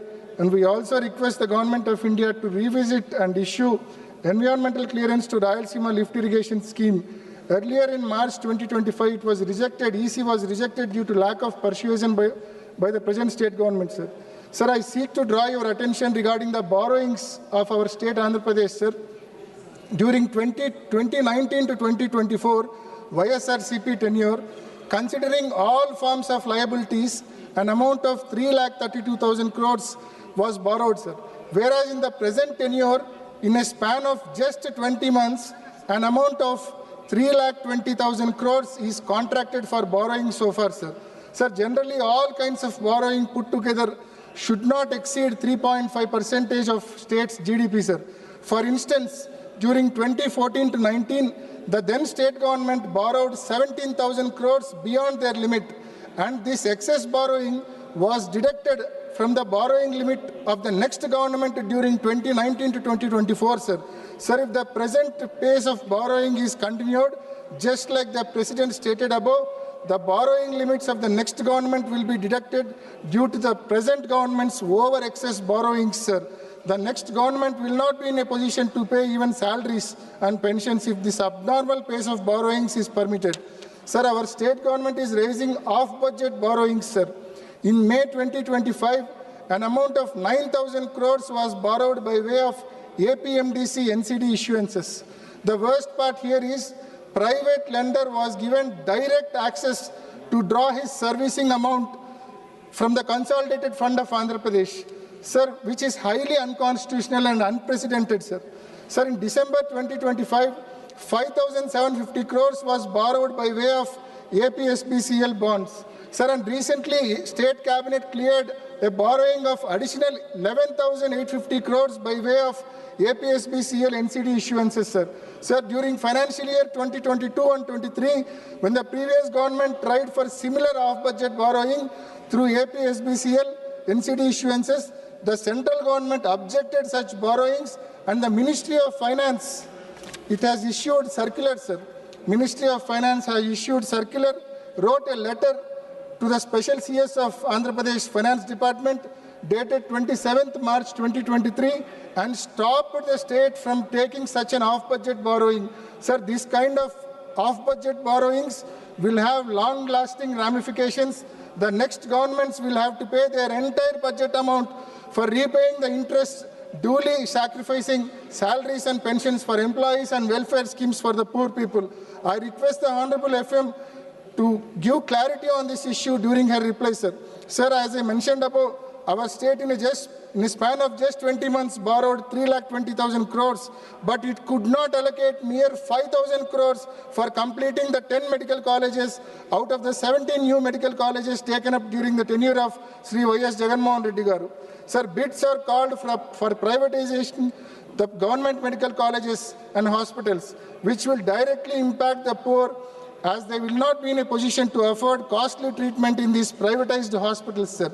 Sir, an allocation of 96,000 crores is made for VBG Ramji scheme, which is new MGNREGS scheme, sir. Sir, state share is increased from 10% to 40%, because of which it is highly unlikely that the allocated amount is completely spent in the year 2026-27. We request the Government of India to implement the new scheme VBG Ramji with 90:10 ratio for our state, Andhra Pradesh, on par with other northeastern states, as our state's financial condition is very, very weak, sir. Sir, yes. We request the Government of India to set up steel plant at Kadapa, which is part of assurance given to the Andhra Pradesh as part of AP Bifurcation Act 2014, sir. We brought this issue to the notice of this August House several times, and we once again request government to fulfill its promise, sir. Sir, we request the government of India to stop privatization of Vizag steel plant, and also request to allocate grant to clear the present dues of Vizag steel plant, sir. Sir, Kadapa to Bangalore railway line was sanctioned in 2010 with an outlay of 2,700 crores, sir.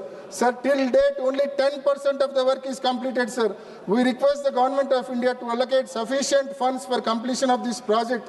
Initially, this project was sanctioned on 50:50 cost-sharing basis between central and state governments, sir.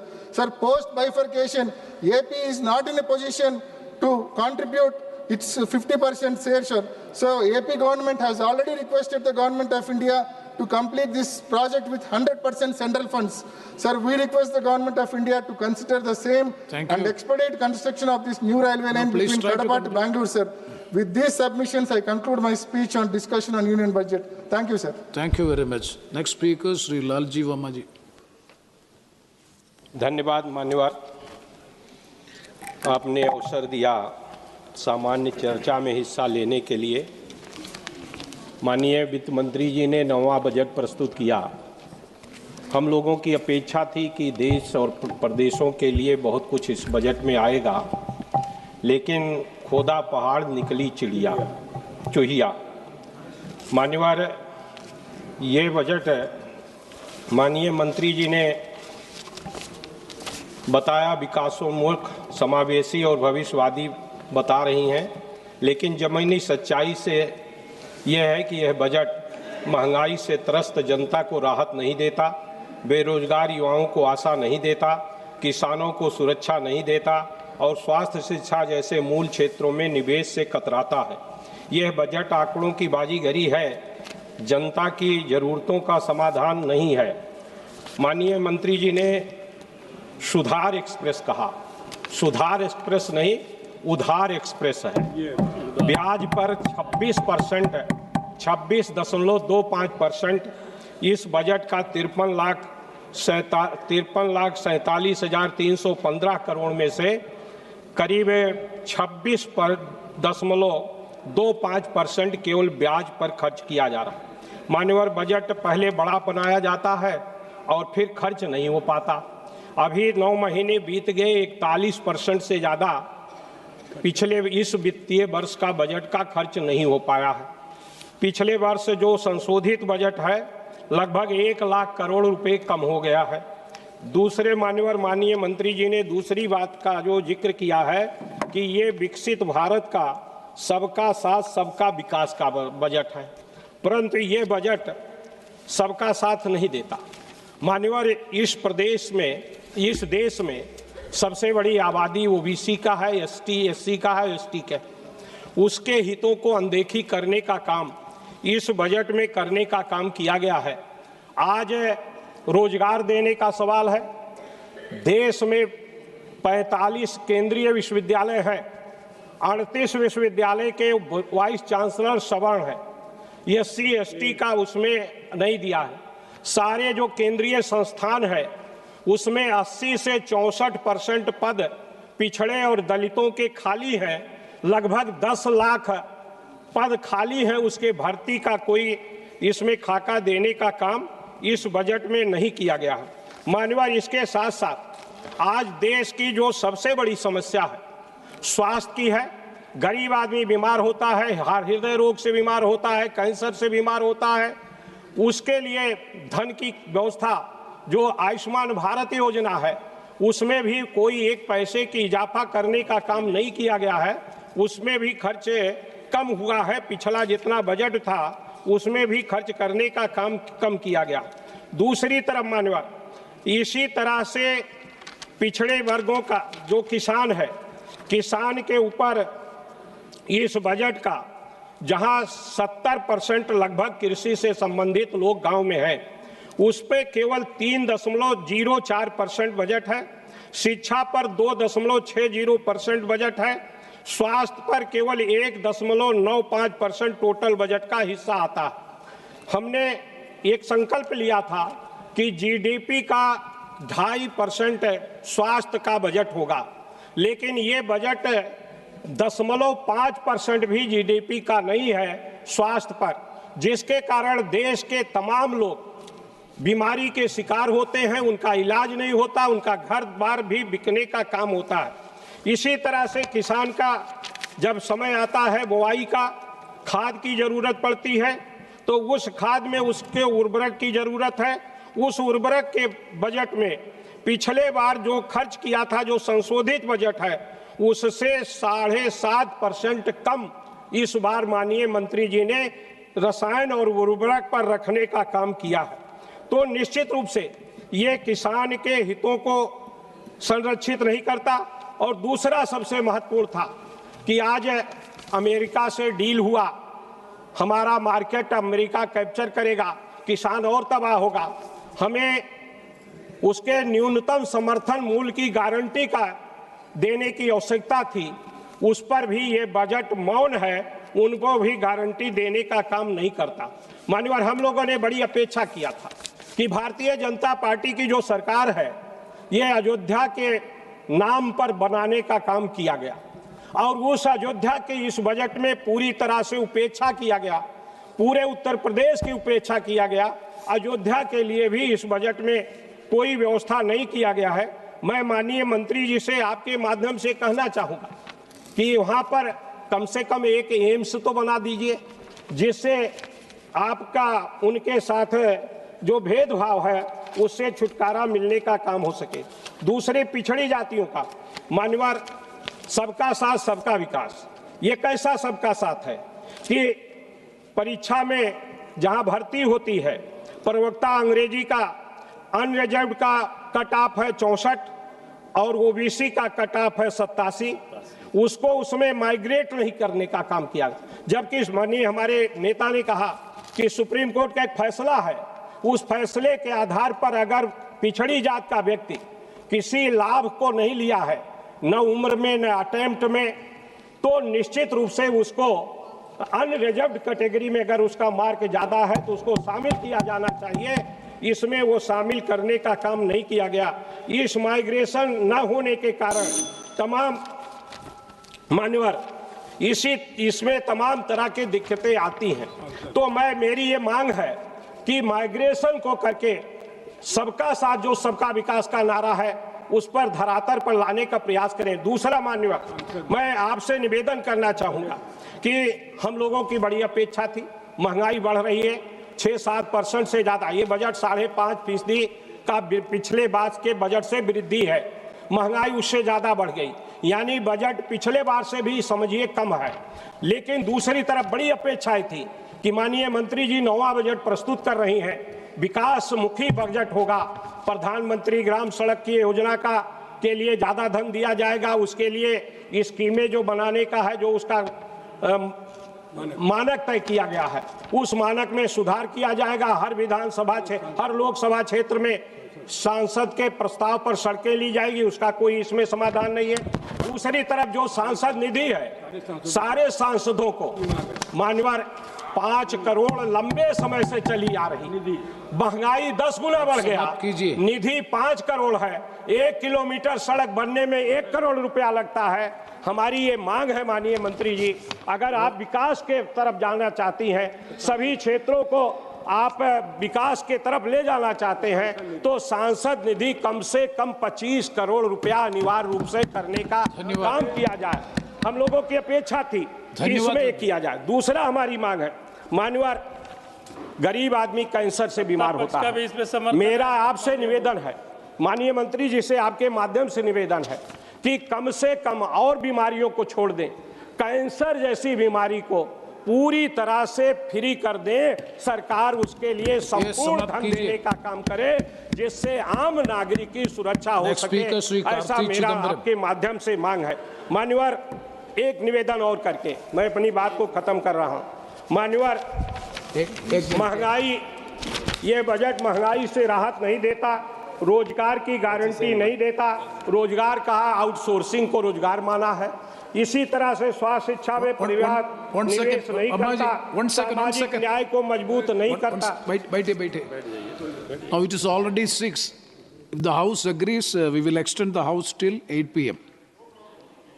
Yes, House is extended up to 8 p.m. Now please conclude the last sentence.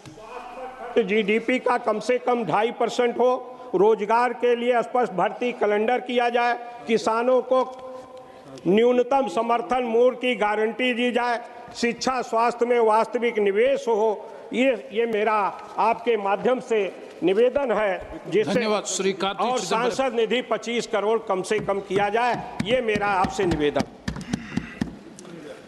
Thank you, sir. At the outset, I'd like to congratulate the Finance Minister for presenting 9 consecutive budgets. It's not a mean feat, Baltikal. Especially it's commendable because she represents a party which draws its inspiration and its genesis from an all-male organization. In that background, Finance Minister, a lady from my state, presenting 9 budgets is remarkable. Meendum Varthakal. Sir, this budget is in the backdrop of the much touted trade deal. To my understanding, this trade deal is nothing but borrow the words of Winston Churchill, a riddle wrapped in a mystery and inside an enigma. I hope the Finance Minister, when she addresses the House, will shed some light into this trade deal. Whether India is obligated to buy $500 billion worth of goods from the United States? Are we allowed to buy oil from our long-standing friend Russia? Are we allowed to buy oil from Iran, with whom we have a long-standing relationship? Will these decisions be taken sovereignly in India, or will it be taken by the White House? Are we obligated to buy oil from the new colony of America, Venezuela? And most importantly, are we going to allow agricultural products of America into India in zero tariff? If so, what products? The Finance Minister must tell the House and the nation, because we are none the wiser from the statement of the Commerce Minister, because every time he comes and says, it's only, he points the finger at the foreign minister is pointing the finger back to him, and the agriculture minister is completely absent. I hope the finance minister will, fill this gap and answer on behalf of her cabinet and all her colleagues on what this trade deal actually means. Sir, that if you look at the attendance here in the House, it's quite sparse. This is quite indicative of the mood about a budget. Budgets are losing relevance, sir. People are losing interest in budgets. And this is a reflection of that. And if members are not interested, it also means that their constituents are less interested. There is a reason for this, sir. Before I get into the specifics of this budget, I'd like to go down memory lane and recollect some of the landmark schemes our Honorable Finance Minister has announced in the last 9 years. Amrut, Sankalp, Digi Gone, National Nutrition Mission, National Infrastructure Pipelines, Startup India, Seed Fund, PM Garib Kalyan Package, PM Internship Scheme, Mishti, National Monetization Pipeline, Operation Greens, Deep Ocean Mission. All these, when they were announced, were greatly lauded by the newspapers and the media. But if you actually look at the details to see where the implementation of all these schemes are, you will be very distressed. I hope the Finance Minister in her address will go back to the 9 years and recollect the scheme she has announced and give us a status report of each and every scheme and where it stands today. I'll give a few examples, sir. In 2021, the government launched the PM Formalization of Micro Food Processing Enterprise Scheme, PMFME, allocating 10,000 crores to supposedly to support 2 lakh micro food enterprises. But after 5 years, sir, only 60% of the funds are spent. Then we have the Animal Husbandry Infrastructure Development Fund, which announced 15,000 crore for dairy and meat infrastructure. But after all these years, only 30% is utilized. Then we have the PM Mitra Parks, 7 mega textile parks with 4,445 crores was announced. But after 5 years, we only have 15% of the works done. I hope our officers are taking notes and they will give us the status reports of all these schemes which they announced in such great fanfare before. And in the same budget, they announced the PM. Sir, these are all tongue twisters, sir. Atan Nirbhar Swasth Bharat Yojana. தமிழ்ல ஏதாவது ஒரு 2-3 பேரா வைங்கம்மா. ஏன்னா one வாயிலே நுழைய மாட்டேங்குது, எல்லாம் ஹிந்தியிலே வைக்கிற பேர்ல. ஏதாவது ஒரு பேரா தமிழ்ல வைங்க வரும்போது. நடக்குதோ நடக்கலையோ தமிழ்ல ஒரு பேர் வச்சிருங்க. 64,000 crores, 64,180 crores has been announced to strengthen healthcare. But only construction is going on in most of these places, including AIMS in Tamil Nadu. But there is no manpower in most of the places. There are no trained doctors, no trained nurses. So again, this is all bombastic announcements without actual implementation, anything on the ground. Then we have in 2020-23, they announced the PM Divine for the Northeast. 6,600 crores was allotted, but the fund utilization is not even 18% till date, sir. Then we have the Desh Stack e-portal. I mean, I don't even know what this portal does, which allotted 400 crores for skilling and job discovery. Failed dismally. The portal exists, but nobody trusts the portal. Then in 2023-24, through the Govardhan scheme, 10,000 crores was allocated for 500 compressed biogas plants, out of which only 40 have been operational till now. In this, sir, the target was 500. Then in the Amrit Dharohar scheme for conservation of 75 wetlands, 3,000 crores was allotted, but barely 10 pilot sites are there, sir. And in 24-25, they announced this great internship scheme. They said that 1 crore people will get internships. Actual offers are only about 15%. Even among the people who got the offer, about 20% of them dropped out. So that scheme is again a failure, but they announced it as if it is going to transform the entire landscape of employment for young people in India. So then the PM Surya Ghar rooftop solar for 1 crore households, where only 24% of the target is still achieved, sir. Sir, again in 25-26, Urban Challenge Fund allotted 1 lakh crore to reform cities, but utilization stands at 2%. Then the PM Dhan Dhanya Krishi Yojana, 1.44 lakh crores over 6 years, sir, but still farmer support, whatever they were promised, is not got, sir. So if people are losing interest in budgets, it's because only bombastic announcements are made and nothing is implemented, so nobody takes it seriously. It's a clear reflection. Parliamentarians don't take it seriously, and the public don't trust any of these announcements made because there's hardly any implementation of these schemes. Sir, I will tell you another very shocking fact, sir. Last budget, Madam announced 100 crores for a Makana board establishment. I do not know which state was going for election. They announced this 100 crores. Not 1 rupee has been spent till date, sir. Not 1 rupee in that. Where is this board? Have you even formed it? This is the status of all these schemes, sir. So coming back to this year's budget, sir, she has announced integrated textile program with 5 subparts. Then when they renamed Manrega to VBG Ramji, there was a lot of pushback because they removed the name of Mahatma Gandhi. Now they have come up with another scheme in the name of Mahatma Gandhi called Mahatma Gandhi Gram Swaraj Initiative. Then there is an infrastructure risk guarantee fund.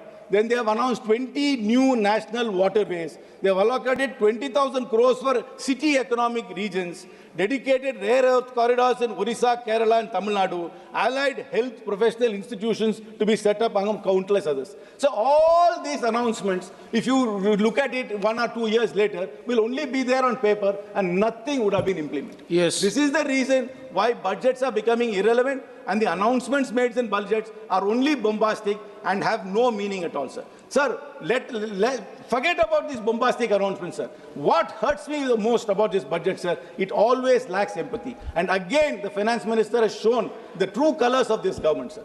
Disability pension, which the armed forces veterans were getting, was tax exempt. And in this budget, they have brought it under tax, sir. For soldiers who have laid their lives for India, for soldiers who had become disabled in fighting war. This government hides behind national security and patriotism all the time. But when it comes to action, this is a reality, sir. Thank you. They don't respect our soldiers. They are now going to tax disability pension. People who have been getting this pension for years will have to start paying income tax on it, sir. I wish the finance minister withdraws it, and when she replies, I hope she gives an account of all the grand schemes she has announced in the 9 years and show where the status of this is, sir. Thank you very much, sir. Thank you, Mr. Karthik. Very good, Karthik. Next speaker, Sri Jagadish Sittarji. Thank you, Chairman, sir, giving me opportunity to speak on the budget. And I'm very much happy to congratulate our Honorable Finance Minister for her consecutive 9th budget presented. And according to me, it is a matured budget and perfect budget for the strongest base, creating the strongest base for the Vikasita Bharat, what Narendra Modi ji is a dream. And one thing, this was a budget of a mature economy. For an economically stable country and by a government that is confidently looking beyond today, Union Budget 26-27 signals a shift from crisis management to long-term nation building, aligning with Prime Minister Narendra Modi's vision of developed India by 2047. Rather than announcing fleshy grave, as the government has focused on strengthening core systems, healthcare, education, manufacturing, infrastructure, and now explicitly energy security and cutting-edge technologies, including AI. It leaps to the eye that the Modi government is preparing India for sustained growth, for a march towards becoming a developed economy. What does it mean? It clearly signals faster connectivity between major economic centers, alongside city economic regions, new freight corridors, inland waterways, coastal cargo promotion, and support to the states. The Modi government is now thinking in terms of agglomeration economics. Cities, especially Tier 2, Tier 3, are being positioned as growth engines rather than mere population magnets. Manufacturing policy has been sharpened further. Semiconductor mission to biopharma, Shakti, rare earth magnets, container manufacturing, textile cluster revival, clinical parks, electronics, components, and construction equipment upgrades point to a deliberate effort to rebuild India's industrial base. These are not isolated announcements. And one thing that to this end, the government has brought about several structural reforms: the introduction of goods and service tax, the insolvency and bankruptcy code, the historic corporate tax cut 2019, the provisioning of massive subsidies in the form of production-linked incentive schemes. Logistic inefficiency is another major focus, with the plans for east-west dedicated freight corridors, the operationalization of 20 national waterways over 5 years, and the development of 7 high-speed rail corridors connecting major cities. The emphasis on urban development with a budget of 25,000 crore over 5 years acknowledges the economic power of agglomeration and the role of cities play as an engine of growth. The establishment of 5 regional medical hubs will not only boost medical tourism, but also domestic health care capacity complemented by plans to train 1.5 lakhs caregivers and 1 lakh allied health professionals over the next 5 years. And one thing, the proposal to create 5 inner city townships near industrial and logistic corridors is timely and strategic. If supplemented with an outreach to talented Indians abroad, particularly in the US, it could catalyze a reverse brain drain, an essential ingredient for true Atmanirbhar self-reliance. AI has been a focus, and cloud services data centers have been provided with a 22-year tax holiday. All these, so many things that is highlighted in the budget. I am not going to go details about it. And one thing that regarding this 7 high-speed rails corridors, Honorable Prime Minister declared, and I humbly request Honorable Finance Minister to declare another important railway corridor. Mr. Somanaji also here, Railway Minister, and Vaishnavi also declare. I request high-speed rail corridor from Bengaluru to Bombay. It will cover most of the part of the Karnataka. So I request humbly to announce 8th corridor also. This will help to the Karnataka. And regarding another important thing, yes, my chairman, that defense cluster to be established in the Belagavi, because it is a military base, Belagavi, and 1,000 acres of land is available. So defense cluster has to be declared. And another important thing, Kalsa Banduri drinking water project. Already Mahadevi Tribunal has awarded 3.5 to more than 3.5 TMC water for drinking water purpose. So it is implemented. Definitely it will help for the development of that area is concerned. And 2-3 minutes, sir. And one thing, Chairman Saab, that regarding this Madai issue is concerned, Environment Department and the Forest Department, it is pending. If the concerned ministers take an interest and even convince the Goa government also, that will be clear. Definitely it will help to the drinking water project. It has to be cleared. And another thing, one thing that Karnataka government always, that CM of the Karnataka always critical about the Modi ji government, what are the steps taken, and every time he criticizes the budget. Every time, no allocation, nothing. But the last so many years, what is happened to the Karnataka? 1,000 lakhs together railway project has been announced. National highways has been announced. I want to say that Karnataka CM has not at all taken interest for the land acquisition of for railway projects and national highway. Because of non-land acquisition, all the projects have held up last 5 to 6 years. Every time you are insisting, and unnecessarily he is criticizing the union government. And regarding looking into the budget, all the projects is concerned, if it is implemented, definitely it will help for the Karnataka, because Bengaluru regarding this is reflects Prime Minister Modi's strategic vision for the Karnataka.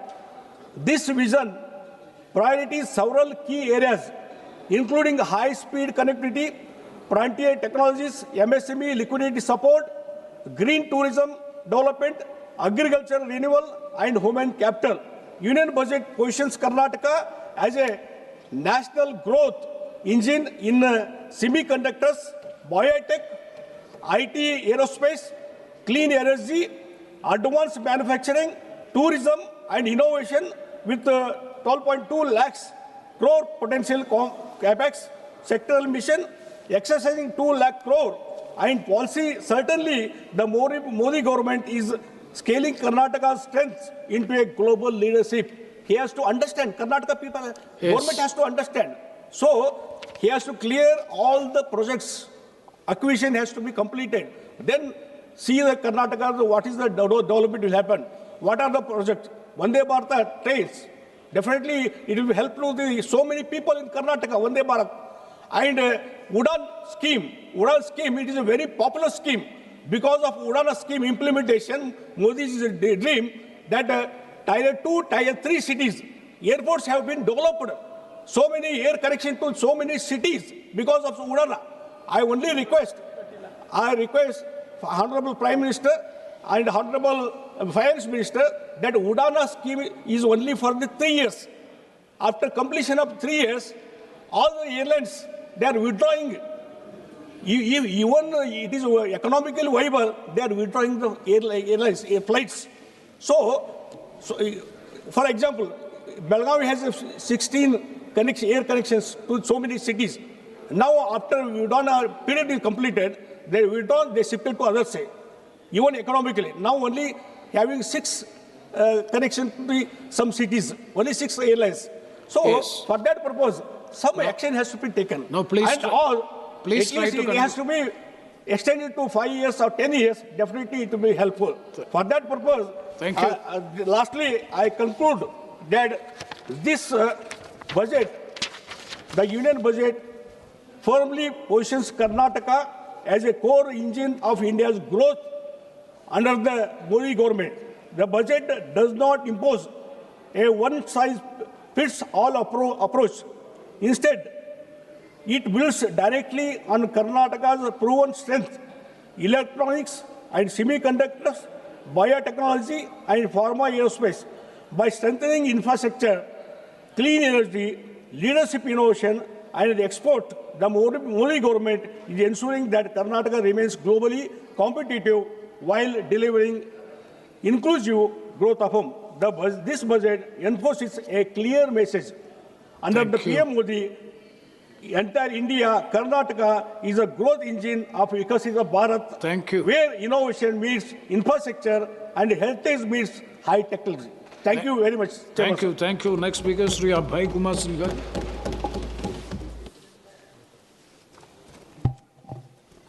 धन्यवाद सभापति महोदय। माननीय वित्त मंत्री महोदय जी ने 9वां budget पेश किया और हमें याद है महोदय कि जब ये सत्ता में आए थे तब उन्होंने कहा था कि पुरानी सोच बदलेगी, प्राथमिकताएं बदलेगी और आम आदमी के जीवन में वास्तविक परिवर्तन आएगा। महोदय, यह 2026-27 के बजट को देखकर प्रश्न उठता है, क्या बदला और किसके लिए बदला?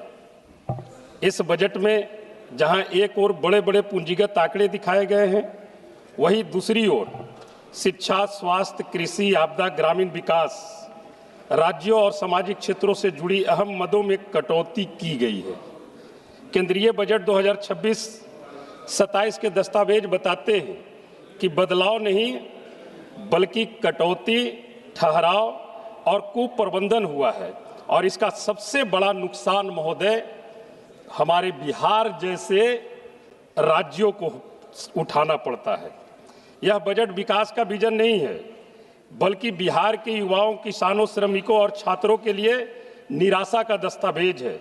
मैं सरकार से पूछना चाहता हूं, बिहार के लिए अमृत काल कहां गए महोदय? मैं जानना चाहता हूं। कुछ ही दिन पहले चुनाव संपन्न हुई बिहार में, डबल इंजन की सरकार डबल डिजिट में, डबल सेंचुरी में 203 सीट पर जीत के आती है और जब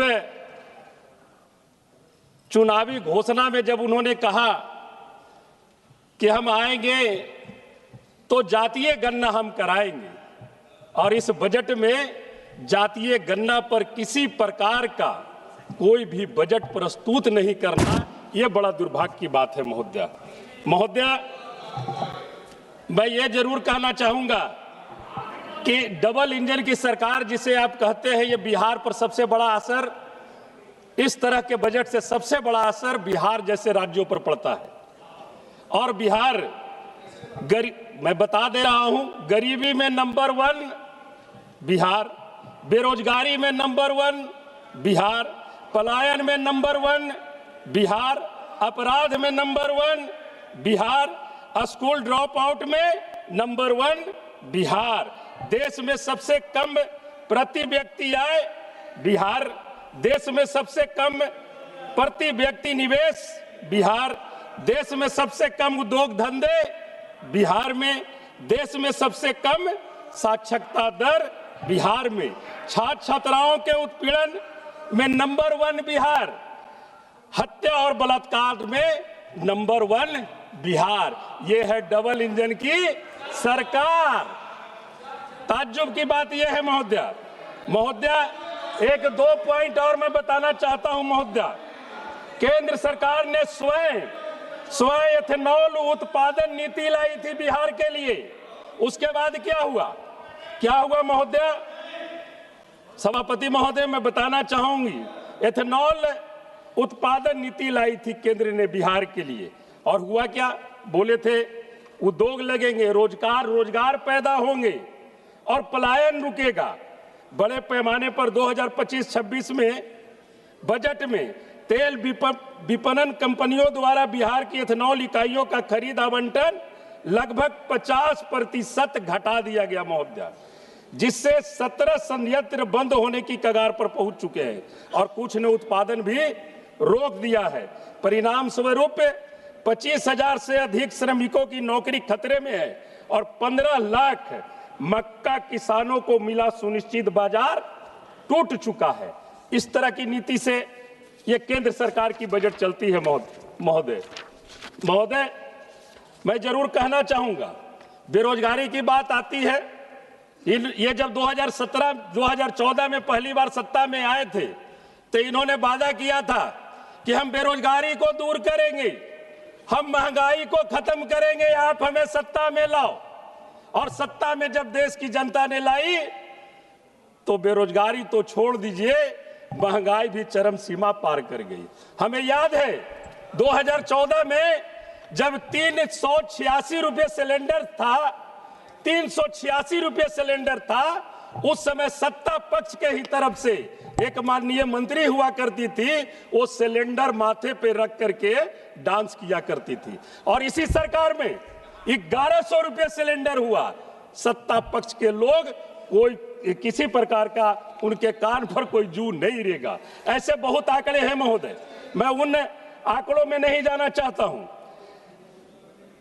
सभापति महोदय, स्वास्थ्य के बारे में मैं एक थोड़ा सा उल्लेख करना चाहता हूं। भारत के नियंत्रण और महालेखा परीक्षा की 2024 की रिपोर्ट बिहार की स्वास्थ्य व्यवस्था की गंभीर विफलता को उजागर करती है। कैग के अनुसार राज्य में WHO मानकों की तुलना में 53% डॉक्टरों की कमी है। प्राथमिक व सामुदायिक स्वास्थ्य केंद्रों में लगभग 60% पद खाली हैं।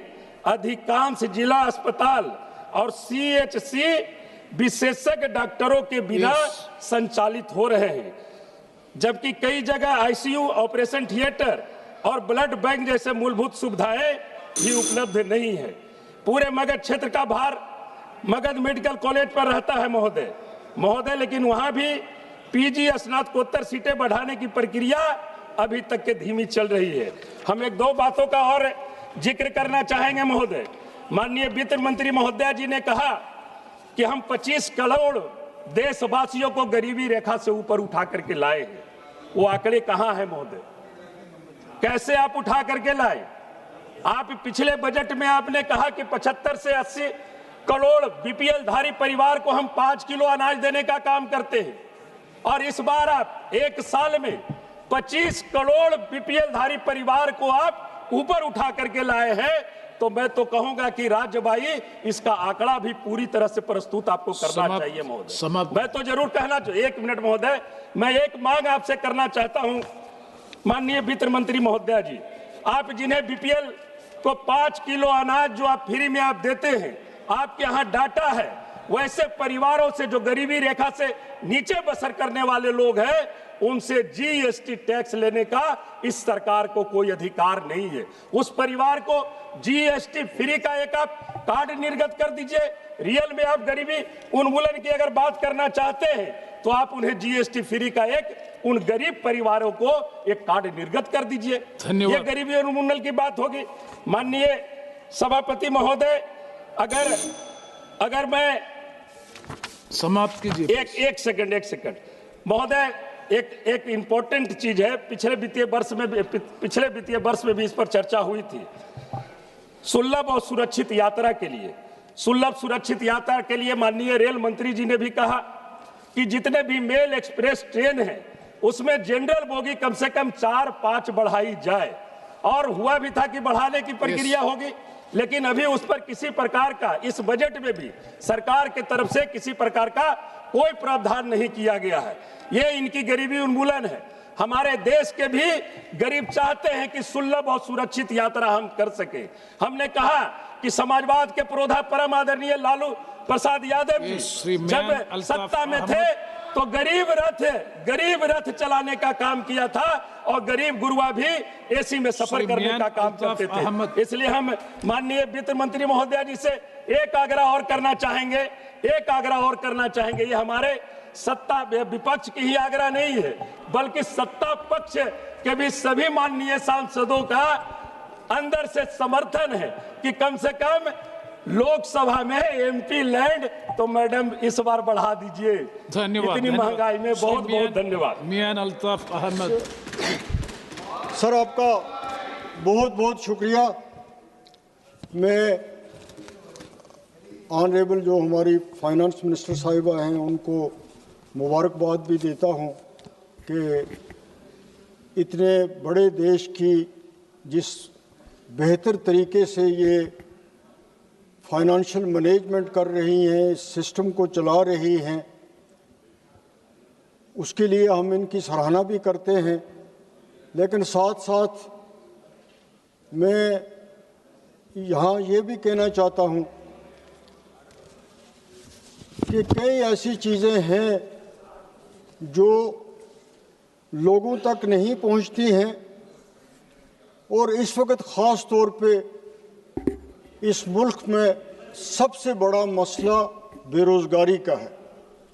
और इस बजट में जो इन्होंने पेश यहाँ पे किया उसमें बेरोज़गारी के हवाले से कोई रोड मैप लोगों के सामने नहीं आया।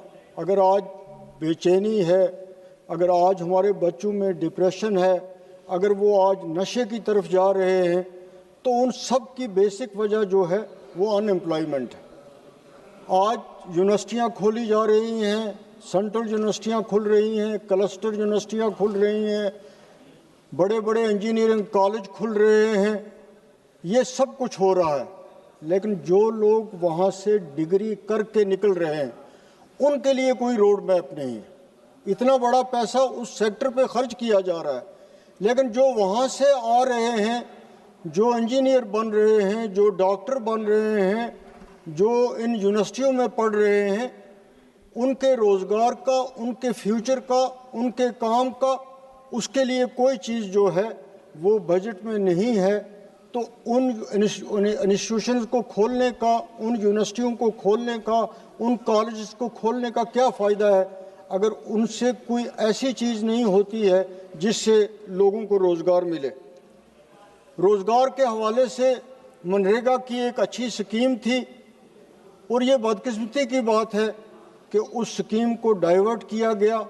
बल्कि ये है कि अब वो स्कीम आहिस्ता आहिस्ता वो बंद हो जाएगी। हम ये नहीं एक्सपेक्ट कर सकते कि आप ये कहें कि एक स्टेट जो है वो 40% उसके लिए देगी, या यूनियन टेरिटरी जो है वो अपने बजट में से कुछ हिस्सा देगी। जो काम के दिन थे उसमें कम किया गया, तो वो एक रोज़गार का ज़रिया जो गाँव में था, गरीब लोगों के लिए था, उसमें भी लोगों को बहुत ज़्यादा नुकसान हुआ। और मैं तवक्का रखता था कि जो इस चेंज की गई उसके बाद फाइनेंस मिनिस्टर साहिबा लोगों के जज्बात देख के, पॉलिटिशियंस के, पार्लियामेंटेरियंस का जवाब देख के, वो जो रिजेंटमेंट उस कानून के ख़िलाफ़ थी वो इस बजट में उसको रेक्टिफाई करेंगी। लेकिन उस सिलसिले में भी कुछ नहीं हुआ। बैंक से एक दूसरा ज़रिया है बेरोज़गारों के लिए, लेकिन अब बैंकों का ये हो रहा है कि वो सरमायादारों के लिए हैं, बिजनेसमैन के लिए हैं। जब कोई बेरोज़गार इंजीनियर, डॉक्टर डिग्री लेके जाता है बैंकों में, कोई टेक्निकल हैंड जो है वो बैंकों में जाता है, तो वहाँ इतनी बड़ी तवालतें हैं, वहाँ इतनी बड़ी रिश्वत ली जाती है कि वो जो पहले एक बैंक से लोगों को ये लगता था कि ये लोग जो हैं ये बेरोज़गारों को उनको प्रायोरिटी पे लोन दे देंगे, दफ्तरी तवालतें कम होंगी, रेट ऑफ इंटरेस्ट कम होगा, लेकिन बैंक भी वो मकसद इस वक्त पूरा नहीं कर रही हैं। Bank, state bank of India को देखिए, हमारे जम्मू कश्मीर बैंक की हालत ये है कि उस बैंक में अब स्टाफ रहा ही नहीं है। वहाँ गार्डनर जो है वो क्लर्क का काम करता है और क्लास फोर्स जो है वो कैशियर का काम करता है, और लोग इतने बेरोजगार हैं हमारे जम्मू कश्मीर में, पोस्टें पूरी वैकेंट हैं, लेकिन उनको फिलअप करने के लिए कुछ भी नहीं किया जा रहा है। इसी तरह दूर दराज के इलाकों में जम्मू कश्मीर बैंक की ब्रांचें खोलनी हैं, लेकिन मुझे लगता है बैंकिंग सेक्टर ऐसा है कि जिस पे किसी का कंट्रोल रहा ही नहीं है। तो मैं ये चाहता हूं कि गवर्नमेंट ऑफ इंडिया हो, इनका फाइनेंस डिपार्टमेंट, सर मुझे 2 मिनट तो चाहिए, मुझे बोलना है। मैं तो अभी तो मेरे टूरिज्म सेक्टर पे आया नहीं, तो उस पर कुछ भी नहीं हो रहा है। हमारे जम्मू कश्मीर बैंक से लोगों को कोई फ़ायदा नहीं हो रहा है, उनकी ब्रांच जो हैं वो रूरल एरियाज़ में नहीं खुल रही हैं, तो उससे कोई फ़ायदा हमें नहीं हो रहा। जहाँ तक हमारा टूरिज़म सेक्टर है, ख़ासतौर पे जम्मू कश्मीर में, तो टूरिज़म सेक्टर का इस बजट में भी जिक्र किया गया है, लेकिन टूरिज़म सेक्टर की जो आमदनी बाहर से टूरिस्ट आ रहा है उसकी इस देश को आमदनी है, हमारी रियासत को उसकी आमदनी है, लेकिन उसके लिए इंफ्रास्ट्रक्चर नहीं बनाया जा रहा है। इसमें इन्होंने जिक्र किया है इसमें अपने बजट में कि नेशनल इंस्टीट्यूट ऑफ हॉस्पिटलिटी जो है उसको ये बना रहे हैं। नहीं सर, अभी मुझे बोलना है। One more speaker from your party. नहीं सर पार्टी की बात है, लेकिन आप सबको आपने टाइम दिया, 2 मिनट टाइम दे दिए, मैं करूंगा फिर। कंक्लूड करो ना। लेकिन वो अगर इतना बड़ा एक सेक्टर है टूरिज़्म का जो जम्मू कश्मीर क्या पूरे हिंदुस्तान में एम्प्लॉयमेंट का एक बहुत बड़ा ज़रिया है, लेकिन उसके लिए ट्रेनिंग के लिए अच्छे इंस्टीट्यूट नहीं है हिंदुस्तान में। जिस तरह इन्होंने एक इंस्टीट्यूट का जिक्र किया, यहाँ दर्जनों होने चाहिए, और नॉर्थ में भी होने चाहिए, साउथ में भी होने चाहिए, कश्मीर जैसी जगह में भी होने चाहिए, तब जाके लोगों को उनका फ़ायदा पहुँचेगा। यहाँ एग्रीकल्चर सेक्टर का जिक्र किया है, शीप का जिक्र किया, एनिमल हस्बेंड्री का किया। हमारे कश्मीर में हार्टिकल्चर इंडस्ट्री जो है, सेब जो है, या शीप की बात है, एनिमल हस्बेंड्री की बात है, जब तक उसको इंश्योरेंस कवर नहीं देंगे, क्रॉप इंश्योरेंस नहीं होगी, ख़ास तौर पे हार्टिकल्चर सेक्टर के लिए, कश्मीर में एग्रीकल्चर सेक्टर के लिए, तब तक उस इंडस्ट्री को कोई फ़ायदा नहीं हो सकता, क्योंकि वहाँ पे जब भी कभी आंधी आती है, तूफान आता है, तो लोगों के लाखों रुपए के तबाह हो जाते हैं। इसी तरह एनिमल और शीप हस्बेंड्री का सर एक मिनट, एनिमल और शीप, गरीब लोगों की बात करने दीजिए, जो उनके लिए उस लाइफ स्टॉक को इंश्योरेंस कवर मिलना चाहिए। गरीब लोग जो हैं उनका गुजारा इसी पे है, अमीर के लिए नहीं। श्री सौगत राय जी, लास्ट सेंटेंस देखिए, हम दिन में इसीलिए बैठे रहे यहाँ पे, हमें 2 मिनट नहीं, आप मुझे बोलने ही नहीं देते तो मैं क्या कहूँ। Yes Saugata Roy ji please. Thank you sir. Sir इनको बैठेंगे, मैं तो एक मिनट से कंक्लूड करो। आपने कंक्लूड करूंगा ना, मैं कंक्लूड करूंगा। 1 मिनट से कंक्लूड करो। मैं कंक्लूड करूंगा, मुझे कंक्लूड करने दीजिए। एक हमारा गुलमर्ग टूरिस्ट स्पॉट है, बहुत फेमस स्पॉट, वहाँ लीज का मसला है, उस पर कुछ नहीं हो रहा है। ट्राइबल्स का बड़ा जिक्र किया गया है इस बजट में, लेकिन ट्राइबल्स के लिए कोई प्रोग्राम नहीं है, कोई प्लानिंग नहीं है, उस पैसे की कोई मॉनिटरिंग नहीं हो रही है जो हिंदुस्तान में ट्राइबल्स को दिया जा रहा है। उसके कंट्रोल करने के लिए, उसको स्पेंड करने के लिए कोई तरीक़ेकार नहीं है। ये मैं आपकी नोटिस में भी लाना चाहता हूँ। वो सिर्फ पब्लिसिटी की हद तक है, इसके अलावा sir Saugata Roy ji. Sir, I rise to speak on the budget. Abhishek Banerjee has already, भाई अभी तो रुकिए, बहुत 1 मिनट तो बहुत बार। नो, आप Saugata Roy ji please. Saugata Roy ji please. Sir, I rise to speak on the budget. Abhishek Banerjee has already spoken on behalf of our party on the budget. Without repeating him, I want to point out that this budget shows that the finance minister is cruel towards West Bengal. I remember last year when Bihar elections were there, she gave all the projects to Bihar and then to Andhra Pradesh. This time, the budget does not find mention of West Bengal at all, excepting about a freight corridor that is to happen from Dankuni to Gujarat. I strongly oppose this. The finance minister has been practically cruel on Bengal. 1,90,000 crores of money due to West Bengal has been held up, both on the behalf of MG and RGA and the Prime Minister Abbas Gujral. I demand again that the Prime Minister, the Finance Minister, revise her position in this matter and do proper justice to Bengal. Sir, speaking on this budget, I feel ashamed as an Indian because this budget is not made by the government of India. It is made by Mr. Donald Trump, President of the United States. 2 days after the budget, we had this so-called Indo-US trade agreement. How? Our tariffs were reduced to 18%. But our exports were made free by America. This is the cruelest blow on Indian agriculturists, who are our bread givers. This government always speaks that we have done mother of all agreements with European Union, though the contours of the same are not clear. And on the Indo-US agreement, where they have allowed free exports by United States to India, it is not clear what are the other contours of the Indo-US trade agreement. There is apparently a difference of opinion between the Commerce and Industry Minister and the Foreign Minister, External Affairs Minister and the Commerce Industry Minister.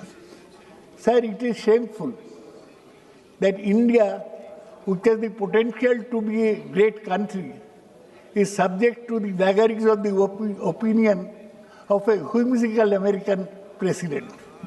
And our Prime Minister is reported to have said, "Sir, may I come and see you?" What is this? Maybe you have poverty, but we are a country with a great tradition, Gandhi's country. We cannot bow down our head like this. I don't know why the BJP people are keeping quiet when the Prime Minister's head is being lowered, when the surrender Modi slogan is renting the air. Sir, I would not speak for very long, but I want to point out that this budget seems like the Finance Minister was told by the Prime Minister that do not make too many announcements. He has given no projects to Bengal, so Prime Minister must have told her that if any announcements are to be made, I'll make it in Tamil Nadu, Kerala, or West Bengal. That's why this is not a budget, this is tinkering, just playing around with a few small things, small changes. I'm quite ashamed that the budget is like this. No major changes in the budget on income tax rate slabs. Implementation of new IT Act will be from April 2026. Only small tinkering, doubling of electronic manufacturing outlay to be by 10,000 crores. The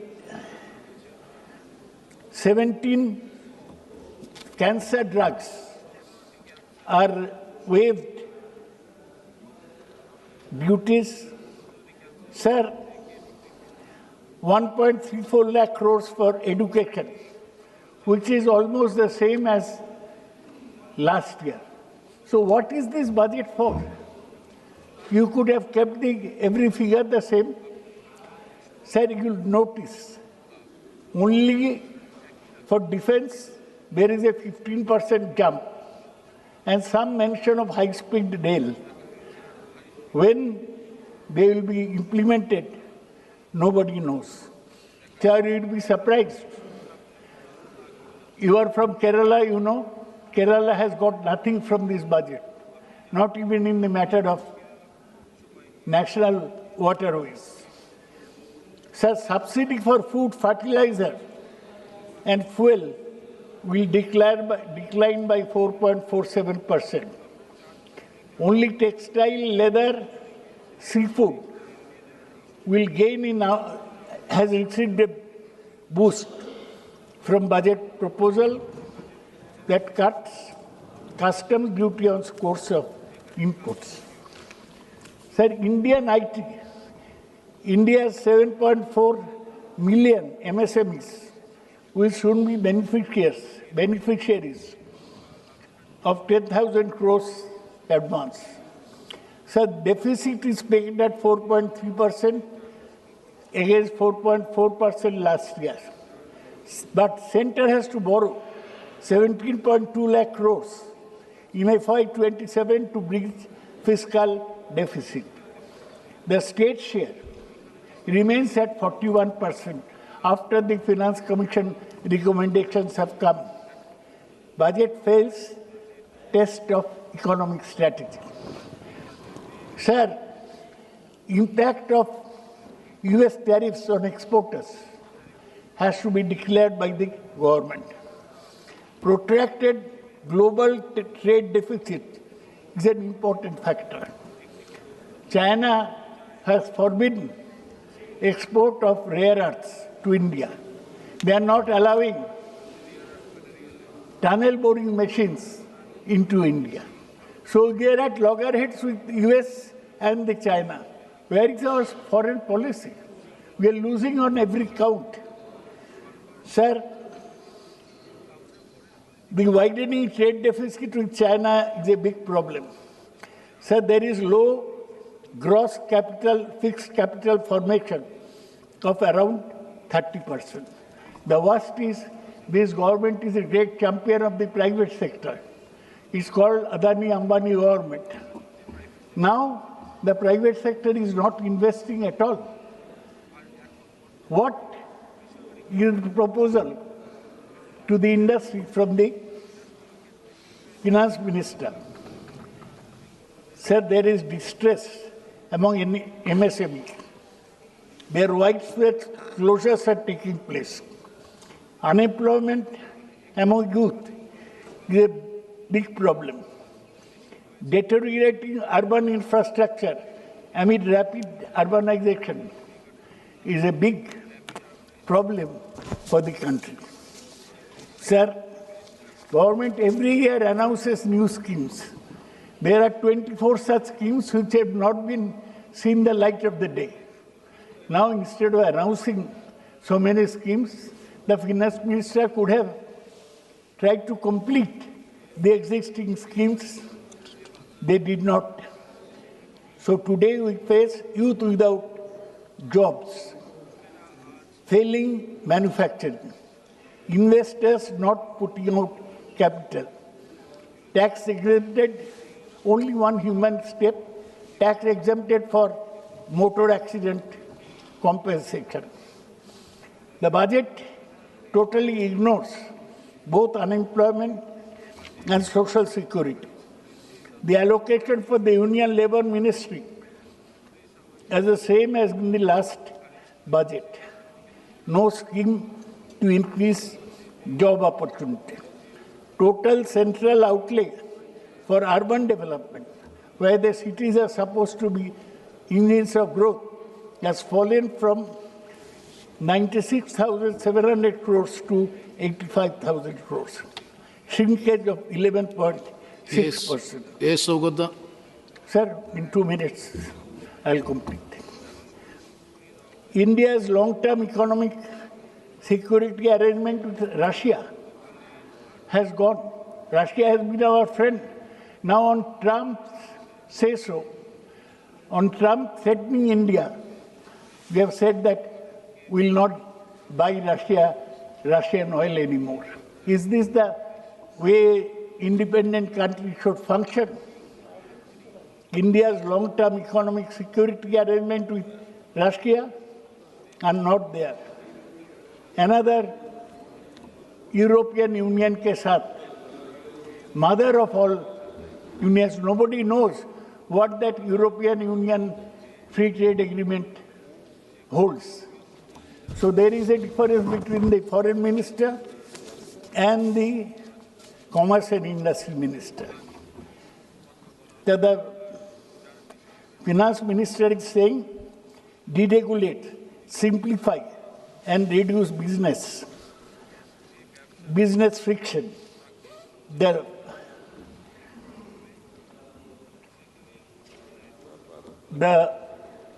Some foreign companies that are providing cloud services are being exempted from duty till 47.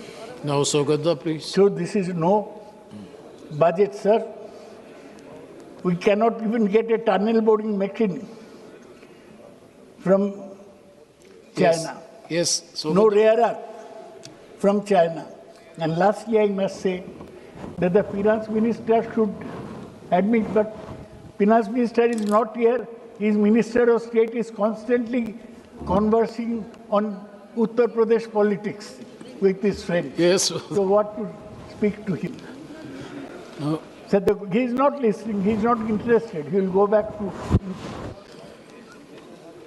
Sir, three signal. Yes, Saugata, please. Projects of the government. Now the time to conclude. You are not concerned. He is.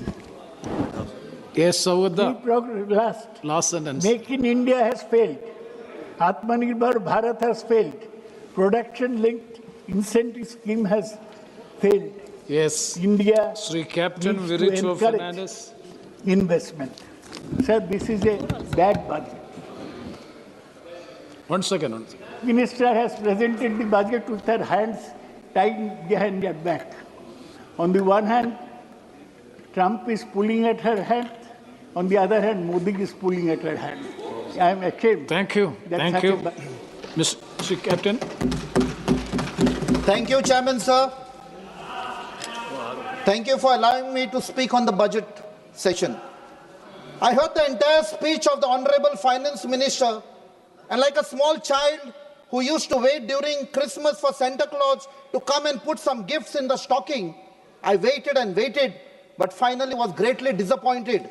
Not because Goa did not get anything, also not because the Honorable Minister did not even take the name of my beloved state of Goa, but because in the last 11 years, you have taken away everything from Goa, be it our land, our rivers, our forest, our agricultural land, everything, including 10 plus 8, 18 MLAs in wholesale, without GST, without any taxes, lock, stock and barrel.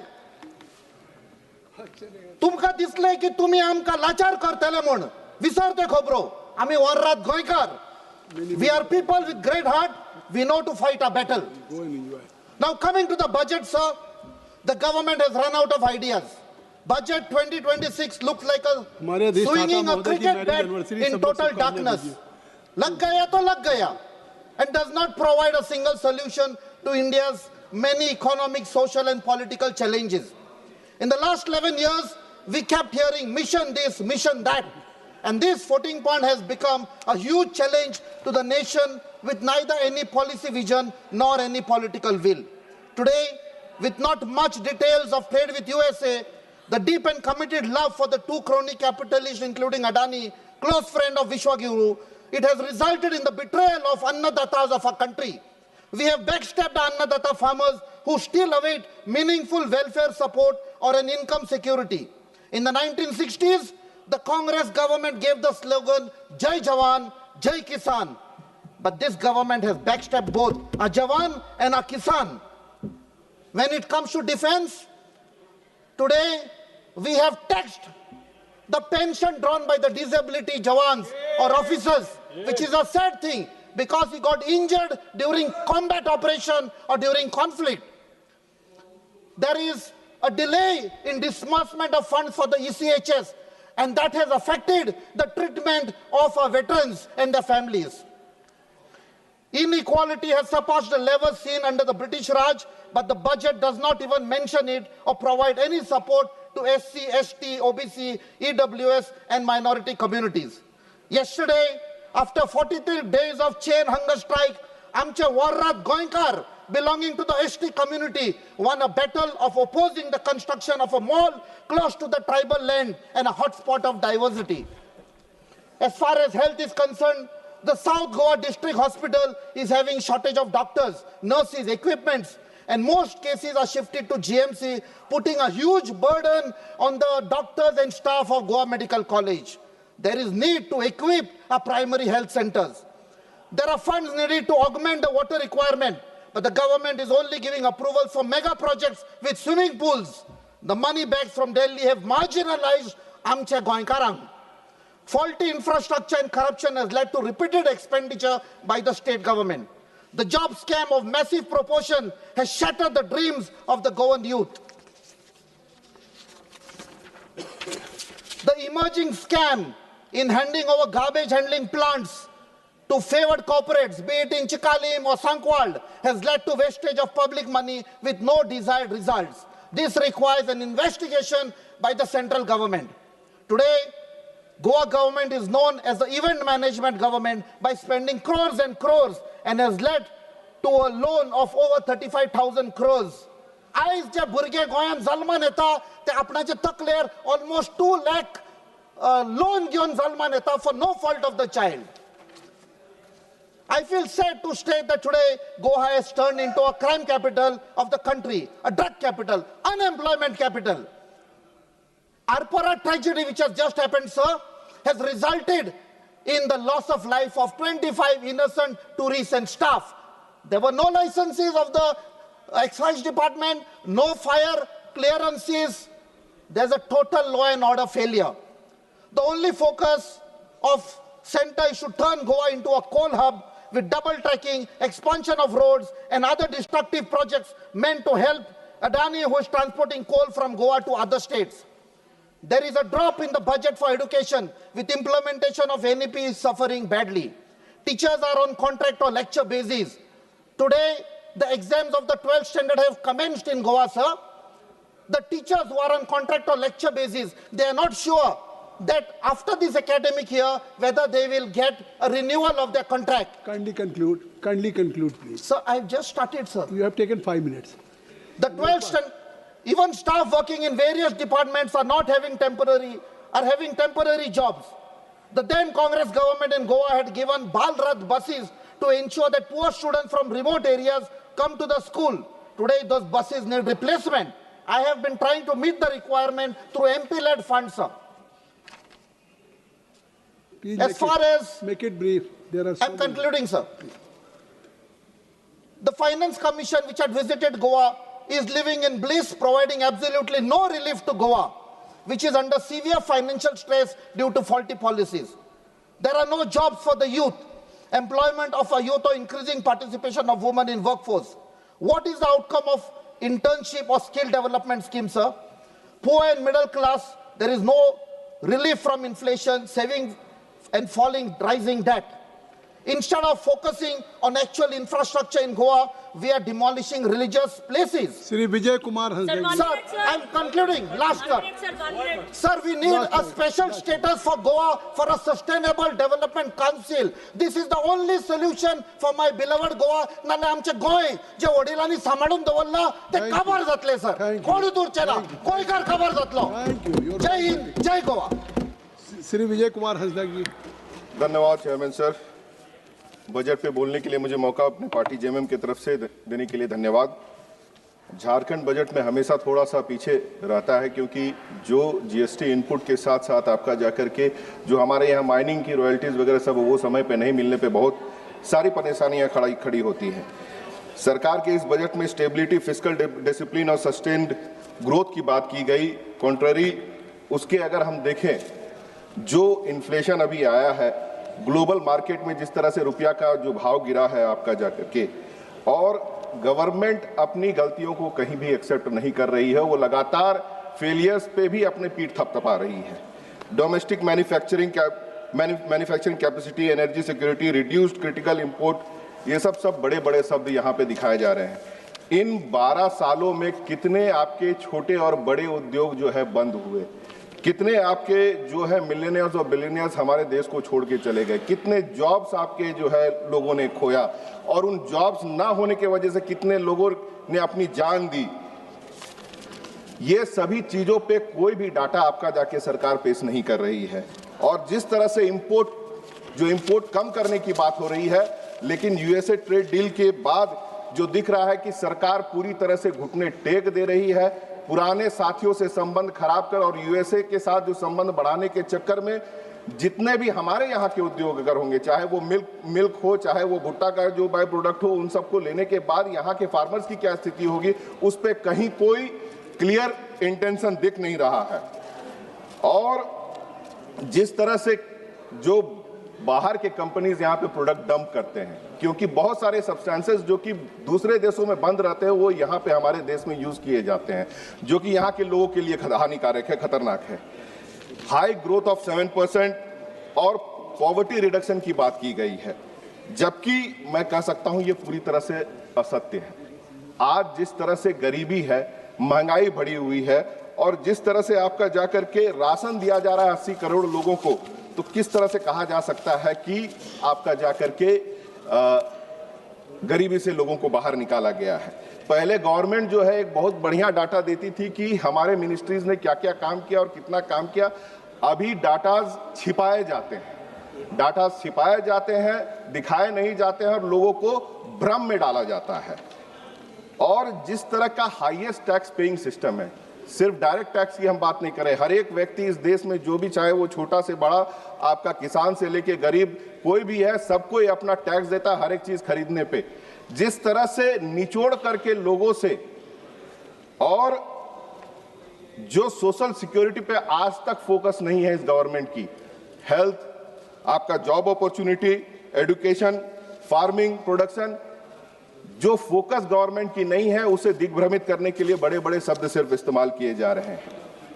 आज Buddhist circuit की बात हो रही थी north east में, जिस तरह से इस पूरे देश में जो आपसी सद्भाव, आपसी प्रेम, जाति धर्म का जो एक सुंदर माहौल, उसे इस सरकार के लोगों द्वारा लगातार चोट करके जिस तरह से बिगाड़ा जा रहा है। आज मणिपुर में जो हुआ, और इस सरकार ने जिस तरह से बैकफुट में रह करके वहां पे घटनाओं को आगे बढ़ते रहने दिया, ये यहाँ के सरकार की मंशा को दिखाता है।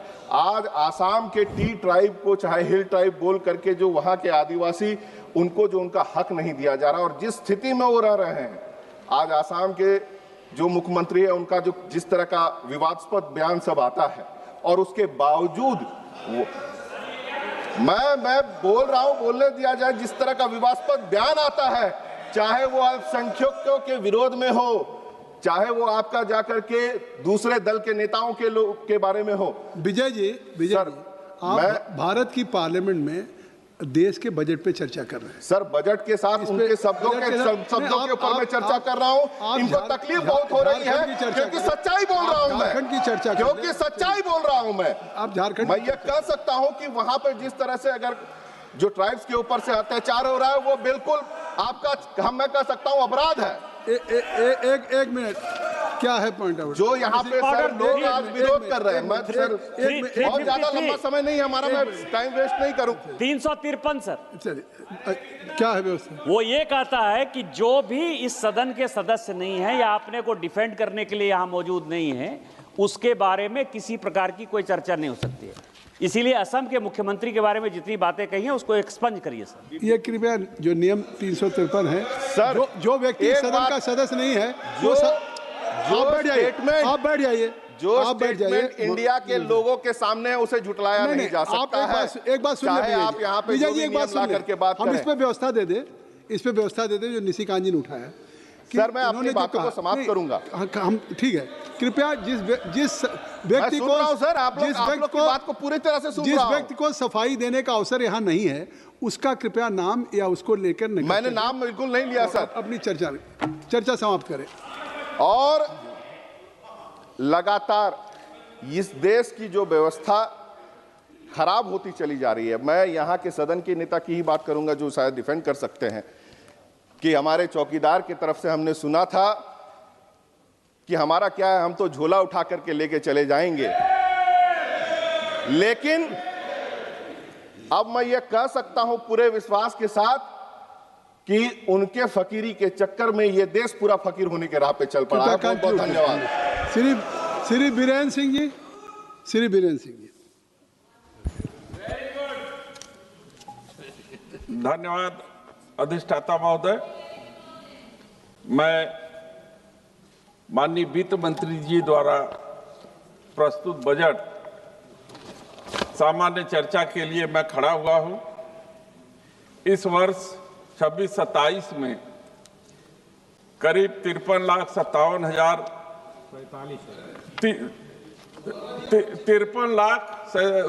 साढ़े 53 लाख के करीब 1,000 करोड़ के लाख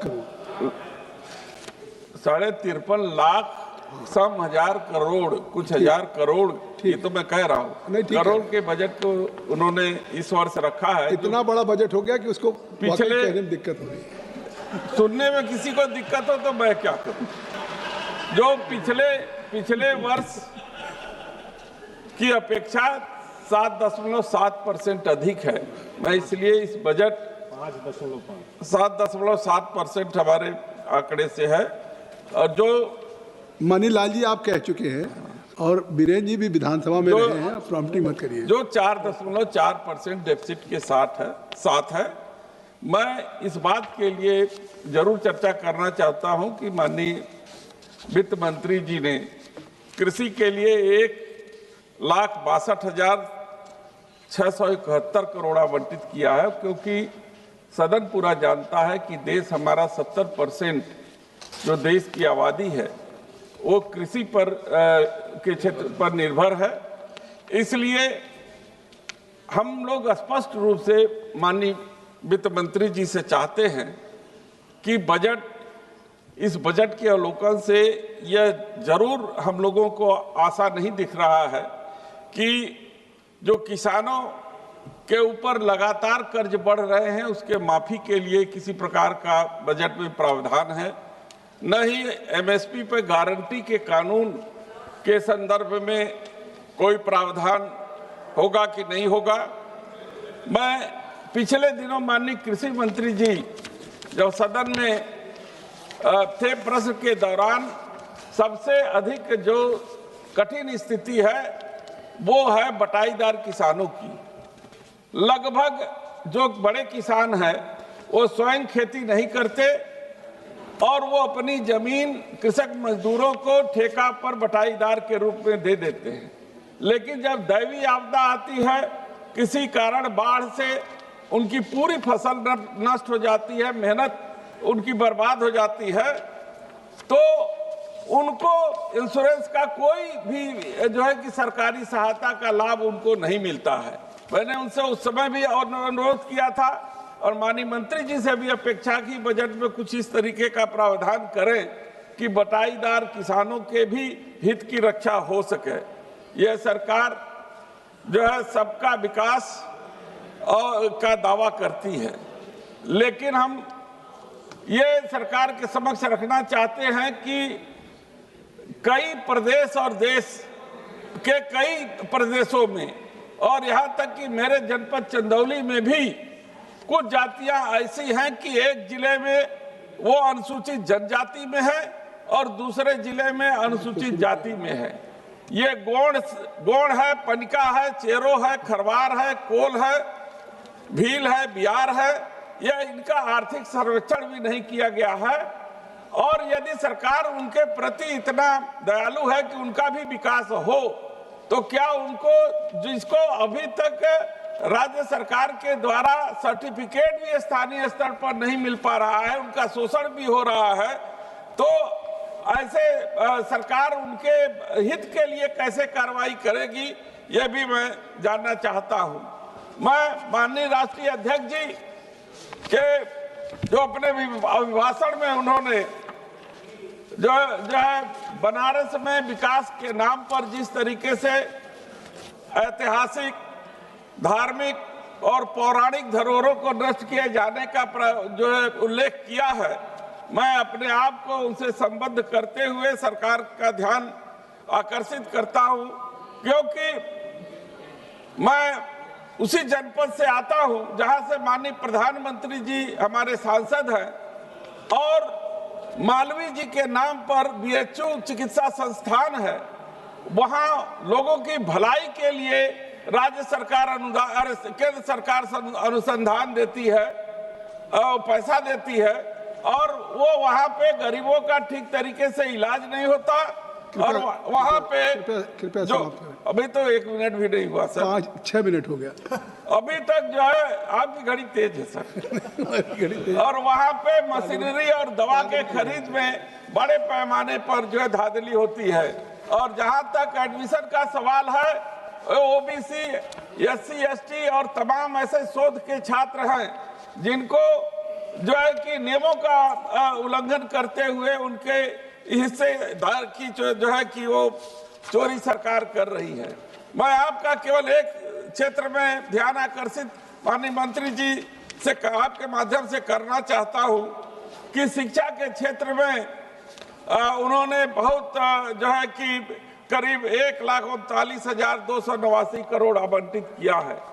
उन्होंने आर्थिक सर्वेक्षण में भी ये कहा है कि जो पिछड़ा क्षेत्र है, जो जनजाति वाला क्षेत्र है, वहां पे वो 500 कमरों का वो छात्रावास गरीबों के लिए तथा छात्राओं के लिए, पिछड़े वर्ग के लिए वो देंगी। तो मैं यही कहना चाहता हूं कि चंदौली हमारा आकांक्षी जिला है और बहुत ही पिछड़ा जनपद है। यदि वहाँ शिक्षा के क्षेत्र में मिनी स्टेडियम तथा ये छात्रावास और एक विद्यालय दे दे जो है गरीबों के लिए, तो उनके जीवन का स्तर में जो है वो उठान होगा। एक महिला हॉस्टल मिल रहा है। बहुत बहुत धन्यवाद। धन्यवाद सर, हमारी बात तो आप कह रहे हैं। एक से केवल रोजगार के क्षेत्र में मैं कहना चाहता हूं कि सरकार जो है कौशल विकास के नाम पर जो है कि बहुत बड़ी बड़ी योजनाएं ला रही थी। पिछले बजट में कौशल विकास का जो जमीन पर जो उसका जो है कि कार्रवाई दिखाई दे रही, मात्र 6% जो हुई है। और सीएजी की रिपोर्ट है कि उसमें हजारों करोड़, 1 मिनट सर, हजारों करोड़ रुपए का जो है कि घोटाला हुआ है। और मैं चाहता हूं कि जो जीरो टॉलरेंस को बढ़ावा देने की बात जो है कि वो कहती है कि हमारी सरकार चंदौली की जो मांग कर ली उसको डाइल्यूट मत करिए, समाप्त करिए। धन्यवाद सर। वो चंदौली से ही मंत्री जी थे जिन्होंने 8,000 करोड़ का घोटाला किया। आलोक कुमार सुमन जी, श्री आलोक कुमार सुमन, धन्यवाद सर। ये कार्रवाई का हिस्सा नहीं बनेगा। आलोक कुमार सुमन जी, श्री आलोक कुमार सुमन जी। धन्यवाद सभापति महोदय। मैं आपका आभार व्यक्त करता हूं कि आपने यूनियन बजट 2026-27 पर अपनी बात रखने का मौका दिया। सबसे पहले मैं अपने माननीय प्रधानमंत्री श्री नरेंद्र मोदी जी और माननीय मुख्यमंत्री श्री नीतीश कुमार जी का आभार व्यक्त करता हूं और विशेष रूप से मैं अपने माननीय वित्त मंत्री श्री सीतारमण जी का आभार व्यक्त करता हूं, जिन्होंने कर्तव्य की नई शपथ के साथ अत्यंत जटिल वैश्विक परिस्थितियों, अंतर्राष्ट्रीय भू राजनीतिक तनाव और घरेलू विकासात्मक आवश्यकताओं को ध्यान में रखते हुए 3 कर्तव्य यानी वृद्धि, आर्थिक वृद्धि को गति देना, लोगों की आकांक्षाओं को पूरा करना और सबका साथ सबका विकास के मध्य एक संतुलित, दूरदर्शी और राष्ट्र को सर्वोपरि रखने वाले 53.45 लाख करोड़ का बजट प्रस्तुत किया, जिसमें हाई कैपेक्स और हाई ग्रोथ का समन्वय है और साथ साथ नई उभरती उद्योगों, सनराइज सेक्टर्स के लिए और उसकी बढ़ोतरी के लिए विशेष रूप से समर्थन है। यह एक बेहद अहम बात है महोदय। इस बजट के 6 स्तंभ आर्थिक वृद्धि के लिए विनिर्माण को गति, विकासों के आधार पर सुदृढ़ीकरण, जनहित से जुड़ी सुविधाओं पर जोर, विश्वास आधारित जनता को बढ़ावा, व्यापार और जीवन की सुगमता और राज्यों को अधिक वित्तीय सहायता देना है। अध्यक्ष माननीय सभापति महोदय, मैं सबसे पहले सरकार का आभार व्यक्त करूंगा, चूंकि यह बजट ऐसे प्रस्तुत किया गया है जिसमें केवल ये खर्च का दस्तावेज नहीं है, बल्कि ये नीति, नियत और दिशा स्पष्ट करता है। साथ साथ आशा, आत्मविश्वास और अवसर तीनों का समन्वय भी है।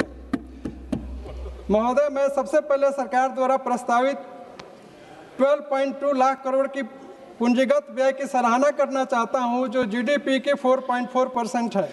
यह प्रावधान परिवहन अवसंरचना, ऊर्जा क्षेत्र, डिजिटल कनेक्टिविटी और शहरी ग्रामीण ढांचे को सुदृढ़ करने में सहायक सिद्ध होगा। महोदय, सबसे महत्वपूर्ण बात यह है कि यह व्यय रोजगार को बढ़ावा देगा और अवसर को बदलेगा।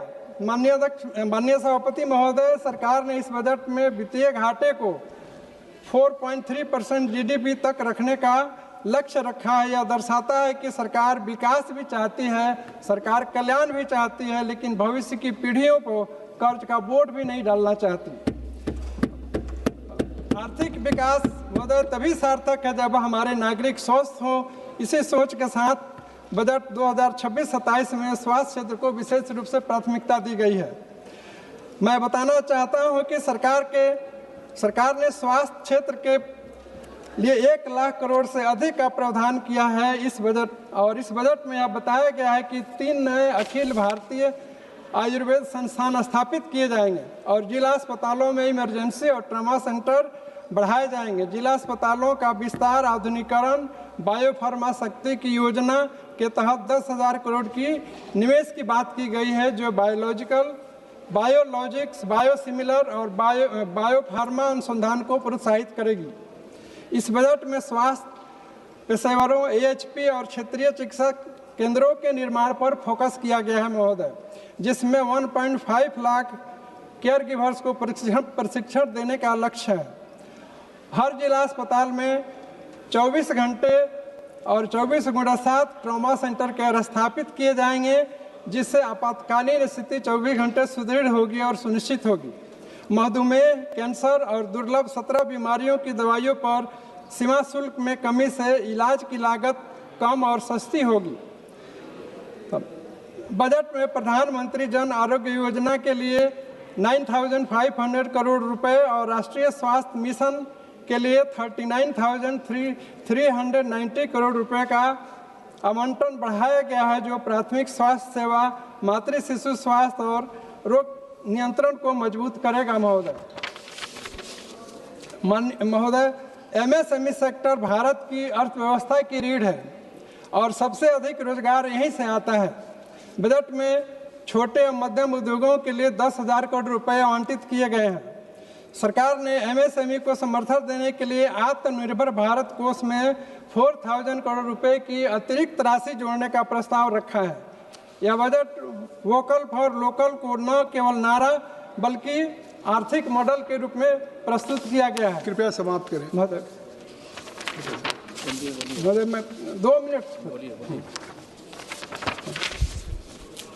महोदय, मैं इस अवसर पर अपने माननीय वित्त मंत्री जी का ध्यान अपने संसदीय क्षेत्र गोपालगंज की तरफ आकृष्ट करना चाहता हूं, जहां एक सबिया एयरपोर्ट है और जो 2020 से ही उड़ान योजना में शामिल किया गया है, लेकिन अभी तक इसकी बिडिंग की प्रक्रिया नहीं हो पा रही है और आर्थिक संरचना नहीं तैयार हो पा रहे हैं, जिसके कारण परियोजना धरातल पर उतरने में विलंब की शिकार हो रही है।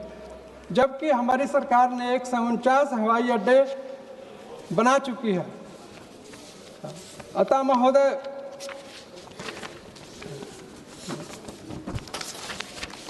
मैं इस सदन के माध्यम से माननीय मंत्री जी से ये विनम्र आग्रह करता हूं कि सबिया एयरपोर्ट के लिए उड़ान योजना की बिडिंग प्रक्रिया के साथ साथ धन एलोकेट किया जाए, ताकि उसकी संरचना और उसकी बिडिंग की प्रक्रिया शुरू हो सके। बहुत बहुत धन्यवाद। श्री राजकुमार। धन्यवाद सभापति महोदय। श्री राजकुमार संगवान जी।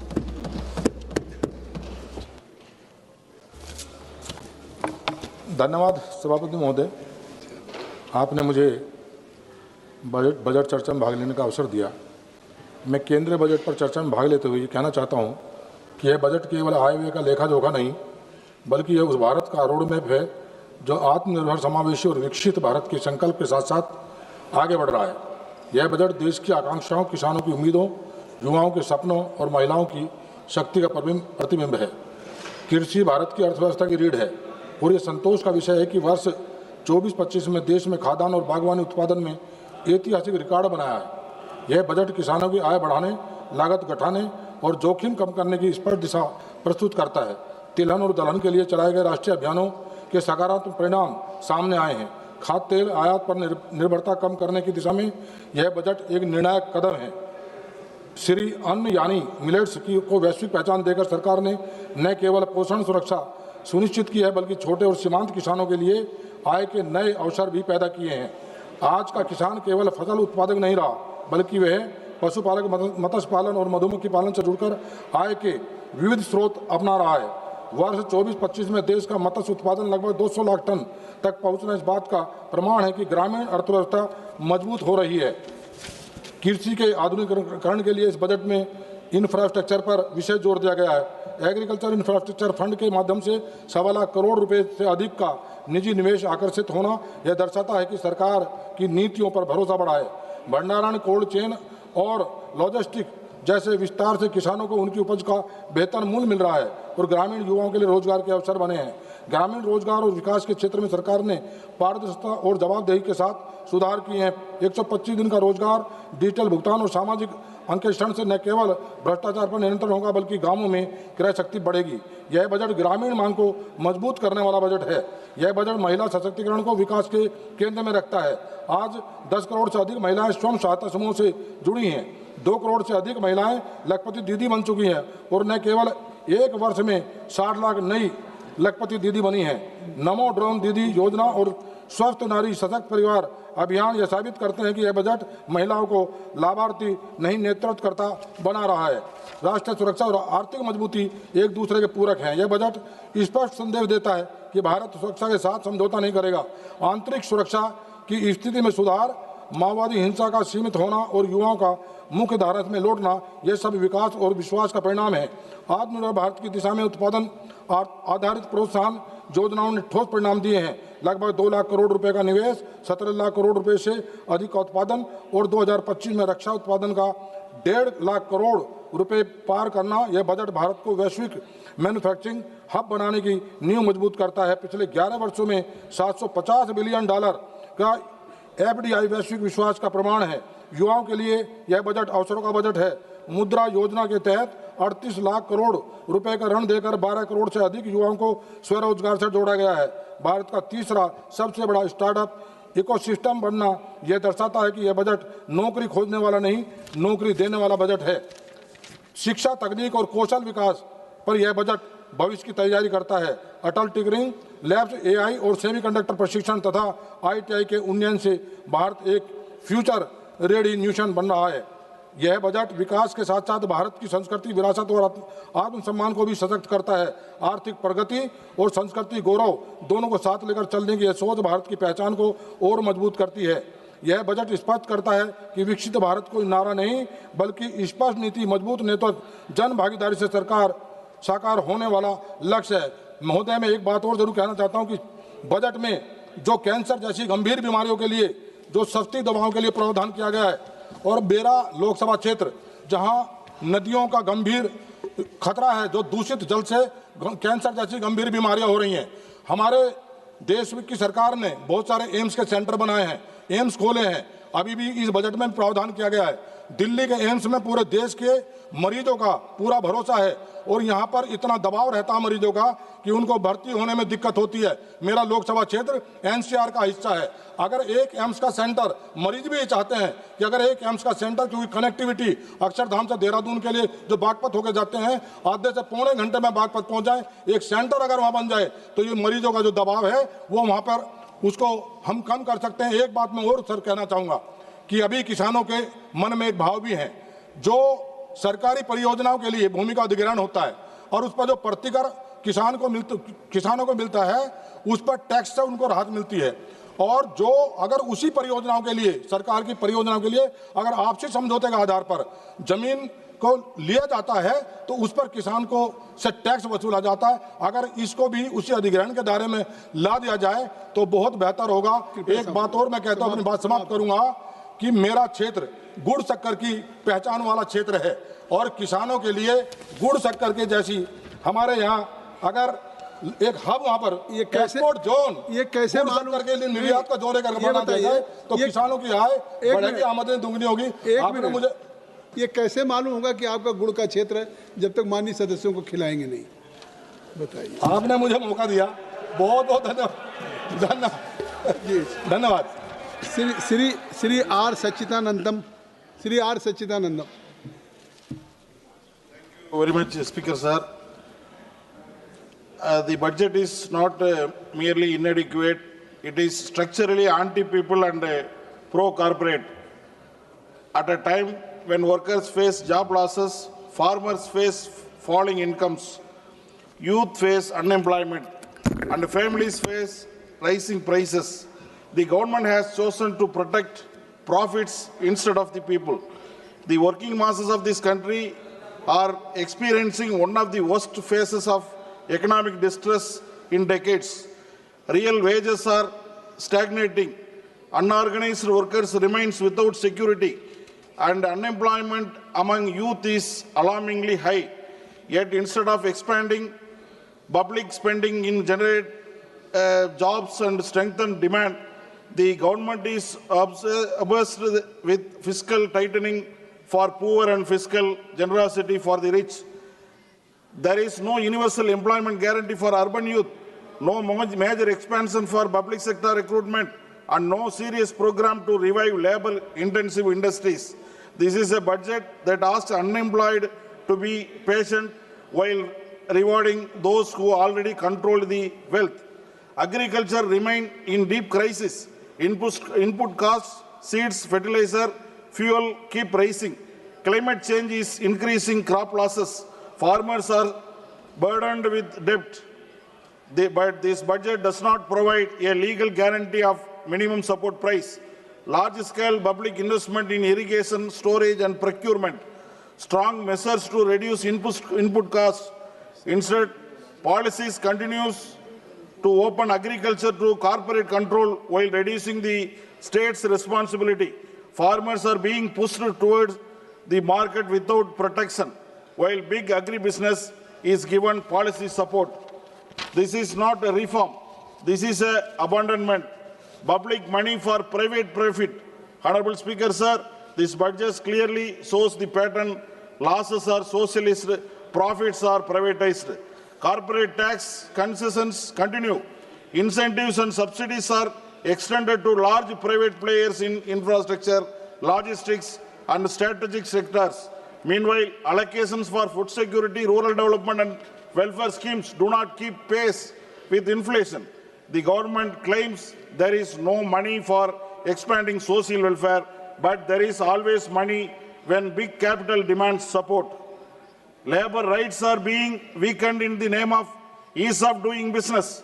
The new labor regime reduces job security, weakens collective bargaining, and makes it easier for corporations to hire and fire. But where in this budget is the protection for gig workers, contract workers, scheme workers, and the vast informal workforce? Workers are treated as disposable, while corporations are treated as national assets. Energy transition without self-reliance. Yes, renewable energy is discussed, but the real question is who is controlled this transition? Without strong public sector leadership, heavy investment in domestic in manufacturing of solar panels, batteries, grid systems, India will remain dependent on imports. We will become the market, not manufacturing power. A genuine green transition must create jobs for Indian workers, not profits for foreign suppliers and private monopolies. Defense spending rises, social spending suffers. National security is important, but security is not only about weapons. It is also about food, health, education, and unemployment. What kind of security do we build when government schools lack of teachers, public hospitals lack of staff and equipment, youth lack of jobs, farmers lack of income security? A hungry, unemployed population cannot be foundation of the strong nation. So, just 1 minute, I will conclude. Science and research. Honorable Speaker, sir, this budget had an opportunity to strengthen with workers, farmers, youth and the poor. It had the chance to expand public investment, generate employment and reduce inequality. Instead, it has chosen the path of corporate-driven growth, weakened labor rights and shrinking welfare. We believe in the different vision of India, an India where public investment creates jobs, where farmers receive guaranteed remunerative prices, where health and education for rights, not privileges, where workers have dignity and protection, where economic policy serves the many, not a few. The budget fails that vision. Therefore, we strongly oppose this anti-people, pro-corporate budget. Thank you very much, Sudama Prasad ji, आप सुन नहीं रहे सुदामा प्रसाद जी, आप disturb कर रहे हैं उनको।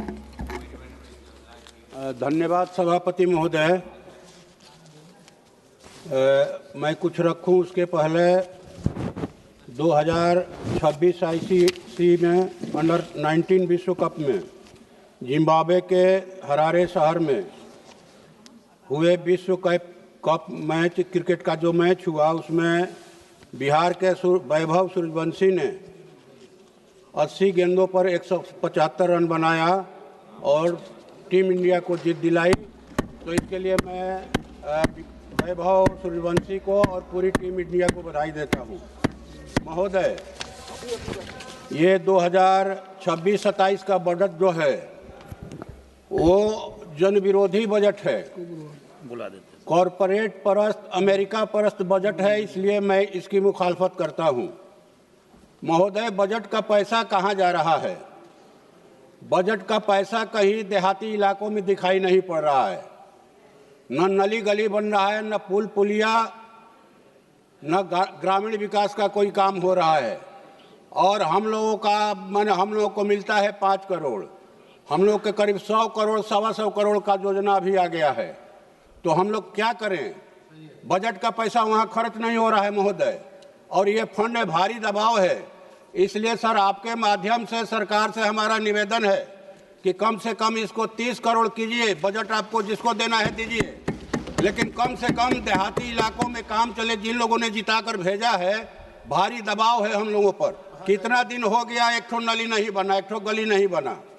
दूसरी बात महोदय कि इस बजट में धान, गेहूं, दलहन, तिलहन, फल सब्जी पर पैदा करने वाले किसानों के बारे में कोई प्रावधान नहीं किया गया है कि वो क्या करेंगे। उनकी खेती है, ऊपर से ये अमेरिका भारत का जो व्यापार समझौता हुआ जिसमें कृषि उत्पादों पर से 0 टैरिफ कर दिया। अमेरिकी जो कृषि उत्पाद आएंगे, इससे कहिए कि भारत के किसानों के और यहाँ के खुदरा व्यवसायियों के गले में फांसी का फंदा हो गया महोदय। अभी जनवरी की रिपोर्ट है, पीयूष गोयल जी का बयान आ चुका है कि सिर्फ आप ही की ओर बोल रहे हैं सर। सिर्फ जो है जनवरी माह में इस साल महाराष्ट्र के यवतमाल जिला में 21 किसानों ने आत्महत्या किया, घाटे की वजह से, कर्ज की वजह से।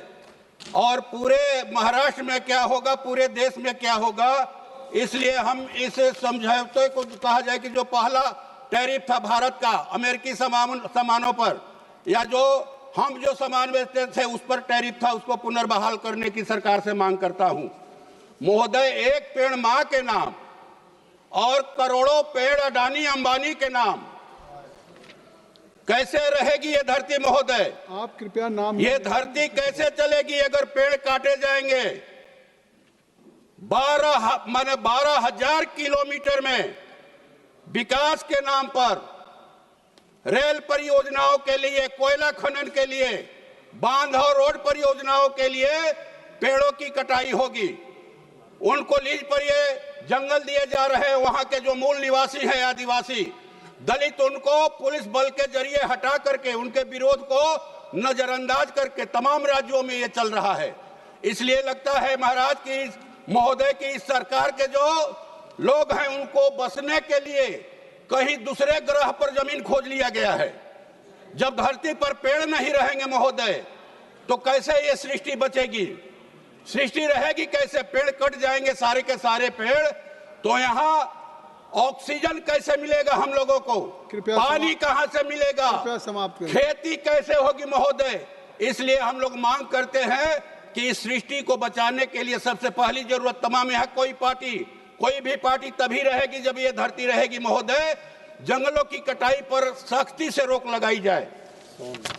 और एक बात ये महोदय कि यहाँ पीरपैंती में 1050 एकड़ जमीन अडानी को पावर प्लांट के लिए दे दिया गया, उसको रद्द किया जाए 1 रुपये के लीज पर। और महोदय समाप्त कर रहे हैं महोदय, ये मनरेगा को खत्म करके ये जो जी राम जी योजना लाई गई है, इसे ग्रामीण भारत के मजदूरों, खेत मजदूरों को जो काम का अधिकार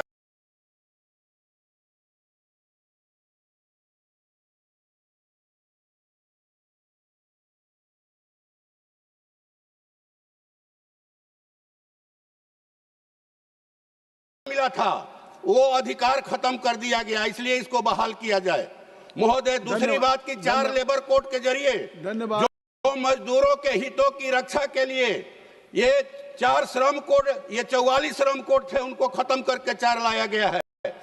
फिर से पुराने को वापस लाया जाए, नया को खत्म किया जाए। और तीसरी बात महोदय, एक मांग हमारे इलाके का सुन लिया जाए सर, जो है सोन नदी जो है वहां जलाशय की मांग, हम लोग उसमें निर्माण की बात कर रहे हैं कि अगर वो जलाशय बन जाता है तो मध्य बिहार के 8 जिलों की 42 लाख एकड़ जमीन की सिंचाई होगी महोदय, और सोन नहरों का आधुनिकीकरण किया जाए। ये हम आपके माध्यम से सरकार से मांग करते हैं। और भोजपुर में एक स्टेडियम का सरकार निर्माण करवा दे महोदय। अभी ढेर चीज बोलना है, कहें आप तो इसको हम भिजवा देते हैं। आपकी सब बात आ गई, धन्यवाद, बहुत बहुत धन्यवाद। श्री जुगल किशोर शर्मा जी। धन्यवाद सभापति जी। मैं आपका आभार प्रकट करना चाहता हूं कि आपने मुझे 2026 और 27 के बजट पर बोलने का जो है वो मौका दिया। महोदय, मैं आभार प्रकट करना चाहता हूं अपने देश के प्रधानमंत्री नरेंद्र भाई मोदी जी का और वित्त मंत्री निर्मला सीतारमण जी का, जिन्होंने देश के प्रधानमंत्री जी के नेतृत्व में 2026 और 27 का बजट जहां पर प्रस्तुत किया।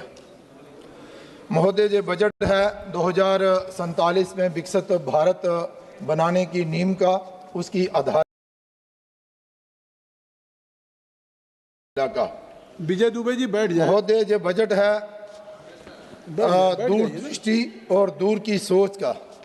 महोदय, देश के प्रधानमंत्री जी ने कहा कि हम आने वाली पीढ़ियों को एक अच्छा भारत और विकसित भारत देकर जाएं और विश्व में भारत नंबर 1 पर हो और आत्मनिर्भर हो। उसी दिशा में ये बजट जो है ये एक कदम है। वैसे तो ये बजट जो है वो 2026 और 2027 के लिए जहां पर लाया गया है, लेकिन ये सोच है आने वाले 5 वर्षों की और 2047 तक जो कार्य हमें करने हैं, उन कार्यों को संपन्न करने के लिए उनकी शुरुआत जो है वो आज इस 2026 और 27 के बजट से जहां पर हो रही है।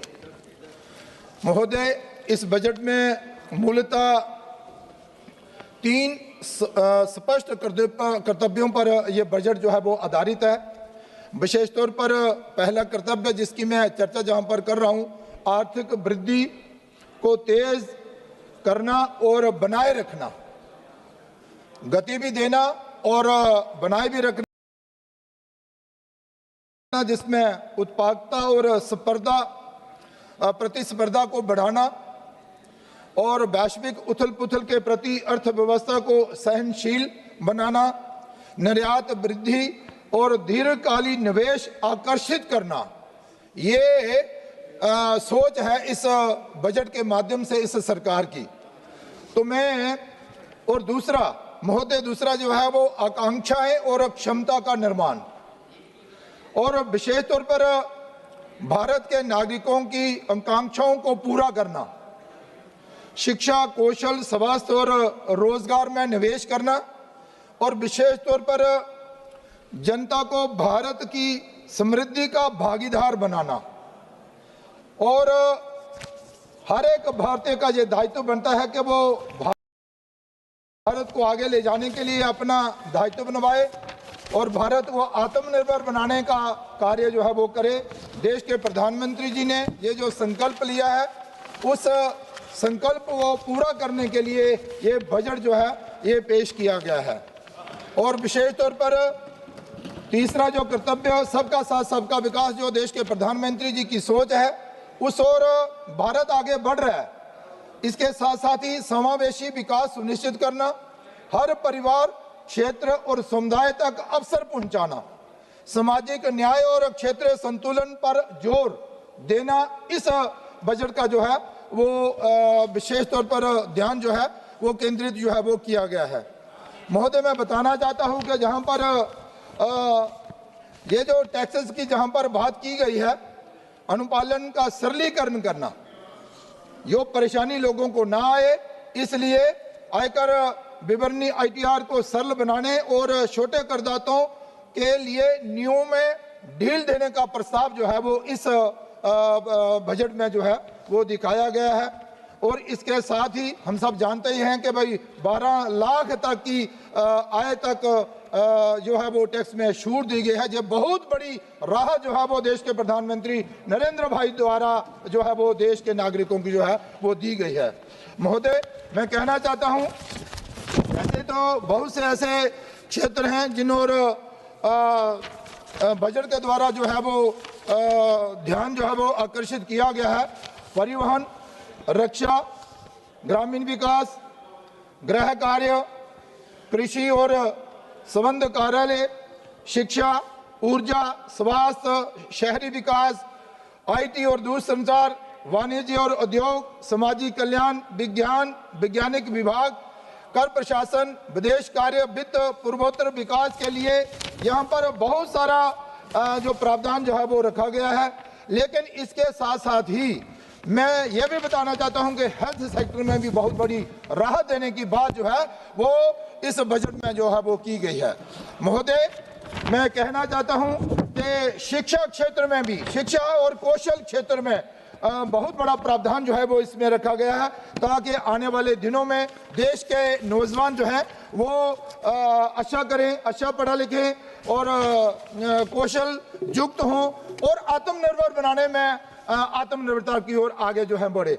महोदय, मैं कहना चाहता हूं कि जी राम जी विधेयक जहां पर लाकर सरकार ने एक बहुत बड़ी राहत ग्रामीण क्षेत्र के लोगों को दी है और आने वाले दिनों में जो कमियां मनरेगा में थी, उन कमियों को दूर करके, उस भ्रष्टाचार को दूर करके, वो अनियमितताएं जो थी उनको भी दूर करके ये जी राम जी जो लाया गया है, इससे बहुत बड़ी राहत जो है वो लोगों को जो है वो मिलने वाली है। मैं कहना चाहता हूं कि देश के प्रधानमंत्री जी ने जो 6000 किसान सम्मान निधि के द्वारा लोगों को, किसानों को देने का जो निर्णय लिया था, वो सबसे अच्छा और बहुत ही अच्छा निर्णय था, ताकि इससे किसान जो है, महोदय थोड़ा सा समय दे दीजिए, मैं जल्दी कंक्लूड जो है वो करने का प्रयास जो है वो करता हूँ। महोदय, मैं बताना चाहता हूँ कि यहाँ पर हमारी जो अर्थव्यवस्था लुढ़कने की तरफ जो है वो जा रही थी, अब जाकर अर्थव्यवस्था जो है वो तेजी के साथ जो है वो आगे बढ़ रही है। प्रधानमंत्री नरेंद्र भाई मोदी जी द्वारा वित्तीय अनुशासन और उनके द्वारा पेश किए जा रहे दीर्घकालीन जो असर है वो दिखने लगे हैं और बजट के कारण भारत की अर्थव्यवस्था दुनिया की सबसे तेज बढ़ने वाली अर्थव्यवस्था जो है वो बनती जा रही है और बनने भी वाली है। महोदय, भारत की अर्थव्यवस्था विश्व की चौथी अर्थव्यवस्था जो है लगभग बन ही गई है। इसके अलावा भी बहुत सारी योजनाएं जो चलाई गई हैं उन पर भी जहां पर जो है वो सारे कार्य। मैं आपका आभार प्रकट करना चाहता हूं कि आपने मुझे इतना ही समय दिया, लेकिन महोदय कहने के लिए बहुत कुछ था, लेकिन मैं आपका आभार प्रकट करना चाहता हूं कि आपने बहुत अच्छा किया। और विशेष तौर पर जम्मू कश्मीर की अगर बात करूं तो जम्मू कश्मीर के लिए भी इस बजट में 2000 करोड़ जो रुपया है, 2000 लाख करोड़ रुपया जो है वो ज्यादा जम्मू कश्मीर को भी जो है इस बजट में दिया है। इन्हीं शब्दों के साथ मैं आपका आभार प्रकट करता हूं। धन्यवाद करता हूं। धन्यवाद। श्री हनुमान बेनीवाल जी। सर कम बुलवाना जिनको आपको ही बुलवाना। सभापति महोदय, सबसे पहले तो मैं आपको धन्यवाद दूंगा कि आज आपने जो सुचारू रूप से चर्चा चालू हुई है उसकी, और दोनों पक्षों को धन्यवाद की चाहिए। अगर 5-7 दिन पहले हो जाता तो कम से कम समय तो खराब नहीं होता हमारा और देश का, कुछ बोल लेते राष्ट्रपति अभिभाषण पे भी। सभापति महोदय, जो आम बजट आया केंद्र सरकार का, इसके अंदर गरीब, किसान, मजदूर, युवा और मध्यम वर्ग बजट जब आता तो उम्मीद रखता देश का प्रत्येक वर्ग कि अब बजट आएगा, कुछ विशेष रूप से हमें सौगात मिलेगी। लेकिन दुर्भाग्य से कोई वर्ग इस बजट से ज़्यादा खुश नहीं है। सबका साथ सबका विकास का नारा देती है सरकार, कुछ गिने चुने कॉर्पोरेट घरानों का बजट बनकर रह गया। पूर्व वक्ताओं ने भी लंबी चौड़ी बात यहाँ पे कही। सभापति महोदय, हमारे देश में आयकर, अधिभार, उपकार, जीएसटी से विभिन्न प्रकार के करों के कारण मध्यम वर्ग, वेतनभोगी, कर्मचारी, पेशेवर वर्ग आर्थिक रूप से शोषित महसूस कर रहे हैं। और जो बहुस्तरीय कर का ढांचा उससे नागरिकों को वास्तविक आय और बचत को गंभीर रूप से प्रभावित कर रहा है। बावजूद इसके बजट में सरकार ने उच्च और बहु कराधान की प्रणाली में सुधार करने कोई ठोस रोड में तैयार नहीं किया। सभापति महोदय, अमीर गरीब की खाई बढ़ाने वाला बजट है। आपने स्वास्थ्य बीमा और व्यक्तिगत जीवन बीमा पर जीएसटी शून्य कर दी, मगर राजस्थान सहित कई राज्यों में बीमा कंपनियों ने ऐसे बीमा बेस प्रीमियम बढ़ाकर सरकार को चुनौती दी, मगर सरकार इस बात को स्वीकार करने से इनकार करी है। इसलिए राहत के नाम पर दिखावा करने में सरकार को ज़्यादा भरोसा है। सो मतलब जिस राजस्थान प्रांत से आता हूँ, लगातार एनडीए को 25-25 सीट, अब की बार भी 14-15 सीट आपको दी। इस बजट के अंदर राजस्थान का जिक्र तक नहीं किया। हमने बहुत बड़ी मांगे राजस्थान के अंदर करी थी, और जहाँ जहाँ चुनाव होते हैं उस स्टेट को आप मदद करते हो उस साल, ये सही है जो भी आप करते हो, लेकिन राजस्थान जैसे प्रांत का नाम आपको लेना चाहिए। भारतीय जनता पार्टी राजस्थान से मजबूत हुई थी। तो मेरा ये आग्रह है कि जब बजट पे जवाब दे वित्त मंत्री जी दोबारा, जब उसके अंदर हो तो राजस्थान का जिक्र जरूर करें, क्योंकि राजस्थान का नौजवान, किसान, प्रत्येक वर्ग इससे नाराज है कि आपने राजस्थान का जिक्र नहीं किया। विशेष राज्य का दर्जा छोड़ो, नाम तो ले लेते राजस्थान का, ये राजस्थान के लोग चाह रहे थे। सभापति महोदय, महंगाई और मध्यम वर्ग की अनदेखी, इसके अंदर जिस तरह सोना, चांदी, पेट्रोल, डीजल, रसोई गैस और खाद्य पदार्थ और दवाइयों के दाम लगातार बढ़ रहे हैं। उम्मीद थी कि महंगाई को आप कंट्रोल करने के लिए कोई प्रणाली लाएंगे। महंगाई से राहत देना कोई ठोस प्रावधान आपने नहीं किया। सभापति महोदय, किसान और ग्रामीण भारत के साथ अन्याय, किसान देश की रीढ़ है। आपने जब किसान आंदोलन हुआ तब एक कमिटमेंट किया था कि एमएसपी और आय दुगनी, ये बात आपने करी थी। मेरा एक सवाल भी आज लगा हुआ था, गोलमोल जवाब दिया। दुर्भाग्य इस बात का है कि जिन किसानों जवानों ने आपकी सरकार बनाई, अगर हर बजट के अंदर उनको निराशा हाथ लगेगी तो किस तरफ जाएगा जवान किसान। देश के अंदर अलग ही रूप से लोग सोचने लगे। मेरा आग्रह है जब बजट के अंदर आप जवाब दें। खाद बीज महंगे हो रहे हैं, लाठीचार्ज हो रहे हैं यूरिया और डीएपी के लिए। सभापति महोदय, युवाओं के साथ आपने कोई रोजगार के ठोस साधन सर्जित करने की बात करी, नहीं हो रहे हैं। मैं एक न्यूज़ चैनल के अंदर देख रहा था कि प्रधानमंत्री कौशल का जो पैसा जा रहा है, वहाँ प्रधानमंत्री कौशल के जो केंद्र बने हैं वो कुछ नहीं है। अधिकारी कह रहे कौशल केंद्र चल रहा है, कुछ भी नहीं है। कहीं तो लोगों ने अपना घर बना रखा, कहीं दूसरा कोई गौशाला बना रखी, कहीं बकरी पालन हो रहा है। ये प्रधानमंत्री कौशल योजना है, वैसे चल रही। भ्रष्टाचार और यहाँ से ये हमारे मंत्री जी बैठे, मंत्री जी आप जान दें, टीम भेजें राजस्थान के अंदर, जहाँ जहाँ गड़बड़ी हो रही है उन लोगों को गिरफ्तार करें, सीबीआई जांच कराएं। एक मैसेज आपको देना चाहिए, आपको अधिकारी सही बात नहीं बताते, ये बहुत बड़ा दुर्भाग्य है साहब। ये एक मिनट सर, एसएससी जैसी परीक्षाएं, पेपर लीक, भर्ती में देरी, कोई रोड में राजस्थान के तो सारे पेपर आउट हो रहे हैं। ओएमआर सीट, उससे पहले आरपीएससी घोटाले, एसआई भर्ती। तो मेरा आग्रह है कि अब आप वैकेंसी निकाले और ठोस जवान का एक भरोसा। ये सब राज्य का विषय है, एक राज्य नहीं, दिल्ली का ही बता रहा हूँ साहब, पूरे देश के अंदर पेपर आउट हो रहे हैं। नीट के भी पेपर आउट हुए, और भी हुए, बिहार में हुए, बंगाल में हुए, राजस्थान के अंदर हुए। तो मेरा आग्रह है कि पेपर ही जब आउट हो जाएगा तो नौजवान भरोसा कैसे करेगा? आप भी तो भरोसा, जब जहाँ आज आप इस चेयर पर बैठे हो, अभी आप लोकसभा अध्यक्ष नहीं सभापति है, लेकिन लोग आपको लोकसभा अध्यक्ष के रूप में ही देख रहे हैं, लोकसभा अध्यक्ष से। अच्छा क्या बात है, सही है साहब। और आप मुझे बैठा दो, मैं एक दिन में मैं इसके पावर बता दूंगा आपको एक चक्कर के अंदर। तो जो बैठा है वही राजा है। और आप तो एक दिन के मुख्यमंत्री रहे, जब आपके नाम की मूवी बनी थी, नाइक फिल्म आई थी, देखिए आप। हाँ तो फिर तो जगदम्बिका पाल जी का नाम स्कूल में थे, जब सुनते थे कि एक, अरे भाई मार्शल साहब ऐसे क्या कर रहे हो यार, आज तो इस बिना कोरम बोल तो रहे हम लोग, थोड़ा तो दो टाइम यार, थोड़ा टाइम दो। फिर हमने तो आपके बार आपको बाधा भी नहीं डाली, वहाँ भी नहीं आया यार, ऐसे क्या कर रहे हो? चलिए फिर क्या वही बुलाना चाहोगे? शिक्षा स्वास्थ्य केवल घोषणाएं, शिक्षा और स्वास्थ्य के अंदर आप देखिए अस्पतालों के अंदर डॉक्टर नहीं है। और हमारे केंद्रीय जो केंद्र से संचालित विद्यालय हो रहे हैं स्टेट के अंदर, तो वहाँ स्टाफ कैसे लगे ये आपको ध्यान देने की आवश्यकता। मैं जल्दी जल्दी कर रहा हूँ साहब। CSR की राशि के व्यय के लिए ठोस CSR, जहाँ से आप बाड़मेर, जैसलमेर, जालोर, जोधपुर से देश के तमाम जगह जहाँ माइनिंग हो रही है, दूसरा काम हो रहा है, वहाँ संबंधित MP को कोई नहीं पूछता। निशिकांत जी दुबे को पूछ सकते हैं, हमें नहीं पूछते, क्योंकि ये कागज के अंदर निकाल लेते हैं। अब हमें पढ़ने का समय थोड़ी है, ये पढ़ पढ़ के इतना करके लाते हैं कि हर लोग जवाब देते हैं हमारे को कि साहब निशिकांत जी के वहाँ तो काम हो रहा है। अरे भाई हमारे भी करो कार्य, निशिकांत जी काम थोड़ी चलेगा। मेरा आग्रह है तो आप भी एक मिनट, आप भी निशिकांत जी के साथ आ जाइए, आप निशिकांत जी के साथ आ जाइए।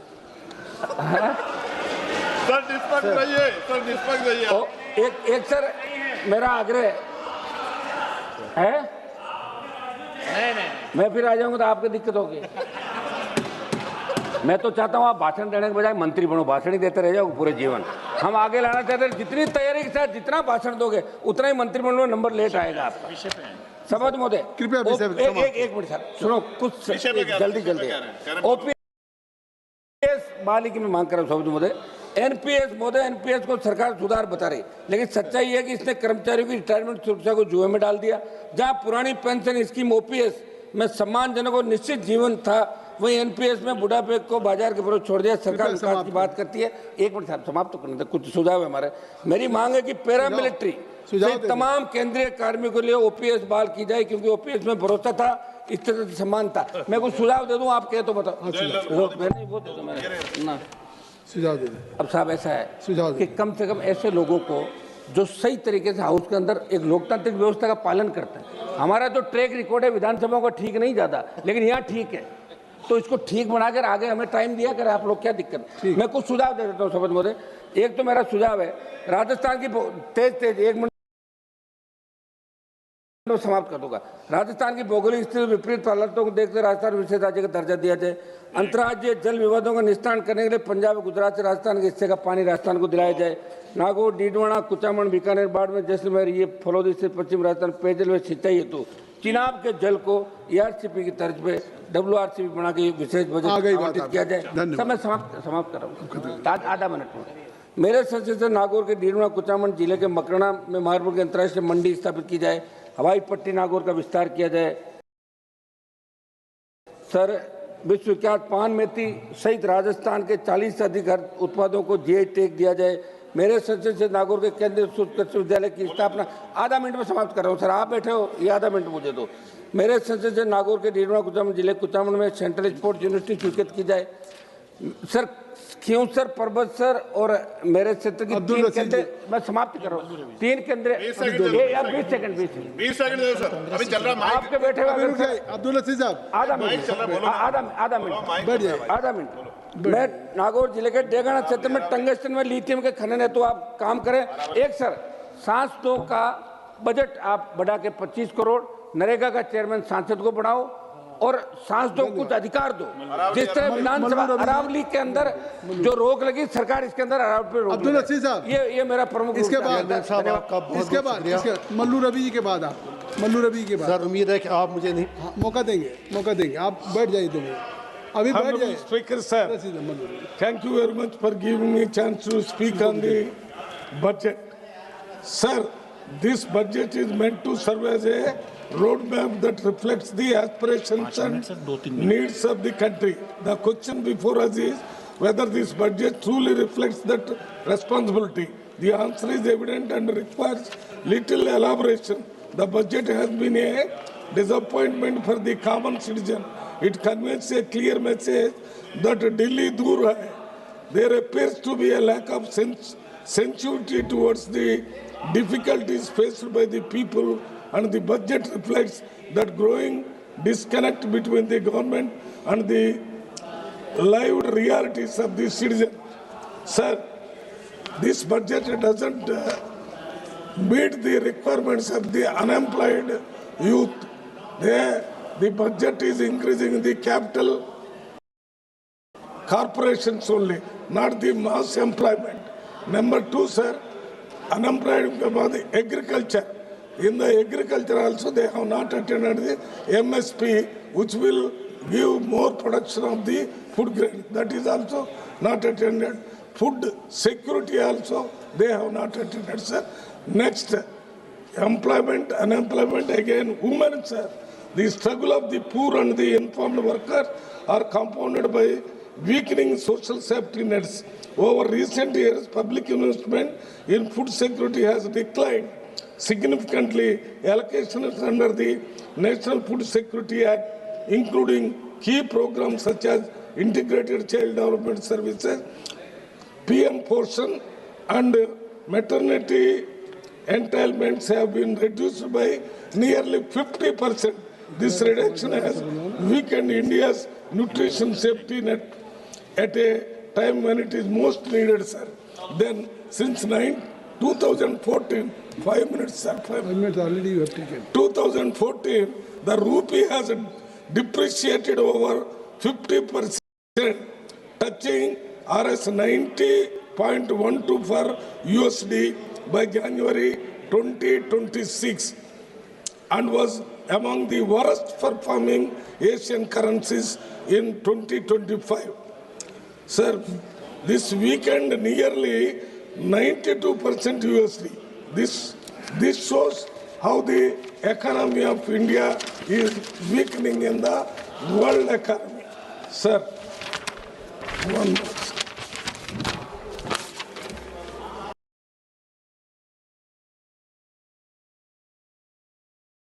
To Telangana, sir. I come from Telangana, Nagar Kannur, 2 minutes.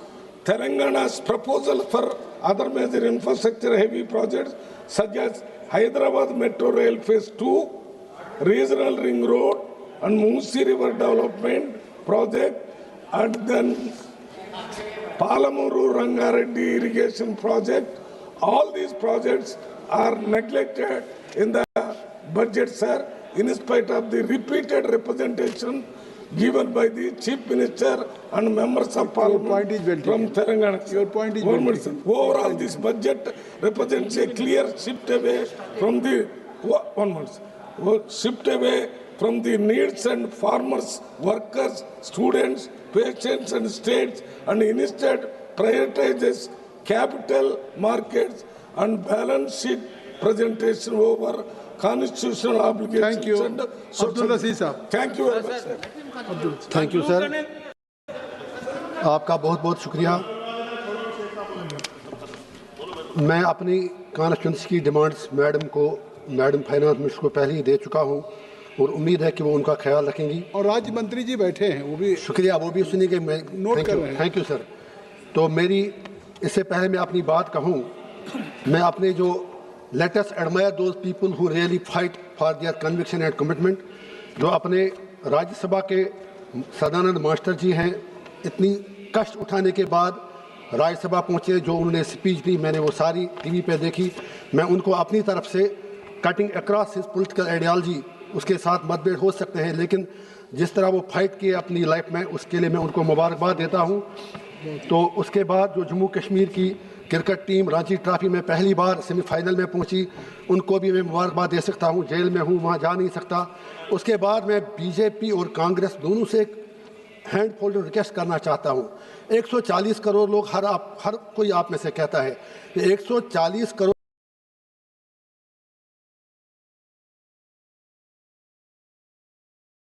लोग जानना चाहते हैं, आपने 6 दिन इस हाउस को हॉस्टेज क्यों रखा? ये आपकी जागीर नहीं है, ना इनकी ना आपकी। आपको किसने अधिकार दिया? यहाँ मेरे जैसे एमपी भी हैं जो 1.5 लाख रुपया मेरे नाम पर रोज चढ़ता है पार्लियामेंट आने के लिए, और यहाँ आपका चेहरा देखकर हम सिर्फ शोरगुल और इस वक्त कहीं नहीं है। हैविंग सेड दैट, मैं आपसे यही गुजारिश करूँगा, ये बुरा हुआ कि लीडर ऑफ अपोजिशन को बोलने नहीं दिया गया और प्राइम मिनिस्टर साहब भी नहीं बोले। इससे पार्लियामेंट का स्टेचर जो है, please for God sake think over that. मेरी ये गुजारिश है रशीद साहब, सर बजट पे बोल लेना। ये बचत ये जनाब 1.5 करोड़ रुपया 1 मिनट का है, 1 घंटे का खर्च होता है। मैं तो वही बात कर रहा हूँ। मैं तो ये सर आपसे कह रहा हूँ, जहाँ तक बचत की बात है, हमारे चीफ मिनिस्टर जम्मू कश्मीर के जो हैं वो बिल्कुल सरकार के आभारी हैं। जैसा अभी हमारे जम्मू के दूसरे, भैया अगर आप खामोश हैं तो, जो हमारे चीफ मिनिस्टर साहब हैं उन्होंने शुक्रिया अदा किया सरकार का कि हमें बहुत पैसा मिल रहा है, लेकिन उस पैसे का क्या करें अगर वहाँ अमन शांति ना हो।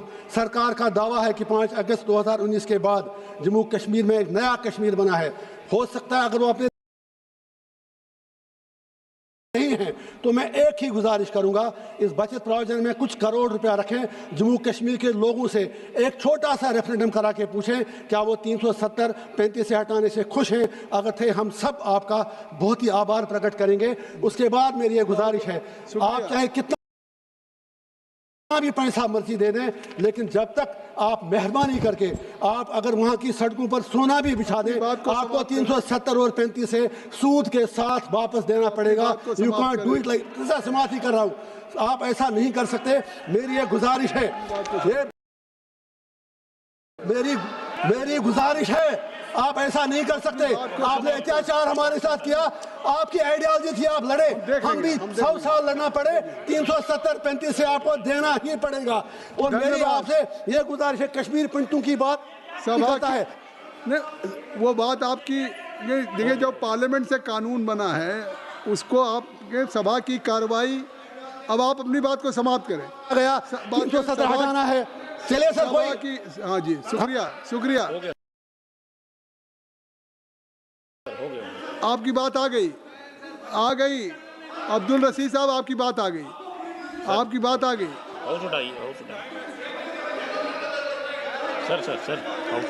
सर नहीं देना, स्पीकर साहब ने। सभा की कार्रवाई कल बुधवार दिनांक 11 फरवरी 2026 को प्रातः 11 बजे तक के लिए स्थगित की जाती है। 8 बज गया।